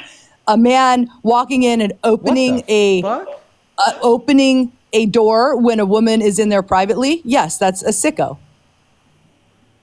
What the dude? Dude, You're just not listening if you don't get what I'm saying, but that's okay. Just move on to your next point. Okay, so we're going to get back around to that. But one thing that I want to make incredibly clear is it is not natural for a man to perv on naked women unconsensually. It is not natural for a man to exploit women or girls. And saying anything but I'm not talking about exploiting. It's just like incredibly. If you are in, so listen. Well, my question, to be clear, you're my gonna, question, you're to be in a clear, room with to be naked clear, women. to be clear, my question was about sexual exploitation. So if you answer to that question, not talking about sexual exploitation, then you were not addressing the question. But you posed to me a scenario that wasn't sexual exploitation. Yes, I did. Until you came in and said, I said a man going into the a door woman, of someone's dressing. I said a man going into a woman's private space, a woman's dressing room, and looking at them while they were naked and undressed. Little girls and women naked and undressed. If a man went in there, listen to what I'm saying. Democratic Party no, not the Democratic Party. Just listen to me. Let me finish my argument here. So where we were at is, I don't even know where we're at. So you agreed that if a man goes in to a woman's only space where there's naked women and naked girls with no clothes on, right, and unconsensually looks at them, right, to like be pervy, to look at them. This is a woman's only space with no men around where he's not supposed to be. Can we agree that that is sexual exploitation? That guy that is sexually exploiting those women and or girls is a terrible person that should be locked up for the rest of their life. Okay, my question to you no, on I was this. asking you a question. Just a yes or no. No, but I want to clarify because I want to clarify. So is he in there legally or is he in there illegally? I don't think that legality matters here. Okay, to me it does. What I'm saying Wait, is so if it's like child marriage, like worse in a state where it's illegal compared to a state where it's legal. Is like no, exactly. Legality doesn't matter, right? So there's a woman's only space. It is a woman's dressing room. We know that. So when you say it's a woman's only space, you're talking about it's a biologically women's only space. No men are allowed in there at all. I don't know where the word biologically came from, but listen, at the end of the day, it's a woman's dressing room. You know exactly where it came from. You know exactly where it came from. We're talking about a woman's dressing room. A man. Listen, just listen to what I'm saying. Some man, a 65-year-old white man, for instance, goes in to this woman's only space, their dressing room, their literal dressing room, like I don't know, like a Kohl's, a pageant, maybe, who knows, right? And inside of that dressing room, there are women and girls doing what they do in a dressing room, which is getting naked, taking their clothes off to then put other clothes on. If a man goes in there knowing that just to look at them while they're naked, right, is unconsensually, that is sexual exploitation. Yes, correct? Yeah, that'd be super weird if that guy did that, and I would support him being arrested. Okay, if you'd support a man that did that being arrested, if a man did that then ran for president, would you ever support him as president a day in your life? You supported Biden. Biden's not relevant to this question. So first off, I'm going to say I do not believe Jean Carroll, whatever her name is. We're not talking about Jean Carroll, dude. We're not. Okay. Well, yeah. She's a crazy lady. So in response to the question that I asked you, you start talking about a victim of rape that is not relevant to the question that I asked you, and you're calling her crazy. We're not talking about Jean Carroll. Once again, I'll repeat the question. So you agreed if like an older man walked into a woman-only space, a woman's dressing room where there's naked women and or girls, looked at them while they're naked, that's sexual exploitation, that's unconsensual, and you think he should be arrested. My question to you was, well, if a man did do this, right, this man that is now sexually exploited women and or girls, that you've agreed to that, and you agree that they should be arrested. If a man did this and then ran for president and then became president, would you ever support them as president? I could potentially support him as president, yes. Do you understand what you just said? I absolutely understand what I just said, yes. So if you think that sexual exploiters deserve to be thrown in jail for the rest of their life, then how could you potentially support somebody that's done this as president? Because I know where you're going with this, and where you're going with this is not going to be a useful conversation by any means. Would you support for president? Would you support for president? So in other words, then in other words, basically what you're saying, the only reason why you'd support somebody that has sexually exploited naked little girls is because you know it's something Trump has done. No, that's not what I'm saying. But what I'm saying is you're going to come in with a scenario that is factually not accurate. Oh, okay. Well, what I'm asking you, I'm assuming you're talking about the Miss America pageants or whatever is Miss USA pageants or something to that effect. Just listen to me, okay? I understand that Trump hasn't done this, all right? That's liberal propaganda, 110%. But hypothetically, if he had done this, would you still support him? It depends on what the scenario is. I'll give you the scenario, like this hypothetical scenario of like Donald Trump, right? Like like being at a Miss Teen USA or Miss USA pageant that he owns, and because he's the owner, he like allows himself to go into like the women and girls dressing room before the show, right, where there's like naked women and naked girls, right, underage too, right, and he's like looking at them while they have no clothes on, looking at them while they're naked, and like boasting and gloating about how good they look at with no clothes on, and like these interactions are unconsensual and amount to sexual exploitation, as we just agreed on, right? Like, would you still support Trump if he hypothetically had done this and you knew he had done this with certain knowledge? I would. He's kind of an asshole sometimes. I totally agree. Like, what you're not going to get me to do is you're not going to get me to go, hey, Trump is great and he doesn't do shitty stuff, right? I think Trump does a lot of shitty stuff. But what I can also come in and say... So now you're equating sexual exploitation of little girls to just being an asshole. You know what? Fuck you. You heard me. Fuck you. That is F-U-C-K. Okay. Why do you keep talking over her? Let her finish, though. So let me get this straight. You're gonna get mad at me because I'm talking over your mom, but you're not gonna get but then you're not gonna get mad at your mom for saying that she's okay with the sexual exploitation of little girls, and it just simply amounts to being an asshole. And fuck if a man's done it, make him president. Sick. Fuck you both. You know something? Okay, the number one, just kind of coming back. Biden has been accused of raping Tara Reid. Oh God, yeah, and guess what? You don't have a right to give a shit or care at all. What I'm not gonna do is I'm not gonna actively endorse some goddamn virtue signaler coming up onto my live with a fucking spine, the spinelessness to say that you wouldn't care if Donald Trump's a rapist, you wouldn't care if Donald Trump has sexually exploited little girls, you wouldn't care if he's done any and all of this. It just amounts to him being an asshole, and you're fine with it. Oh, but God, if Biden on the other hand, then it's World War III. Then you care. No, it's a goddamn virtue signal. It's a goddamn grift. You do not give a shit about harm towards women. You do not give a shit about harm towards girls. So God, put some respect on Tara Reid by keeping her accusation out of your goddamn mouth. But if you want to know about Tara Reid, yeah, she defamed herself 3 times in court. Her story was so inconsistent that she dropped her allegation against Biden. She dropped the suit against Biden, and then she fled to Russia, where she joined a misinformation campaign on the right. So fact of the matter is, it is absolutely so hypocritical and insanely idiotic of you to sit here and say, I wouldn't care if Trump's a rapist. I wouldn't care if Donald Trump has sexually exploited little girls. But God, if Biden, on the other hand, then I'm going to pretend to be an advocate for women and girls. Then I'm going to pretend to care about harm. It's just idiotic. God, you should be ashamed of yourself. That's not even what I'm saying. That's not even what I'm saying. What I'm saying is, like, all of these things that we bring up consistently with regard to politicians in line with this, most politicians, many politicians are kind of pieces of shit. You have to be a certain type of person to be a politician. And so when we start going down these roads and we go, for everything you say, well, Trump did this, Trump did that, being an asshole, so too did Biden. So too did Bill Clinton, right? It's just a thing that they do that I do not support. But in an election, when I am given the option between voting for someone who I think, generally speaking, represents America first. I'm just going to say America first, versus Kamala, who I don't really think America first? I don't think had a position. How could he put America first if he can't even put women and girls' consent first? He can, yeah. I mean, he can absolutely put maybe America before first, you try to argue, before you try to argue that he could care about 330 million Americans, right? It should be evidently clear to you that if he doesn't care about like one woman, E. Jean Carroll, the other 26 who accused him of rape, and the hundreds of women and girls at Miss Teen USA and Miss USA, that it's astoundingly insane to assume that he would care about you, me, or any other American as well.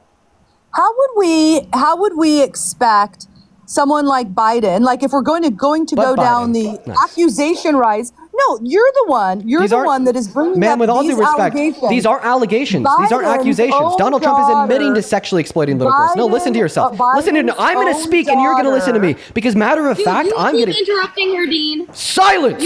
Now, to finish my point, thank you so much. I want to make this so incredibly clear. Okay, because once again, right, oh my God, the thing that I want to make clear, the thing that I want to point out here, the thing that I need to get through both of y'all's like idiotic fucking small brains. Jesus Christ. Terrible for the world. Terrible for society. Can't believe people think like this. Is just how much of like how important it is for me to like get this point clear to you. And that point is, once again, you said that you support Trump because he puts America first. How could you possibly think that he was willing or would or does put America first if he can't even put the consent of women and girls first? And second point, right, you are now beginning to talk about allegations and things to do with Biden when you don't. Okay, I'm sorry. I'm so pissed. I'm like failing to like properly like word myself, which is not something that happens to me often because I truly do not get upset this often.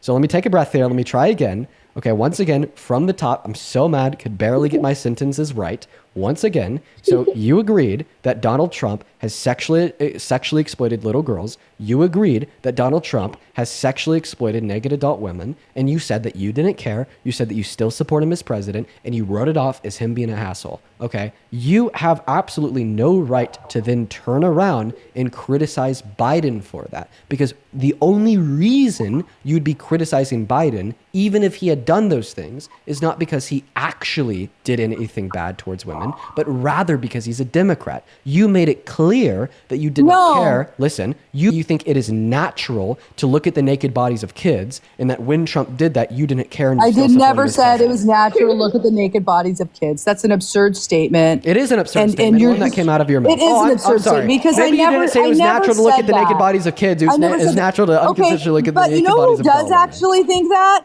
Biden's own daughter wrote something in her diary about that. So, like, let's talk about real topics as opposed to like all of this. Like, I don't even consider these real topics of conversation or policy. Yes, exactly. issues. Harm towards women and girls is not a real topic of concern in America. You just outed yourself. Ask Biden about what his daughter said in her diary. Okay. Why don't you ask him about that? So do you believe that story, that all that's true? He did that to Ashley. Do you believe that? I do believe it's her diary, yes. Okay, so do you believe like what happened to E. Jean Carroll? I don't believe what happened to E. Jean Carroll. Okay, so here's a difference between Ashley Biden's diary and E. Jean Carroll's claim about Trump that proves you to be a raging hypocrite, not caring about harm towards women or girls, but only caring about party affiliation. As it relates to Ashley Biden's diary, dude, stop fucking laughing. It's embarrassing. Dude, you're fucking embarrassing. Anyways, to get back to what I was saying, right? Oh my God, yeah, say it louder. I don't give a shit. You're embarrassing yourself by like crashing You actually out. are. The thing is, like, we actually like got under your skin, and it's hilarious. Yes, you did. Oh yes. Okay. But it's yes. hilarious. Let's because go you're on. actually- Oh my God. Yes, let's go The on a thing live is stream. that Let's you go. realize- One moment. You realize Let's how go on a live stream. hypocritical One moment. you I'm are still in speaking. fact I'm still being. speaking. Thank you so I much. wanted to talk about policy, Okay. I'm and you still bring speaking. all of these things up. I need to step. And the Take a thing breath. is that you're the one that is kind of bringing up things that are irrelevant when I really wanted to have a good conversation about how I thought the Democratic Party has lost its way. I frankly think both parties can I are full finish of my crap statement? right now. And I I'd would like really to appreciate it. instead I would really find listen. you I'd were like to find you were- common you were ground is interrupting what me. I'd like to I have find. no common ground with you. Now you are interrupting me. I would appreciate if you could allow me to finish. I And the have reason- common ground with you. I'm sure we listen, do. Listen. Because You are I interrupting come me. from a party Can you stop that is interrupting actually me? much Can more you stop accepting interrupting than me? the Democratic Party right you now. interrupted her like this whole entire time, pretty much. So like she finally got to talk. Yeah. You keep interrupting her. Now you can talk. Hey, real quick, how many continents are there? 7. Yeah, go fucking read a book instead of like trying to I debate just with your mom. Get answered it. educated. I thought I heard you I say literally 6. answered- Who knows? I answered- No, she said And- 7. We both said 7. Okay. So the daughter, do you think you can name them? Yeah, go read that book. Go. Africa, Antarctica, North America, South America, Europe, Asia, and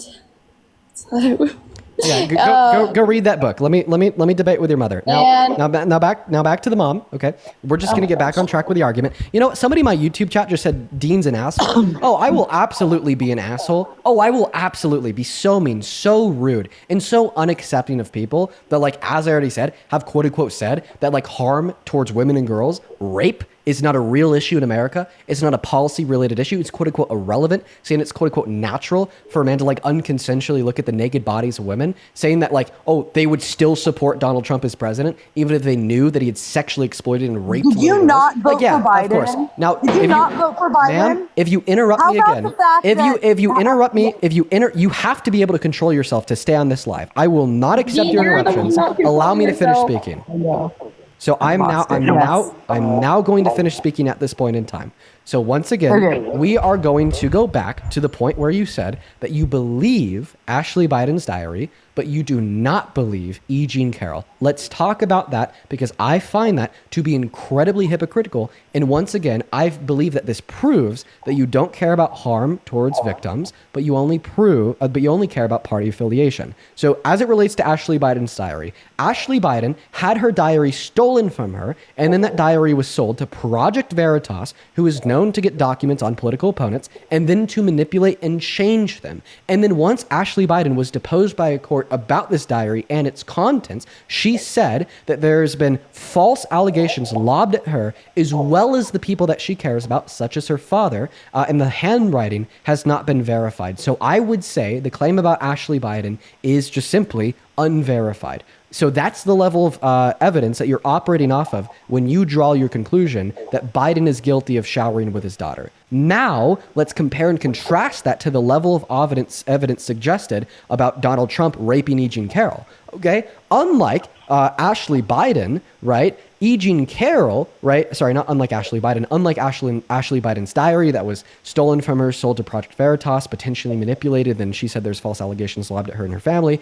E. Jean Carroll was able to keep a consistent testimony and narrative from the 90s until now, and then she took Donald Trump to court and proved in front of a unanimous jury of 9 that he was guilty of raping her, alongside the inconsistencies and lies within his own testimony, such as lying about never meeting her and lying about saying that she wasn't his type and confusing the picture of his ex-wife as her. So when we evaluate these two things, there's very obviously a difference in the evidence of the two claims. All right. As it relates to E. Jean Carroll, there's substantially more evidence because a court accepted this. It was proved to 9 jurors. As it relates to Ashley Biden's diary, okay, even Ashley Biden, right, never personally affirmed that that was true, said there was false allegations lobbed at her as well as the people that she cared about. And before it met the public eye, it was stolen and sold to a far-right think tank that, as I already told you, has manipulated documents gotten on opponents in the past. So my question for you is, why are you willing to accept such a low standard of evidence as it would relate to Ashley Biden's diary, but then you aren't even willing to accept the high standard of evidence as it relates to E. Jean Carroll, which is the outcome of a court? E. Jean Carroll's entire lawsuit and everything she's done, she was actually funded by essentially Democratic operatives. And I just think that by going down these roads right here, you're going to have people on the right saying Ashley Biden's diary, blah, blah, blah. You're going to have people on the left saying E. Jean Carroll, blah, blah, blah. I think that these types of arguments just aren't even useful when the reality is there's actually common ground that we can come to where we go, hey, it seems like kind of both the Republicans and the Democrats are full of shit. And why don't we come together and kind of figure out where we do in fact agree? Trump is such like so just to make it clear, you actually don't have a cogent rebuttal to my argument demonstrating that you're willing to accept Biden showered with his daughter with very little evidence, but then you're unwilling to accept that Trump raped E. Jean Carroll with enough evidence to convince a court. I just want to be clear. You have no cogent rebuttal to me pointing out that hypocrisy within you. I will say that put any court case in the right jurisdiction and you're going to get the results you want, okay? The reality is Trump is a very controversial figure, and you go and get the right jury, you can convict him of anything. And I think right now it's no longer useful to focus on things like this when the reality is we can come together on issues.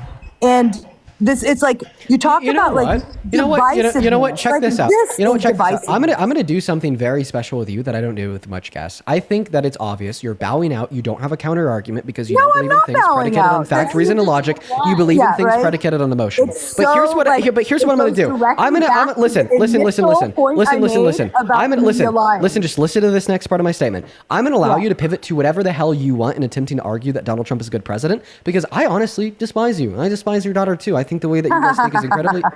Well, I mean, you could laugh at that, but it is incredibly like concerning, and I think realistically should be despised to sit here and like argue that it's natural to perv on girls and that it's okay to sexually exploit them too. But what I want to do because of that, because of like how despising I find you and your daughter to be, I actually want to allow you the opportunity. You're not listening. You're not listening to me if you're speaking at the same time. Control yourself, please. Thank you so much. I want to allow you the opportunity to go ahead and pivot and move on to literally any argument, any point that you have insofar as why you support Trump as president, just so I could shit on it too. So go ahead and like 5 sentences or less, give me one strong, compelling reason insofar as why you believe that Donald Trump is a good president. Let's hear it. Okay. I actually think that he's put a really good cabinet around him. I think that Tulsi Gabbard is great, a former Democrat who can bring a unique perspective. I think that focusing on trying to bring commerce back to the United States from the manufacturing bases and things like that, I think it's really important.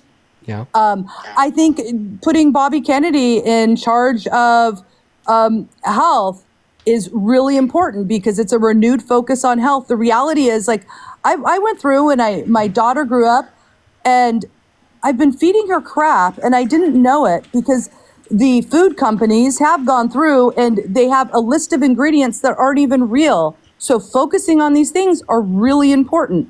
And those are all things that the Democratic Party completely rejected. Okay, listen, we're I just think that they're right now. important. You're rambling now because remember, I'm asking you why you think No, Trump is a I good said president. three things. You brought up I told cabinet, you three Tulsi Gabbard, things. Bobby Kennedy, and bringing manufacturing back. Yeah, those are three great things that I find to be very, very important. Okay, so first and foremost, you're saying that you like his cabinet. Well, his cabinet's absolutely atrocious. Like, for instance, his first pick for AG raped a 17-year-old. But hey, maybe that's one of the reasons why you do like him per your other statements. And then going on to the specific names that you gave, like Bobby Kennedy, sure, I wouldn't put it past you to like the guy with fucking brainworms that left the body of a decapitated bear in Central Park that not even a month ago went on air and said that there's a link between having your child circumcised and them being autistic. Like, dude, like, what the fuck? That's absolutely delusional. And Tulsi Gabbard, even Trump doesn't like Tulsi Gabbard. When he was dropping the bombs on Iran, Tulsi Gabbard came out and said that we actually don't have any intelligence to indicate that they could have nukes soon, and there may be a couple years down the road. And then Donald Trump came out, said that she was wrong, contradicted her testimony, and then went on to drop the bomb. So even he doesn't like her. And then his other cabinet picks, like DUI hire Pete Hegseth, according to the Washington Examiner today, which is, by the way, a far-right news publication, is saying that the Pentagon and its employees are absolutely fed up with him and that he's been walking around the Pentagon COKED'd up and just getting irrational and having these crazy emotional outbursts on all of them, not to mention the two Signal group chat leaks. So, I mean, there's me refuting you saying that you like his cabinet. It's absolute shit. Even the two names of the individuals that you brought up have either gone on stage and said deranged shit or have been publicly contradicted by Trump. And then to move on to your fourth and final point, bringing manufacturing back. Well, I mean, if we look at the stats from the FRED, which is the Federal Reserve Bank of St. Louis, for the last 3 years of the Biden-Harris administration, since you love to talk about them so much, investment in American business was booming. It was going up every single quarter. You know what happened the first quarter Donald Trump walks into office? It starts going down, and we've seen that trend continue. Alongside GDP growth, in the first quarter it was negative. Second quarter it was below expectations, and now for the first time since 2017, excluding the pandemic, we have the highest level of long-term job loss and more unemployed Americans than job openings. And even Donald Trump's own Bureau of Labor Statistics has admitted that the job expectations and reports are subpar, not to mention his contradictory tariff policy. One day we're tariffing every other country in the world. The other day we're only tariffing India and China. Another day we're imposing 300% tariffs on China. And then the next day we're imposing 50% tariffs on Argentina. Then we're taking them back, then giving their economy $20 billion. And then we're reimposing the tariffs, trying again, taking it back, giving their economy another $20 billion.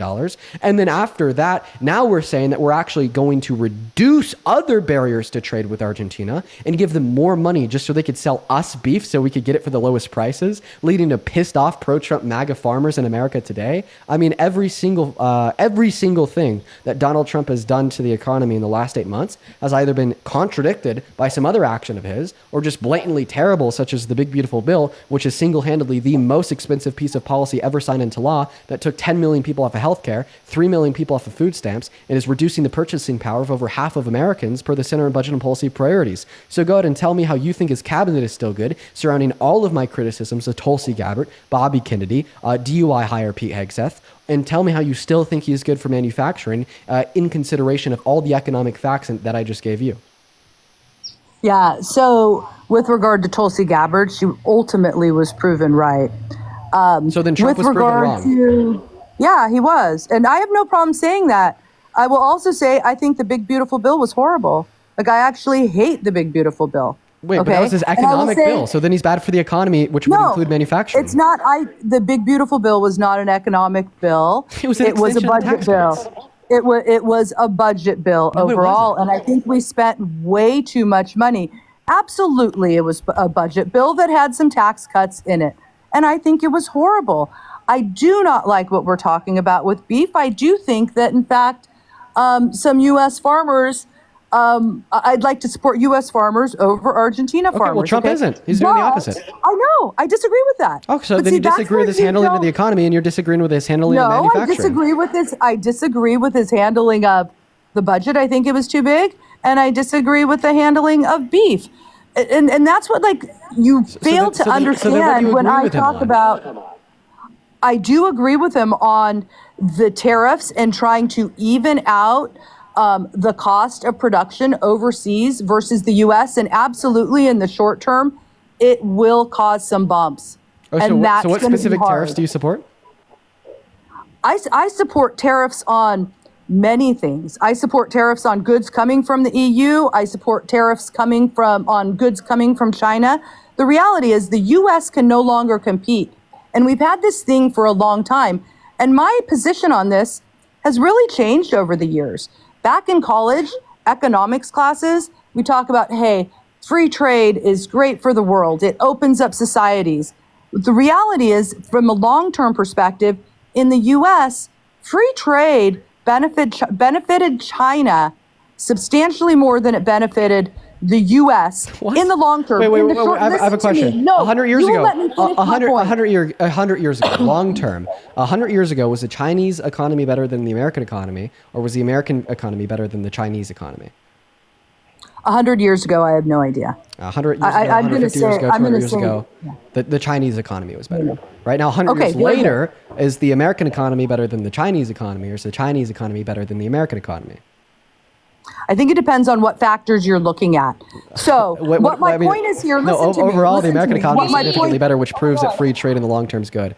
What my point is, where it starts to go bad is when you get to a point where the jobs in the U.S. and manufacturing in the U.S. can no longer compete with overseas companies. Because not everybody, we talk about the U.S. becoming a service economy, which was a long-term policy, frankly, of Republicans. I'm talking about disagreeing with Republicans in this regard. But the reality is, not everybody can participate in a high-tech service economy. There are people that are really good at building things. There are people that are really good at manufacturing. There are people that are really good at doing these things. And I think pulling some of that work, especially those items that are necessary to kind of stay safe and secure in the U.S. For example, we had to get masks from China during the pandemic. I think there are certain things that we absolutely should be manufacturing. I'm so sorry. You were giving me a 5-minute answer to a very simple question, and you actually still haven't answered it. I asked you specifically, like, what tariffs has Donald Trump implemented that you support, and you still, like, with a long run answer, still haven't gotten around to that. Like, what specific tariffs has he imposed that you support? I support the tariffs on China that marks certain items up by 100%. I support tariffs on the EU. I support tariffs on Canada. I support tariffs throughout the world. Okay. So right? If that helps to bring manufacturing back to the U.S. Okay, matter of fact, so tariffs will not help to bring manufacturing back to the U.S. The reason that is because those tariffs actually create more inefficiencies in the American market, okay? Because it forces us to produce things that we are not good at producing, which makes the economy as a whole less efficient, which limits GDP growth now and in the long term, okay? But even if you are right and the tariffs had some marginally beneficial impact on the American manufacturing in the long term, which we don't see now and we won't see in the future, the only thing we'll see is higher consumer prices, by the way, that benefit is significantly offset via the detriment that Donald Trump is serving to American manufacturing through his mass deportation. Okay? According to the American Immigration Council, 1.1 through $1.7 trillion of the American GDP is generated by undocumented immigrants every single year. Not to mention the over $100 billion per year that they pay in taxes, and the 8.3 million of them that work, and the 11 million of them that consume. Now, if Donald Trump gets his way with mass deportation and we remove every single undocumented immigrant, our economy as a whole is completely fucked, downsizes annually by 1.1 through 1.7 trillion, I already pointed out on the GDP. Keep in mind that's a huge drop. Proportionately speaking, that is the same proportionate drop that our economy saw during the pits of the housing market. So that's just how bad it is. Not to mention that we'd be spending $1 trillion to get it done over the course of the next 10 years and suffering the consequences of the opportunity cost of losing the $100 billion per year that they pay in taxes. Our economy would be fucked, and our manufacturers, more specifically, would be so destabilized because we are forcefully laying off 8.3 million of their workers. So then they have less people to produce the goods they sell, and then they have less people to buy the goods they sell because we're removing 11 million of our consumers. So if you really care about American manufacturing, well, then you would never support the Trump administration in a billion years, not only because of his inconsistency surrounding the economic policy that has now caused the drops in investment, that has caused the reduction in the GDP, that has caused 23 other countries to stop all small parcel shipments into our own country, but also because of the terrible macroeconomic negative impacts of his mass deportation. How did we manage prior to Biden's term allowing whether it's $11 million or 11 million or 20 million illegals into the country? How did we manage? Were we not able to manage? You're asking how undocumented immigrants have impacted the economy? Well, very positively. No, I'm talking about in the last 4 years, we had a certain level of undocumented immigrants in the country prior to Biden's term. Biden opened the borders, allowed somewhere between 10 and 20 million. Bro, I'm so sorry, ma'am. You literally cannot track one consistent argument. You tell me that you think Donald Trump is good for manufacturing. I ask why. You're like his tariffs. So then I give you a common sense. So then I give you a just listen.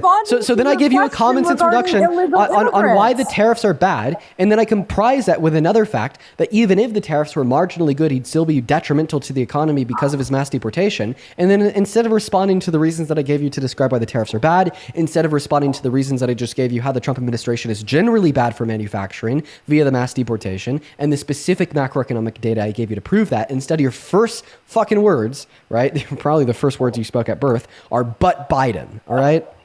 No, that's not at all what I'm doing. You're saying that by deporting a bunch of people, the economy is going to fall apart. I'm saying, how did the economy operate prior to Biden letting 10 to 20 million people in? If we just go through and deport only the 10 to 20 million that Biden let in for over the last 4 years, are we okay? Or does the economy still fall apart?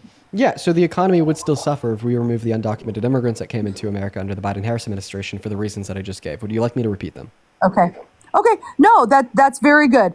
I would argue that the economy was just fine prior to that, and we don't need that 10 to 20 million people here. Okay. That's what I would argue. So matter of the fact, if we were to like shrink our economy to the size that it was like 8 years ago, we would experience like massive layoffs. Our manufacturing why are we shrinking all stocks would like go significantly go down, like so on and so forth. Why are we shrinking it by 8 years instead of 4? Why are we going 8 years instead of 4? I just picked a number. Okay, how about we go back to the beginning of the Biden administration and bring the illegal immigrant population down to what it was. So you want our GDP? So I just want to clarify. You want our GDP to drop by 1.1 trillion through 1.7 trillion dollars per year? Okay, so that's what it is. If we only get rid of those, that's if we remove that were every here single during the undocumented Biden immigrant. administration. I'm talking Biden administration. They're not talking about what Biden Trump is doing. administration. Why are you like? Why are I you am theoretically talking- changing Trump's policy? No, you are in fact changing. You are in fact changing the topic right now. I am solely you talking raging about fucking idiot. I'm talking about Donald Trump's impact on the economy. Why are you? And you were talking about it with regard to illegal immigrants. And Yes, I'm saying that Donald Trump's goal. Listen, ma'am, listen to what I'm saying here. How did we operate when Biden took office? I'm saying that Donald Trump's goal is to remove every single undocumented immigrant from this country. And we Do all you know agree? that that's not going to happen. Oh, so you know that Donald Trump isn't. isn't going to achieve his goal. So you know he's going to fail at achieving the policy that he set out. Absolutely, and I have no problem. with So you that. support I have Trump no because he's a problem if failure? He doesn't. No, and you know that. So do you think it'd be better now. do you think it'd be better if he were to fail to achieve that goal, or it would be better if he were to you're excel? being absurd right now. Yeah, to be honest with you, like just 100% transparent. I don't have a problem with right now. Why we are doing mass deportations is not because there were some people here illegally. We were doing mass deportations because over the last 4 years, 10 to 20 million people were imported or came into the country illegally. What is imported? We imported undocumented immigrants? What kind of fucking QAnon conspiracy Biden theory is essentially that? did, yes. Biden essentially How did Biden did. import undocumented immigrants? By very clearly leaving the border open through the Darien Gap, through funding the NGOs. There's a lot of ways. Dude, that what the hell are you talking about? The Darien Gap's in goddamn Panama. What fucking jurisdiction does Biden have over the Darien Gap in Panama? I'm What the hell are sorry. you talking about? Oh, have you actually never researched how most of the illegal immigrants were coming into the country? Wait, The Darien Gap what is was a it? huge tax- You said that Biden opened the Darien Gap. What the fuck does the Darien Gap have to do with Biden's? How did Biden open the funding Darien of Gap? Darien Gap? The funding of what was going on in the Darien Gap. If you go into all you have to do is look it up, and you can very easily see it. There's a lot of just look it up. How about this? I want to ask you this question. You said that Biden opened the border. How did Biden open the border? He just left it open and let everyone in. Yeah. Oh, he left it open, so therefore it was open before his presidency? Who was the president before Trump? No, on day one. Oh, so then he opened it. On day one of Biden's administration, he withdrew a bunch of the prior executive orders. So which executive orders did he cancel that opened the border? There were multiple executive orders. Name them. I would have to look it up online. Okay, so then go look it up. Substantiate your source. Okay. Give My me. phone died. Oh, her phone died. But I would totally look it up. You know it's true. Let's not pretend these things aren't true. Yeah, we're at the final stage. We're at the final stage of the cult-like behavior. When you can't prove something, just say that I also know it's true. You fucking suck, dude. Gross spine gets You have a computer in front And the of you. thing Why don't is, you research it? You are the one that's being disingenuous in this entire conversation. Sorry, I'm not the one that said it's natural for to perv on the naked bodies of women. I'm not the one that said I don't care about rape. I'm not the one that said I'm okay with sexually exploiting naked children. That's not what I ever said, and you know it, you which only shows said that you would be okay disingenuous. with making a child sexual exploited president. I'm sorry. I never said that. So you're not okay? Wait, if you never said that, listen, if you never said that, if you never said if you never said that you would be okay with having let me clarify here. If you never said that you would be okay with having a proven certain child exploiter, child sex exploiter as president, then let me clarify here. If Donald Trump had sexually exploited naked children and women, would you still support him as president? No, I think he should go to jail. Okay, great. So then here's a clip of Donald Trump admitting to sexually exploiting naked women and naked girls. Let's go ahead and take a listen. Would say no. I don't want to hurt their feelings. Right. No, but I mean, you see a beautiful woman, you want to have that. You're a guy who likes to have everything. Right? Well, couldn't that be construed, however, as conflict? Yes. Well, I don't see it as a conflict. It could be a conflict of interest, but it's the kind of thing you worry about later. Oh, I see. You tend to think about the conflict a little bit later on. The question is, how can it not be construed? No, I mean, some of these foreign girls, Mr. Trump, in my country, we say hello with vagina. And well, you could also say, as the owner of the pageant, it's your obligation to do that. So you have done that. Now, tell me I'll what tell you the funniest is that I'll go backstage before a show. Yes. And everyone's getting dressed and ready and everything else. And, no men are anywhere. And I'm allowed to go in because I'm the owner of the pageant, and therefore I'm inspecting it. I'm inspecting. I want to make sure that You're like a everything is doctor. good. You're there. Yeah, the dress. Is everyone okay? They're standing there with no clothes. Is everybody okay? And you see these incredible-looking women. And so I sort of get away with things like that. Wait, Dean. Contradict I know. yourself. If you can, It's like you One played second. a clip from the Howard Stern show. If you can, I mean, it's absurd. If you can, look I up have a no clip- problem with Oh my anything he gosh, said, by one the second, way. Mom. If you can look up a clip, can you look up the executive orders that Biden got rid of? Yeah, sure. After this conversation. So just to clarify, mother, your mother, I don't know your name, you said that you would not support Donald Trump, right, as president if you knew that he had sexually exploited naked girls and naked women unconsensually. You just listened to Donald Trump admit to exactly that. So obviously, because you are a rational, level-headed, right, interlocutor here, you no longer support Trump as president, right? No, because I am a rational person. I know that's a Howard Stern show clip. That is a lot of fun, joking around. I used to listen to Howard Stern back in the day. Let's not be absurd. Let's not be disingenuous. Let's Joking. understand things for what they are. I'm not joking. You are, in fact, being disingenuous, like I said. And multiple times. No, I'm talking about your comments from earlier. Oh, so because then stop multiple pivoting. times you've thrown things wait, out. stop pivoting. You're pivoting. Stop it. Bad. So just to clarify, right, where we're at, you said that you wouldn't support Trump as president if you knew, he I'm sexually. fine with the Howard Stern show clip. I'm fine with the Howard Stern show clip. But he admitted to sexual exploitation. You and I in that interpret clip. it differently. No, you and I interpret the Howard Okay. Stern show clip differently. Go ahead and I'm just gonna Okay. play. I'm gonna play right the 20 seconds of this. I'm gonna play This it, is and then I going want nowhere. you. Oh, it is. I'm just gonna play Okay. this, and then I want you to Okay, interpret yeah. it for us. Yeah. Could Okay. also say, as the owner of the pageant, it's your obligation to do that. So you have done that. Now, tell me I'll what tell you the funniest is that I'll go backstage before a show. Yes. And everyone's getting dressed and ready and everything else. And, no men are anywhere.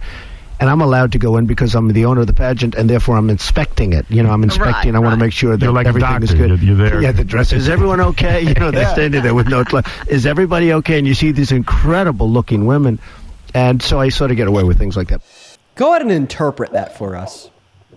That is Donald Trump on the Howard Stern show. They're joking around. They're having fun. He's responding just like people do on the Howard Stern show. You can go through, and if you listen to multiple episodes of the Howard Stern show with many different guests, you'll find experiences very similar. That's just joking around on the Howard Stern show. Okay. I listened to it many years ago. Question. This is just completely silly to even have a conversation about Donald Trump on the Howard Stern show. Okay. It's silly. First question: how do you know it's a joke? He may well have gone backstage. I have no idea. He probably did go backstage, but nonetheless, he does. He owns. The whole thing is absurd. Okay, re-say that because I think did the mic go off, Dean? Yeah, I did. So you just listened to that. You said he was just joking around. No. I asked the question. It does, yeah, How do you know doesn't it's a bother joke? me. None of that bothers. No, listen.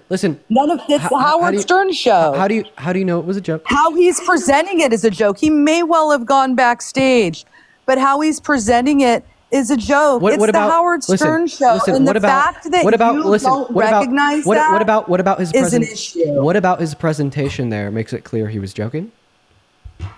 Because it's the Howard Stern show. Did you never watch it back in the day? You're very young. You never okay. watched it. So watch because, the Howard Stern show. That's what it used to be before Howard Stern became a complete pussy. So because he told this, right, to Howard Stern, therefore he was joking. See, when I listened to this clip, you completely deranged sick person. Fuck you. I'm gonna say that again just one last time. It makes me happy to say it to you. That's fine. No, it's great. Fuck you. No, seriously, not even joking. I'm saying it with a smile on my face. So you're telling us that you know he was joking because he said it to Howard Stern. Just to be clear.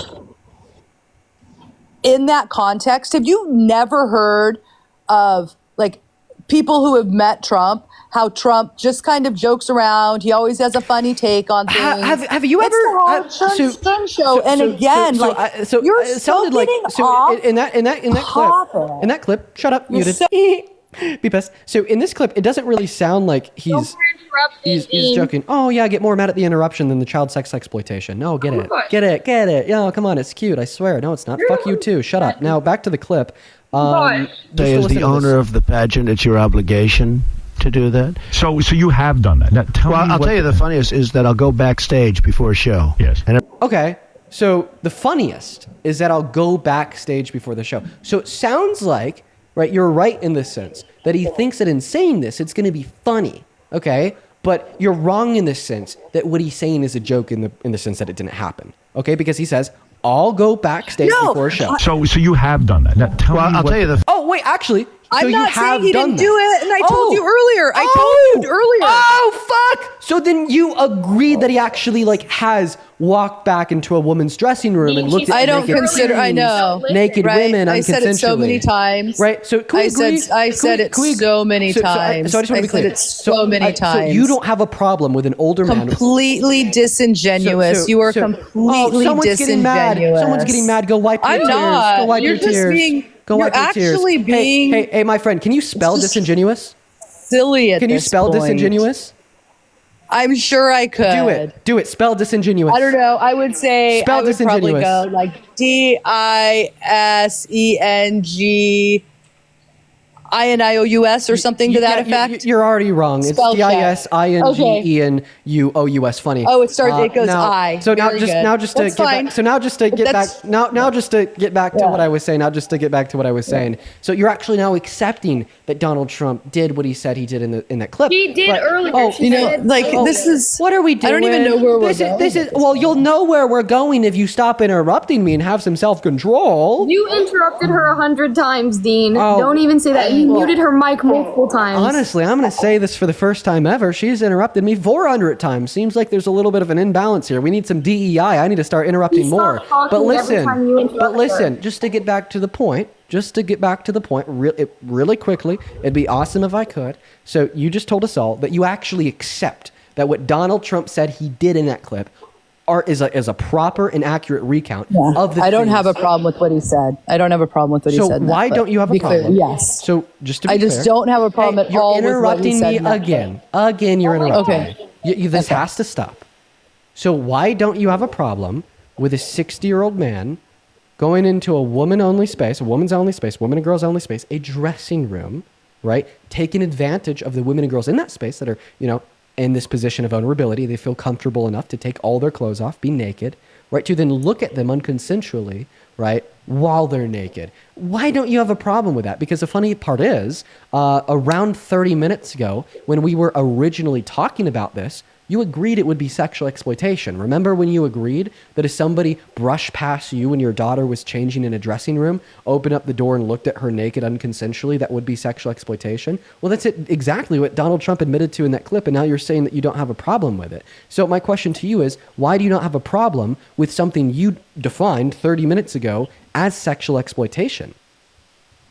I don't see that as the same. There are many men in the area where they get ready for pageants. Like, that's completely different than my daughter being in her own dressing room. There are many men in there. There are women in there who He said there wasn't. Pageant. There are women in there whose pageant no men are anywhere person stage before a is a show. man. Yes. And everyone's getting dressed and ready and everything else. And, no men are anywhere before a show. Yes. And everyone's getting dressed and ready and everything else. And, no men are anywhere stage before a show. Yes. And everyone's getting dressed and ready and everything else. And, no men are anywhere. So you just said that there's men around? No, there wasn't. There are. Dude, listen to Trump. Before a show. It's before and everyone's pageant. getting dressed and ready and everything else. And, no men are anywhere. He just said that no men are anywhere.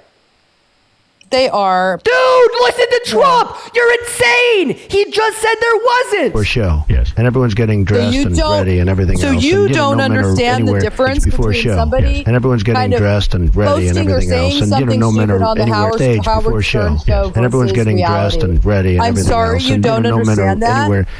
this to me, this like yeah, shut the fuck up. So just to get this clear, you're saying that you didn't have a problem with it because you don't think that it was a women's only space because you think that there's men in there. But in this clip, Donald Trump said that they were in there dressing, they were naked. Donald Trump said there wasn't men in there. Donald Trump said that there wasn't men in there.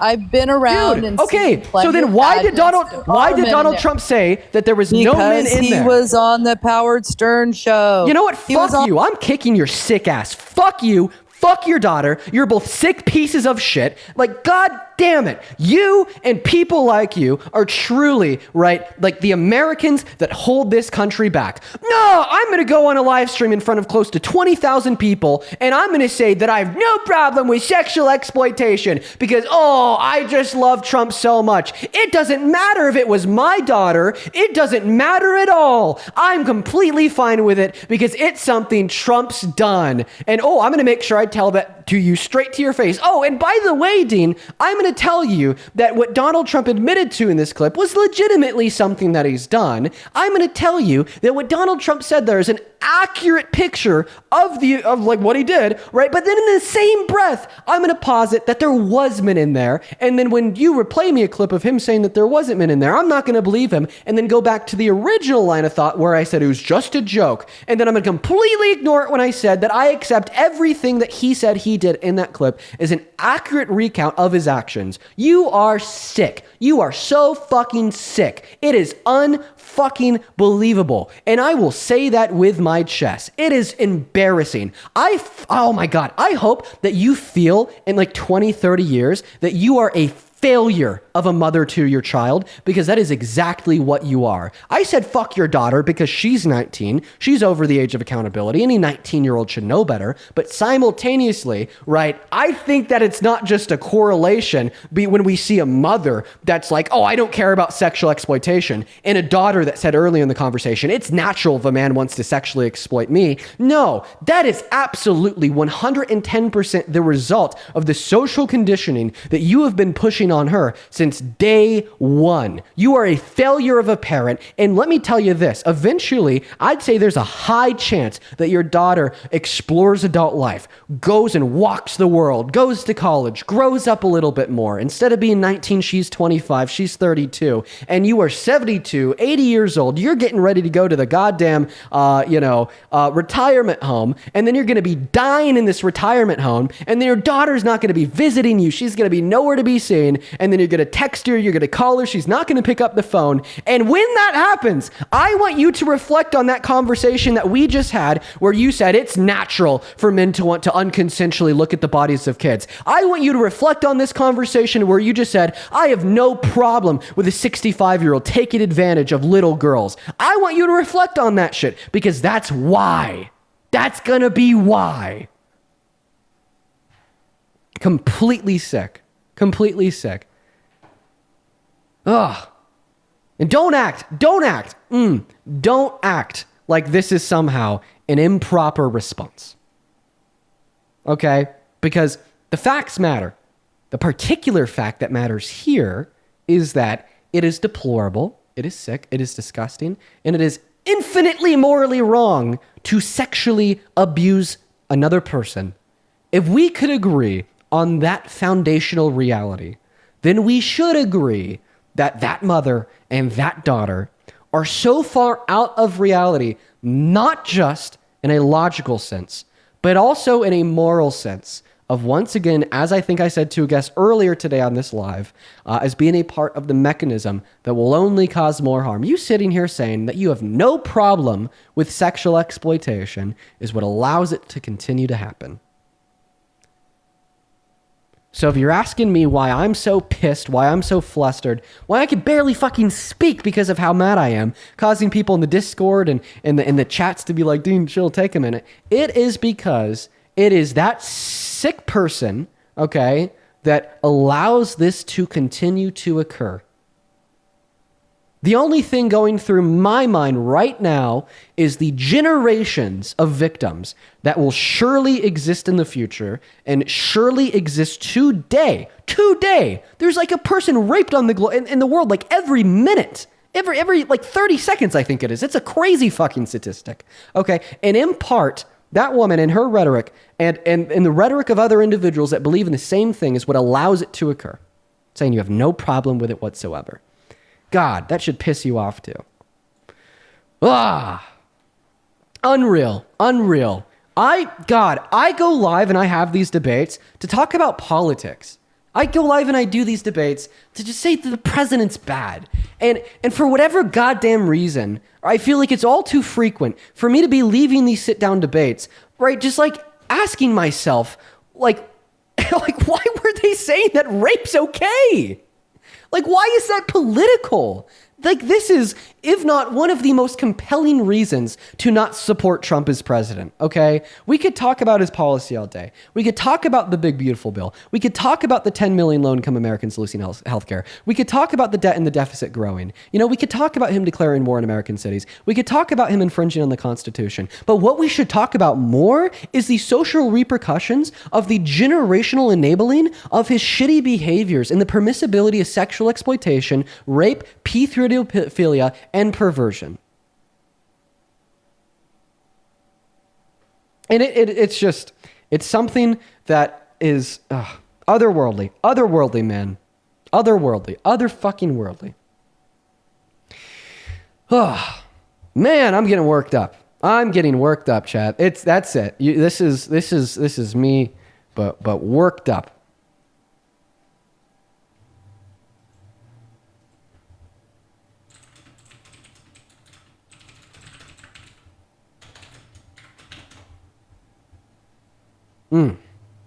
All right. I'm going to go ahead and thank a handful of people. Kiana, thank you so much for the $20 over on Super Chat, who says, how could a mother say that? Kiana, I don't know. I don't know, Kiana. It's insane. L'Oreal, thank you for the $10 as well. Dude, I'm like about to fucking cry, dude. I'm sorry. You don't see this from me often. I just, I might just need to get off. That's just, it's fucking terrible. It's so terrible. L'Oreal, I appreciate you for the $10, who says, hello, sorry to interrupt. I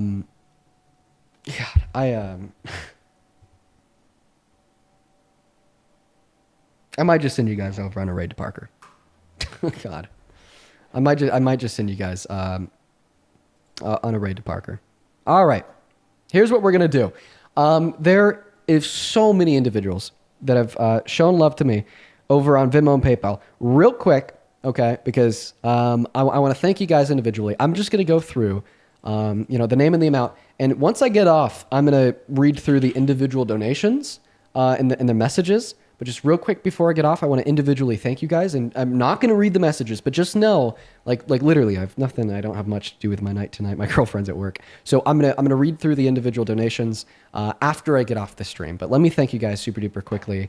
Natasha, thank you so much for the $5 over on PayPal, as well as I'm reading your message right now. I absolutely agree. Thank you for the $5. As well as Michael, thank you so much for the $20 over on PayPal. I appreciate you, Michael. Please show some love to Michael down below in that chat. Thank you so much, man. As well as Kimberly, thank you so much for the $15 on PayPal, who says good grief. Yeah, good fucking grief. Thank you so much. Colin, thank you for the $10 over on PayPal. Alexis, thank you for the $10 as well. Kim with a 5. Jasmine with a 15. Thank you so much for the love, Jasmine. Valerie with a 5. Rachel with a 5. Show some love to her donors down below in that chat. As well as Mallory, thank you so much for the 20 Canadian dollars over on PayPal. You know, I'm just reading the messages, honestly, as I see them. Use this to buy your girlfriend a sweet treat after the live to make her day feel a little bit better. Maybe I'll have to go out and get us both a little sweet treat here later this evening. I appreciate you guys so much for your kindness.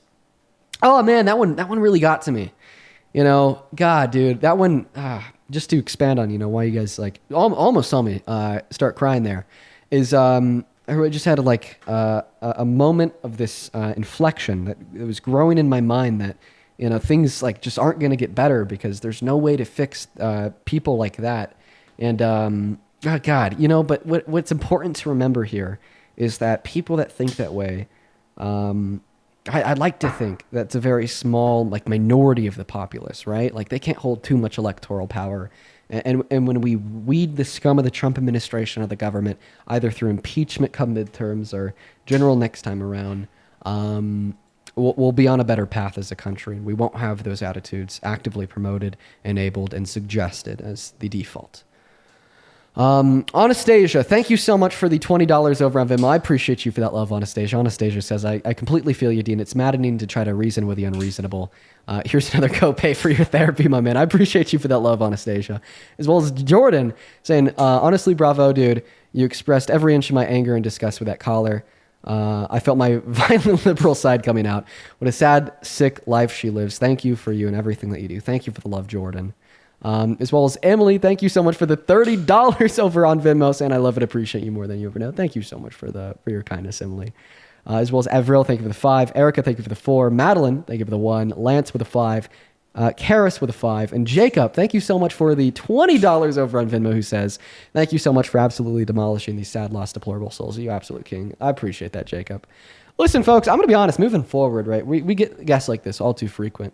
I'm just going to start kicking them. I'm just going to start. I'm not going to entertain conversation like that anymore. It's, I think that's that's kind of it for me. There's no conversation to be had. It just leads in me getting so worked up, and thousands of you guys watching getting worked up too. Every single time we have a line of dialogue like that on the stream, I get an encore of these messages saying I'm a victim of rape, and this is causing me to tear up. This is so triggering. I have to turn the stream off because of this, right? It's so I just think that we're not going to have conversations like that anymore. I'm not gonna debate the merits of the wrongness of rape, right? Not even if Trump's a rapist, just the wrongness of rape. Madeline, thank you for the $10 as well. Sasha, thank you for the $10. I really appreciate you so much for your kindness. Then Elizabeth, thank you for the $25 over on Venmo, who says, Dean, no amount of money would ever be enough to pay you for putting up with that disgustingly ignorant mother and daughter duo. I think they might actually hate women more than they love Trump. Thank you for your unwavering support of women. I appreciate you for the $25, Elizabeth. Thank you for the message, and I appreciate you for being here. Thank you. Seriously, thank you. As well as Dusty, thank you for the 5. Blair with a 5. Mackenzie, this was 30 minutes ago, but I want to thank you. Thank you for the $29 over on Venmo, who says, thank you for doing what you do. Thank you so much for the love, Mackenzie. Show some love to Mackenzie in that chat. As well as Zoe, this was 35 minutes ago. Thank you for the $45 over on Venmo, who says, I've been watching your live streams a lot lately, and I can't thank you enough for the way you stand up for women and girls. Keep fighting the good fight. Thank you. It's a sad reality that standing up for what's commonsensical, standing up for what's obviously right, is standing up for women and girls. That shows you one of the many systemic issues that we have, where so many of these issues that are perpetuated just disparage and disenfranchise women and girls in this country to such an insane degree, right? There should be no correlation in my eudaimonic society between standing up for common sense, standing up for what's obviously right, and standing up for women and girls. There should be no correlation between those two sentiments whatsoever, because these issues shouldn't exist in the first place. Andrea, thank you for the $5. Gianna, thank you for the $5. Abigail, thank you for the $5. And Jennifer, thank you for the $5 as well. Let's see what else we got here. Amy, this came in a while ago, but seriously, I haven't thanked donors for a while. Thank you for the $10 over on Venmo. And Zachary, thank you for the $20, who says, you're on the front lines against the uninformed, ignorant, and bigoted. Please keep speaking up for reason, logic, and basic empathy towards one another. Thank you for your service, Zachary. Thank you for the $20, man. I mean, I don't know. I think what we do here is beneficial. I think that what we do here changes minds, but usually the minds that are changed isn't the one of the individual in my life, but rather those watching. And I get a lot of messages expressing that sentiment, so that's what keeps me going. As well as Jessica with the $10 in Venmo, who says, if Biden did it, lock him up. That's the difference between us. Yep, abso-fucking-lutely. As well as Lauren, thank you for the 10. Thank you guys so much for the kindness. As well as, let's see if I think a handful of new ones have come in literally the last 2 minutes. Jacinda, thank you so much for the $10 over on Venmo. I appreciate you, Jacinda. And Lindsay, thank you for the $21, who, this just in, is saying, I have 3 teenage boys and I hope that they grow up to stand for what's right and what's good as well as you do. Don't let these people get you down. You're awesome. Thank you for the love, Lindsay. As well as Haley, thank you for the $5. Jennifer, thank you so much for the $25 on Venmo, who says, coming from a family who feels the same way as that woman does. The family, okay. That quote-unquote boys will be boys equates to men behaving as Trump does. You hit the nail on the head with everything you said. I hope she rots in hell. Thank you for standing up for women on a daily basis. Well, thank you for the love, Jennifer. Thank you. Appreciate you. Thank you so much. That is incredibly kind of you. And then I think we got a handful of other ones. Or one more. Oh, yes, we have one more on PayPal. I want to see 500 Victoria W's for the $50 donation over on PayPal. Thank you so much, Victoria. Victoria says, I don't typically donate, but as a victim of SA, it means the world to see someone fight for us and our voices. Keep on doing what you're doing. Victoria, I'm so sorry that happened to you. I'm so sorry you had to listen to that last conversation. Thank you so much for the love. Like, fucking seriously. Thank you. Thank you so much. As well as Christian, thank you so much for the $100 over on PayPal. Thank you so much, Christian. Dude, also, show some love to Christian. Christian says, here's some money for therapy after that last guest. Thank you so much. Thank you. I appreciate that, Christian. Thank you, Victoria. Thank you, Christian. That is so fucking kind of you guys. And then Angel, thank you for the 15. I appreciate that, man. Thank you so much. All right. I believe that we are all caught up at this point. I'm going to go ahead and end the live for the day. If you are interested in listening to some more debates, feel free to head over to @ParkerGetAJob on TikTok, @ParkerGetAJob on YouTube. Yeah, I'm going to go ahead and end there. Love you guys. Peace and love. See you tomorrow. Hopefully tomorrow isn't as insane as it was today. Bye, guys.